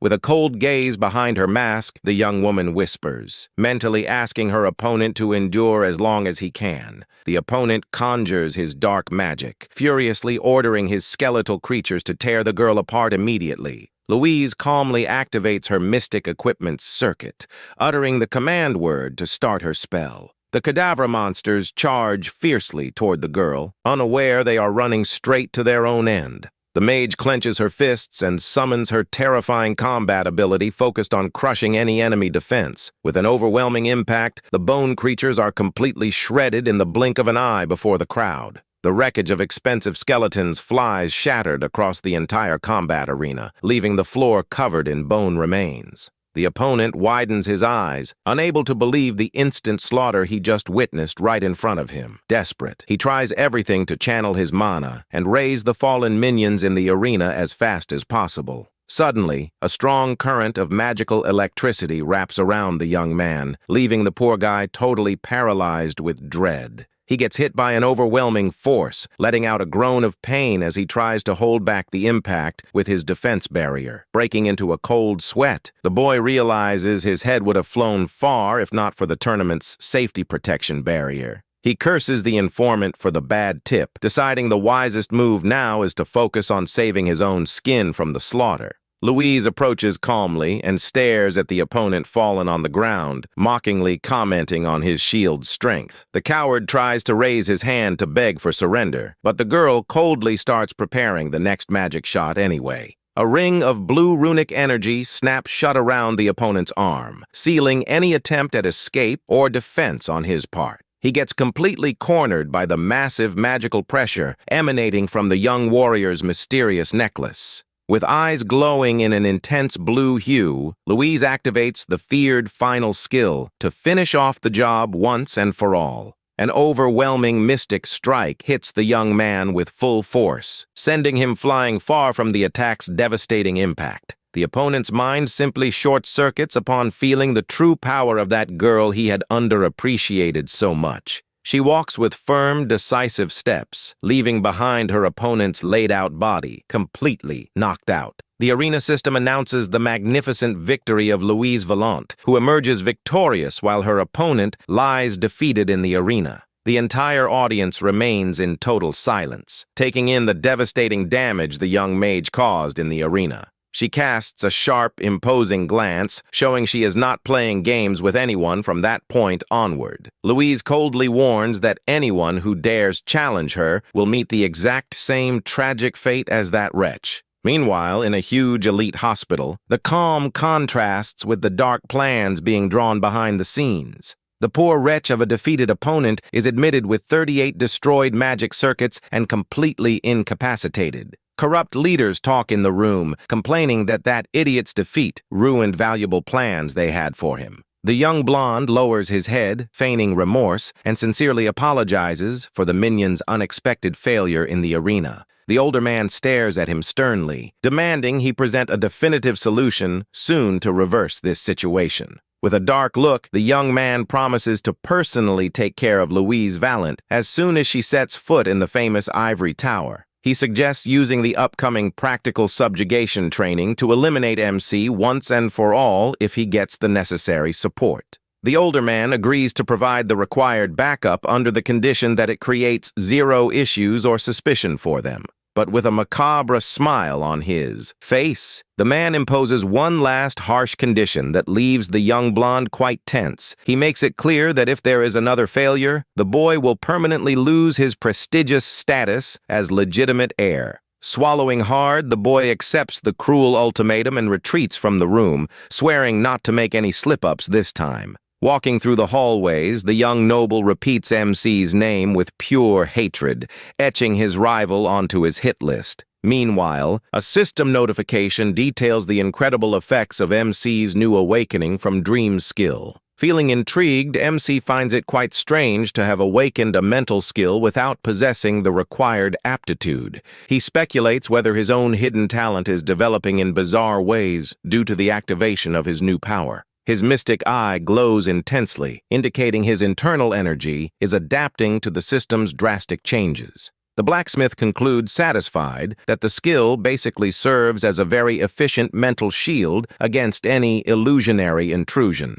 He keeps rambling about the power's uses until Louise shows up by surprise, calling his name in the hallway. The mage stares at him curiously and asks with disdain what he is doing sitting there on the bench looking absent-minded. MC replies without giving it much weight that he was just meditating, and she gets suspicious, finding that excuse pretty lame. The young man shifts topics, asking if she was already discharged, and the young woman replies with a sigh that she will still undergo several medical tests. With a genuine smile, Louise admits that Dr. An Jongwan was extremely kind and helped her immensely over the past months. She then begins recounting the decisive meeting she had the day before with the Academy's respected Professor Charles. The master congratulated her on the recovery and offered an incredible scholarship at the Ivory Tower, but she turned it down on the spot. The girl thanked his generosity, but decisively revealed she plans to transfer to the Tactical Combat Magic Wing. Professor Charles understood her point of view, knowing the young woman's new magic broke all traditional rules of the sector. Seeing the young woman's unwavering determination, the master accepted her decision and left the doors open in case she changes her mind.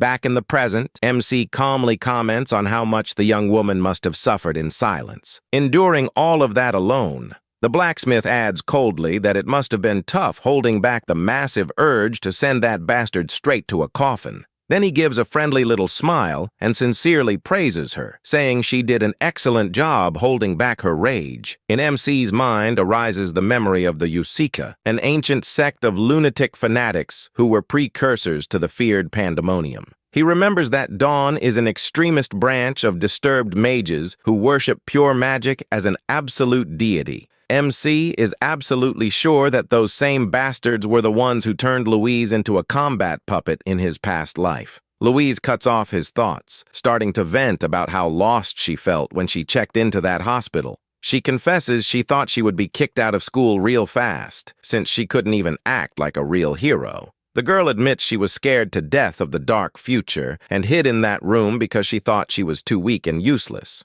Looking back, she realizes how foolish her cowardly attitude was of trying to simply run from life's real problems. She looks at MC and says that thanks to his advice, she now feels she has a good reason to move forward without fear. The mage recalls that all that agonizing suffering in bed ended up serving for her to awaken a powerful, enchanting magic. And she celebrates, remembering the scary ease with which she managed to wipe that arrogant opponent off the map with her new power. Louise emotionally concludes that even the unexpected encounter with MC at the hospital made all the pain worth it in the end. Showing a visibly shy and embarrassed expression, the young woman takes a deep breath to finally reveal what is in her heart. With all the sincerity in the world, she thanks him from the bottom of her heart for the precious help the blacksmith gave her all this time. Immediately, a charming system screen pops up, confirming that the bond level with Louise Valent gloriously rose to level 2. MC is left completely incredulous, wondering if that explosive beast of the future was really capable of saying such cute things. Total embarrassed, she gets up in a hurry to leave, but MC tells the girl to hold on and return something before heading out. He points to the choker, broken by excess mana, explaining he will use its remains to forge an even better weapon. MC playfully asks what would happen if he refused to fix it, and the young woman is left totally shocked. Louise clutches her own neck tightly, making a thoughtful pout while trying to find a good excuse. With a very provocative smile, she decrees that the mana jewel now officially belongs to her, period. Suddenly, the dressing room door opens, revealing young cadet Jake, who enters excited, shouting that he finally found the blacksmith. The blonde flashes a beaming smile and shares that he managed to bring all the necessary materials to craft his new weapon. The blacksmith takes the job, saying he has free time, but the client gets surprised upon seeing a bunch of paperwork flying on the desk. MC confesses they are just 2 weeks' worth of piled-up assignments and assures he can solve everything in just 1 day.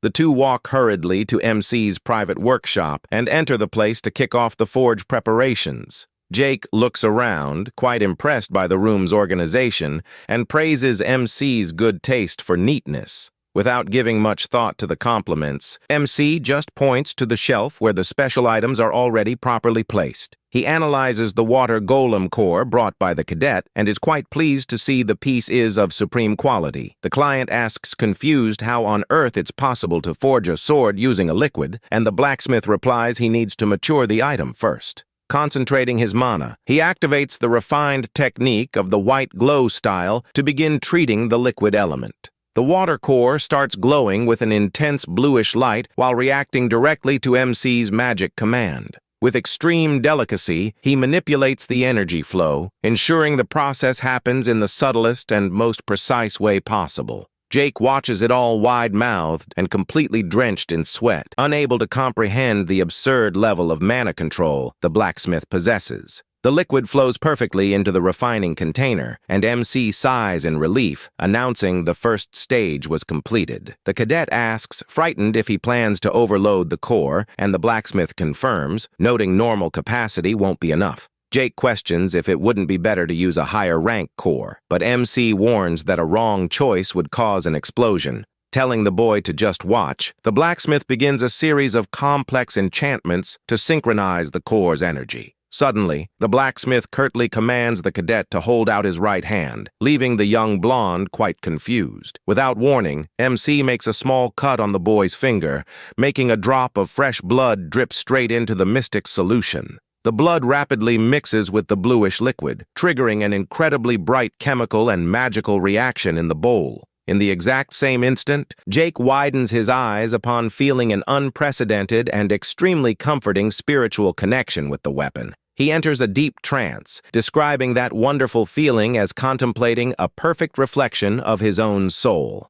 MC instructs that over the next week he should drip about 10 milliliters of blood per day until the core saturates. Still a bit spaced out, the cadet asks what the real goal behind this exotic blood-feeding process is. The blacksmith reveals it is a smart trick to offset the boy's absurd physical strength and imperfect mana control. He explains with a confident smile that instead of trying to control the impossible, they will exploit a loophole in the system's rules. By feeding the core with blood, the weapon system will understand that the gear is literally a physical extension of Jake's own body. The blonde finally grasps the genius behind the plan, and MC mockingly asks if he still has any more doubts. Jake laughs, admitting that even if he asked questions, he wouldn't understand a thing, since that innovative method was never seen in history. He adds that he fully trusts the blacksmith's skills and can't wait to see the final result of the sword. MC praises the cadet for paying attention to the instructions and recalls the final deadline for maturing the precious water gem. Saying goodbye to his friend, the blonde notes he will hurry so as not to be late for the department's next theory class. Moments later, in the sumptuous main building of Borsipa's founding department, classes finally start for the students. MC walks to the classroom thinking the subject's topic is so obscure that the class will certainly hold big surprises. Upon opening the door, he comes across a bunch of dead-faced students staring at needles and wonders if it isn't better to just leave. Suddenly, Professor Kim In-cheol's imposing voice echoes through the room, extending a warm welcome to the newly arrived rookie. The gray-haired master shows genuine concern and asks if the boy's body is already fully recovered after the recent accident. Kim In-cheol apologizes for not visiting the young man at the hospital due to the rush at the start of the semester, and MC downplays it. Intrigued by the zombie students, the blacksmith asks what they are doing, and the master reminds him that that is his first class. The experienced professor draws a fine sword and challenges MC to guess what the blacksmith's true intention was when creating it. With just a glance, MC deduces the weapon was made for thrusting and balanced perfectly for a warrior who limps on one leg. Surprised by the young man's surgical precision, the master holds out the sword and asks if he can draw out any more details from it.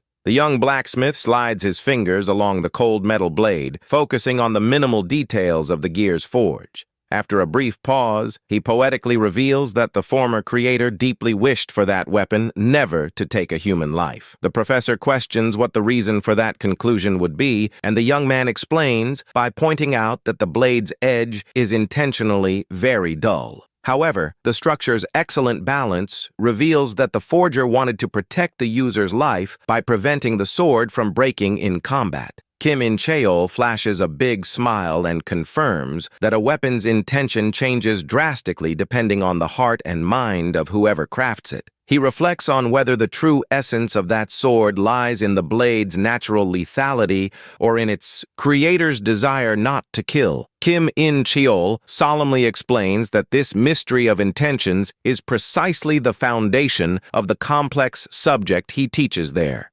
MC ponders in silence, finding that philosophical view on equipment essence extremely useful for his journey. MC wonders how classes will be conducted from now on, but gets startled when the master says he already passed. Understanding nothing, the young man asks what he should do, and the professor calmly notes he got a top score and is excused. He leaves the room satisfied, noticing the other students just wanted to squeeze some sponsorship money out of the professor, but failed miserably. Thinking about how everything went absurdly simple, the young man is interrupted by a firm hand suddenly touching his shoulder. The gray-haired master asks if he has any other commitment or class scheduled right after for the rest of that afternoon. MC just stares at him, quite confused and intrigued by that unexpected question from his respected founding professor. With a sarcastic little smile, the blacksmith replies he has absolutely nothing to do and plans to be quite bored. A bit later, in the outer district of gigantic Babel, a high-powered motorcycle cuts through busy streets, leaving a red trail behind. MC is on the back seat, holding on tight while the engine roars loud and they speed down avenues at top speed. Taking off his helmet, MC enthusiastically praises the machine's brutal power and is shocked to learn it was using only 30%. Kim In-cheol puffs out his chest proudly, revealing that two-wheeled beauty is officially his second most precious treasure. With an enigmatic smile, the experienced master guarantees he will soon present his #1 treasure, leaving the boy very curious. The master tells the rookie to follow him closely as they walk toward the entrance of a mysterious establishment on the sidewalk. Upon entering, they come across a magnificent private forge equipped with state-of-the-art tools glowing under the heat of flames. MC gazes at the facilities in wonder, and the master commands him to put on the salamander protection suit before starting work. The young man holds the heavy outfit, questioning if that place's temperature really requires such exaggerated protective gear. Slipping on his special gloves, the experienced blacksmith confirms seriously and tells the rookie to keep a safe distance from there on. The professor opens an armored compartment, releasing a fiery, luminous explosion of energy that instantly consumes the whole room. Shielding his eyes from the blinding light with his forearm, MC realizes terrified that the source of that power is something absurdly out of the ordinary. The system screen reveals the legendary heroic rank Shattered Flames sword, which unfortunately lost the ability to contain its own heat. The master reveals he owned that weapon since before Babel and confesses he used every possible method to try to rebuild its heat. He laments that maintenance costs were insane and that he ended up selling almost all his belongings in a useless attempt to fix it. The gray-haired man shares he almost gave up until the academy director offered financial backing in exchange for him becoming a tenured faculty member. The veteran concludes by saying all his research served to save that sword and asks if the rookie accepts helping him in this mission. Dejected, he sits on a bench, remembering he hit an impassable barrier from a different dimension when trying the repair. He stares at MC with great expectations, stating the boy is totally different from any other cadet he has ever met in his life. The experienced blacksmith praises the rookie, declaring he possesses the most spectacular talent of all metalworkers who ever walked the earth. Hearing his mentor's sincere plea, MC closes his eyes thoughtfully and accepts the challenge to work on repairing that relic. MC agrees, saying that analyzing a weapon of this level is a unique chance, but sets a condition that leaves the professor curious. He gives a clever smile and suggests that to do a job of excellence, he will need a substantial increase in his annual budget. Kim In-cheol lets out a tired sigh, accepting the blackmail, and only asks him not to make that financial help too obvious. Walking back, the young man reflects on the legendary Shattered Flames and concludes that in its original state, it would be divine rank. In fact, it is part of the legendary set of 5 elemental weapons that possess unrivaled magic manipulation abilities in the world. These relics are feared and coveted by everyone due to the immense destructive power they grant their wielders in elite battles. MC, horror-stricken, recalls that before his temporal regression, that sword's original form belonged to the feared puppeteer, one of the 10 evils. He sighs, thinking that if he didn't know how to fix that beauty, he wouldn't be racking his brain so much until his phone vibrates. It's a message from director Ryu Eunha asking if he is free over the weekend to carry out the practical subjugation training. MC gets thoughtful over whether he should fix the sword first, but decides to reply, confirming he will join her at the location immediately. Shortly after, MC boards a high-speed train heading straight for the subspace terminal. Upon stepping off at the platform, he hears whispers from people around and spots the red-haired director waiting elegantly. The beautiful woman maintains an imposing posture and a very focused gaze while awaiting the arrival of her young business partner. She notices MC approaching and puts away her phone, welcoming him with her usual calm and refined tone of voice. The redhead asks if the wound from his recent accident has healed, and the blacksmith shows a wide smile, guaranteeing he is 100% cured. She sighs in relief and invites the young man to get straight to the point, while the crowd around keeps whispering, intrigued by the scene. The director swipes her access card at the security turnstile, unlocking joint entry for both into the tower's dangerous, restricted area. The station's computerized system announces in a loud and clear voice the confirmed entry of the two adventurers into the dangerous D-rank danger zone. In the hallways, local gossips comment shocked about the boy being sponsored by Ryu Yunha and closely watched by other legends. A new, powerful wind of revolutionary change is about to blow with full force through prestigious Babel Academy. In front of Mount Yunwol's sumptuous mystic portal, the bluish energy resonates with full force, revealing hidden dangers. MC asks if they finally reach their destination, and the director confirms that that is Mount Yunwol's feared entrance. But before taking the first step inside the portal, she asks the rookie to wait a brief moment for an adjustment. Ryu Yunha seriously warns that they need to thoroughly inspect all of the young man's combat gear first. The blacksmith shows the standard combat uniform he prepared, but she inspects it with disdain, finding the outfit way too simple. Without saying anything, the director pulls a dark, mysterious cube from her clothes, leaving MC quite intrigued. The young man asks for permission to analyze the floating object, unaware of the type of magnificent armor he is about to receive. He equips the heroic rank dark matter armor and gets impressed upon seeing the suit mold perfectly to his body. Ryu Yunha gives an adorable smile, sharing that the item was a gift kept without use, but that it fit him like a glove. MC politely thanks her, but mentally deduces she only gave him the armor because she didn't much care for whoever gave her the gift. With firm steps, the redhead takes the lead and notes it is time to enter the subspace, asking him to follow her without hesitation. She explains the portal possesses a mystic device that blocks demon energies and is 100% safe for humans. However, as soon as they cross the barrier, a strong surge of dark energy hits the young man, leaving him suddenly dizzy halfway through. The director alerts that rookies usually have adverse reactions to that dense atmosphere, and MC feels his head throb with pain. Seeing the boy on his knees on the ground, she falls into despair and shouts, asking him to breathe slowly and try to stay calm. Out of breath, MC realizes with this violent reaction that he now indeed inhabits a young body totally unaccustomed to that pressure. He closes his eyes and takes a deep breath, concentrating his internal flow to force his system to adapt to that hostile environment. The boy stands up recovered, and the director sighs in relief, praising his absurd capacity for ultra-fast adaptation. Under the forest's glowing full moon, the director warns that mountain's monsters have strictly nocturnal habits. She adds that the beasts have a sharp sense of smell and attack in a coordinated way, asking what the young man's action strategy will be. With a slight smirk, he replies that since he has a powerful guardian by his side, he will make a direct, no-nonsense invasion. The woman coldly warns that since the training is his, she doesn't intend to lift a single finger to help him fight the beasts. She finishes saying the armor will prevent deaths, but will halt everything if he faces real danger, and the blacksmith agrees with the rule. MC positions himself alone in the forest's darkness, patiently awaiting the arrival of the night's first predators. Suddenly, a giant, ferocious wolf leaps from the shadows with sharp fangs ready to tear a piece off MC's neck. Watching from afar, the redhead widens her eyes in dread upon noticing an entire pack of monsters surrounded the young man all at once.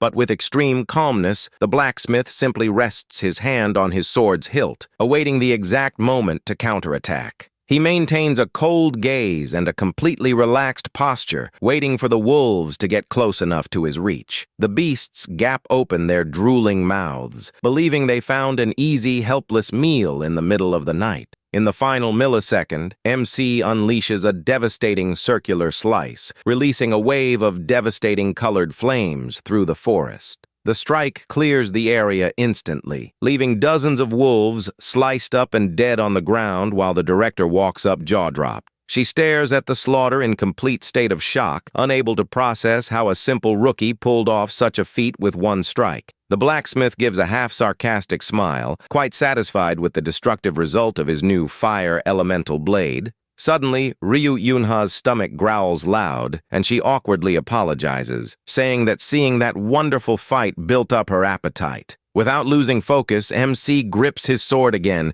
making fiery energy roar intensely around the metal hilt. He dashes forward with absurd speed against the new hordes of monsters, slicing up opponents with precise flaming cuts. The trail of his 5-colored flames illuminates the entire dark forest, transforming the place into a literal pyrotechnic show of death. The young blacksmith maintains a frantic combat rhythm, moving with such elegance that he looks more like he is performing a lethal dance. Another giant wolf gets sliced in half before even managing to let out its cry for help to its packmates. With a focused look and golden eyes glowing in the dark, he shows not the slightest sign of hesitation or weakness in the face of danger. The young man breathes a bit winded, concluding he is spending way more energy than planned to eliminate each of the wolves. Ryu Yunha watches fascinated, noticing he combines the properties of the 5 elemental flames to amplify his attack's power. She praises the boy's dexterity, admitting his understanding and harmony with that weapon are simply perfect and flawless.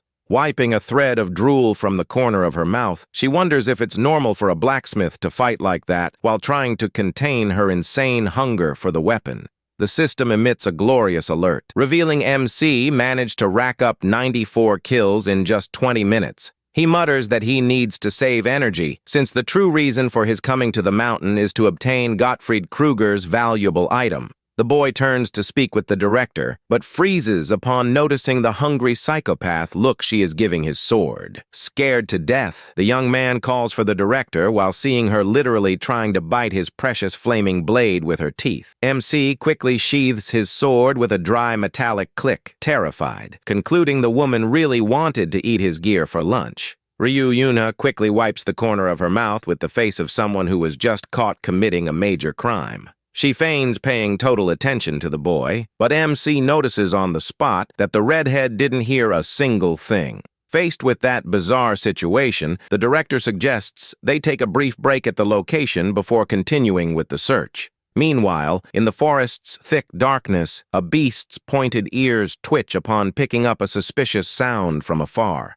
A silver wolf with glowing red eyes roars fiercely, getting ready to ambush any intruder invading the area. Sitting comfortably on rocks, the two take the moment to rest, and MC takes a refreshing gulp from his water bottle. He lets out a long sigh of relief, feeling the muscle fatigue from combat finally ease up a bit in his young body. MC analyzes his own performance, lamenting not managing to draw out 100% of the suit's defensive capability. He acknowledges that his current physical limits still get in his way a lot when the director timidly calls his name. Avoiding looking directly at the young man, she confesses that for some time, a crucial question has been hammering in her head. The redhead recalls his precise movements in combat, highlighting that the young man's fighting style demonstrates years of pure practical experience. She looks at him seriously and directly asks who the legendary master was who taught him to fight in such a flawless manner. MC lies, saying he just learned to survive alone the hard way, leaving the woman extremely intrigued by his past. Staring at his sword's hilt, the young blacksmith dives deep into bitter memories of his former timeline. He remembers the time when he was driven purely by revenge against his parents' enemies and didn't have a single cent in his pocket. The blacksmith shares that he spent his entire inheritance building the workshop and used every penny just to buy expensive forge materials. Because of that, he had to shift his priorities, focusing solely on keeping his own body functional in a minimal way. The young man reveals that it looked extremely simple on paper, but finding that balance in reality was a total nightmare. He reconstructs the logic, saying that if he went hungry, he had no energy, and if he ate too much, he lacked money for materials. MC admits with a smile that he almost died of starvation in his first winter, trying to find the ideal sweet spot. Ryu Yuna listens to him with wide eyes and an expression of pure pity, unable to grasp such physical and mental hardship. Realizing the mood got way too heavy, MC tries to lighten things up, asking if she knows the famous E-rank boar monsters. He laughs, remembering when he had to eat the nasty meat of those beasts to save money, even while throwing up from pure disgust. The young man recalls pouring molten iron on his foot from using old tools, almost losing 3 toes out of pure lack of safety. With her heart completely aching over the tragic stories, the director interrupts the boy with a trembling voice, begging him to stop. She covers her face, quite choked up, admitting all that suffering perfectly explains his coldness and precision in combat. Concerned, she asks if he still lives in that miserable way, and the blacksmith assures he learned to take much better care of himself nowadays. But as soon as he confesses that today he pushes himself to the limit of almost blowing his circuits, the woman grabs him by the shoulder, startled. With an extremely serious look, she warns the young man, demanding he never push himself beyond the safe limits of his physical health again. She places her hand gently on his arm, assuring she will be there to back him up and help him whenever things get tough. MC accepts the advice a bit awkwardly, while mentally wondering if the future's terrifying weapon devourer was always such a softie. The redhead lets out a long sigh, crossing her arms, and grumbles about the immense bright future young cadets have ahead of them. She kicks off a long, drawn-out lecture about his responsibility as speaker, and MC already starts regretting having spoken. However, MC's sharp glance catches a sudden shift in the environment, and he immediately focuses his attention on a dark spot. The intense glow of the full moon starts getting distorted by a mysterious, dense, bluish mist that suddenly emerges above the trees. The blacksmith jumps up, cutting off the director's lecture, and urgently asks her to grab him and leap as high as possible. Ryu Yunha gets completely confused, not understanding the reason for such a bizarre, sudden request in the middle of her serious conversation. Even hesitant, she grabs him in her arms with ease and executes a spectacular leap toward the sky to escape the imminent danger. Floating in midair, MC notes that the mist is absorbing lunar energy and concludes that Jürgen Kruger's legendary item finally awakened. He remembers that in his past life, it took 3 full weeks of intense searching to track down that relic's exact location. But now, with his accumulated experience, he points with precision to the exact spot in the forest where the mystic light is shining. The director stares at the mysterious glow in the distance and warns that the anomaly could vanish at any moment, deciding to pick up the pace. Concentrating her mana beneath her feet, she channels a torrent of red energy to boost her leap through the forest skies. She flies at top speed, carrying the blacksmith, jokingly noting that he will have a lot to explain about all this later. In the same instant, a group of fierce monsters attacks the exact spot where they were resting, violently destroying the rocks. Watching the damage down there with disdain, she prepares for the impact of her controlled fall, keeping the boy safe in her arms. The duo's landing is so brutal that it triggers a devastating shockwave, shattering the ground and kicking up a huge cloud of dust. They land flawlessly in the center of the clearing, surrounded by an extremely bright aura of protective energy. A magnificent pillar of scarlet light rises to the sky, consolidating the 2 adventurers' triumphant arrival at the center point of the mystery. Clearing a path amid the dust, the director looks around intrigued, wondering where on earth they ended up landing in the end. MC analyzes the cave's dark walls, concluding that place is an artificial dungeon generated by a colossal monster. She agrees, noting the anomaly went unnoticed in tests, and warns that the boss there could be A rank or even higher. The director suggests retreating immediately to report the danger, but the boy notices several glowing red eyes in the deep shadows. In a concerned tone, the boy warns that retreating won't be a viable option, since the creatures closed off all cave exits. An undead monstrous silhouette with at least B-rank power emerges before them, completely blocking the only passage. MC says he'd be screwed if she weren't there, and the redhead prepares to jump into action, determined to resolve the issue with her own hands. With her eyes glowing in an intense scarlet hue, she tells the young man to hold on tight while channeling her destructive energy. Ryu Unha's right leg is enveloped in a dense, terrifying reddish flame, cracking the stone floor with magical pressure. With a thunderous burst, she explodes the stone ground and hurls herself toward the enemies at supersonic speed. The monsters look up completely terrified, seeing the duo flying through the cave skies in the blink of an eye. The redhead flies past like a literal comet of destruction above the horde of beasts trying to surround them on the ground. She executes a devastating downward attack, releasing a shockwave of red flames that engulfs everything around. The impact causes a colossal explosion of fire, instantly obliterating dozens of creatures that are reduced to ashes on the spot. MC watches the slaughter from the best seat with a smile on his face, admiring that S-rank hunter's insane strength. She offers to carry the lighter luggage, but the blacksmith notices an even stranger anomaly forming nearby. MC stares at the sky in doubt, wondering if someone deliberately used Kruger's legendary item to create that ecosystem. He detects an advanced camouflage field and a mana absorption circle, concluding that entire forest is a planned sham. The blacksmith grits his teeth in deep hatred, realizing that nasty trap involves those bastards from the past. It's the Metamorphosis faction, a group of crazy scientists who research monster evolution and belong to the dangerous Watchers group. The blacksmith angrily recalls that even among the Watchers, that faction was feared for its cruel biological experiments. They used every sadistic method possible to force beast evolution, acting like literal psychopaths with zero scruples. Suddenly, a giant monster re-emerges from the shadows, attacking the young man from behind, and the director lets out a desperate scream of warning.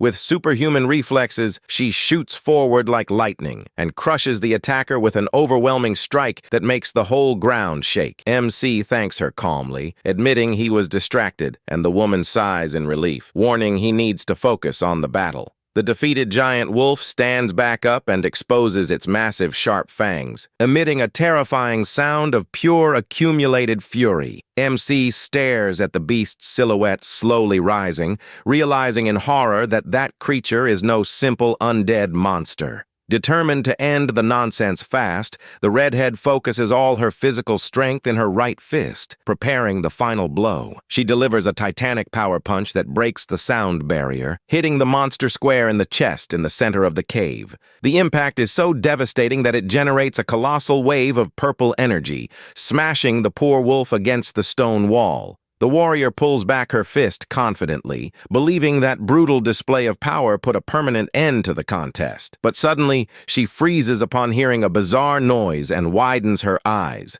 noticing the creature is still standing. The redhead falls into shock, wondering if her vital energy ended up draining too fast in such a hostile environment. The monster's huge black claw rises and points threateningly directly at the invading duo in the middle of the dungeon. Suddenly, Ryu Yunha's vision starts darkening rapidly, and the warrior feels her eyelids heavy with overwhelming weight. With zero physical strength to resist the strange spell, the powerful director collapses unconscious right in front of the MC. In the exact same instant, a dark spell hits MC square in the chest, making the young man stagger back from the impact's force. The MC watches horrified as a bizarre scarlet ocular mark emerges, sealing his fallen companion's chest. The beast mutters, surprised that 90% of its body was destroyed instantly, questioning if the redhead is a transcendent being. The giant wolf stands up, regenerating its injuries with absurd speed, having no time to mourn the interruption of its evolution.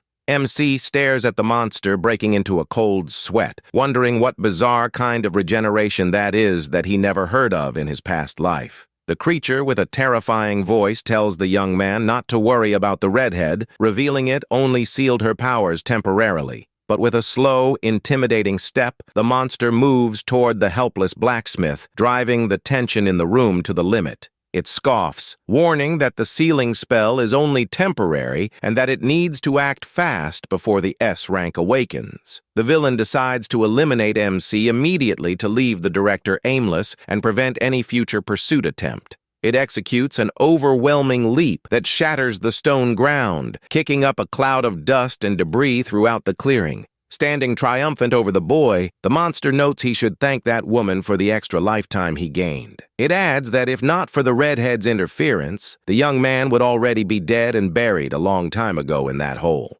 However, with a calm glance, MC gives a sly smirk and notes he finally managed to pull his enemy's identity from his memory. It is the Moon Devourer Folmont, a feared S-rank lycanthrope gifted with demon energy and bizarre regeneration. MC stares at it intently, revealing the creature's true name and leaving the terrifying giant wolf completely speechless. Folmont roars furious and indignantly asks how that tiny cadet can still be completely unscathed. The giant wolf takes a step back, quite frightened, upon realizing its lethal attack didn't leave even a single scratch on the boy. It notices in horror that the magic seal placed on Ryu Unha is already cracking, calling her an indestructible monster. Realizing its time is rapidly running out, the lycanthrope leaps with everything to deliver a desperate final blow. It executes a brutal swipe with its sharp claws, while MC crosses his arms to block the attack's impact.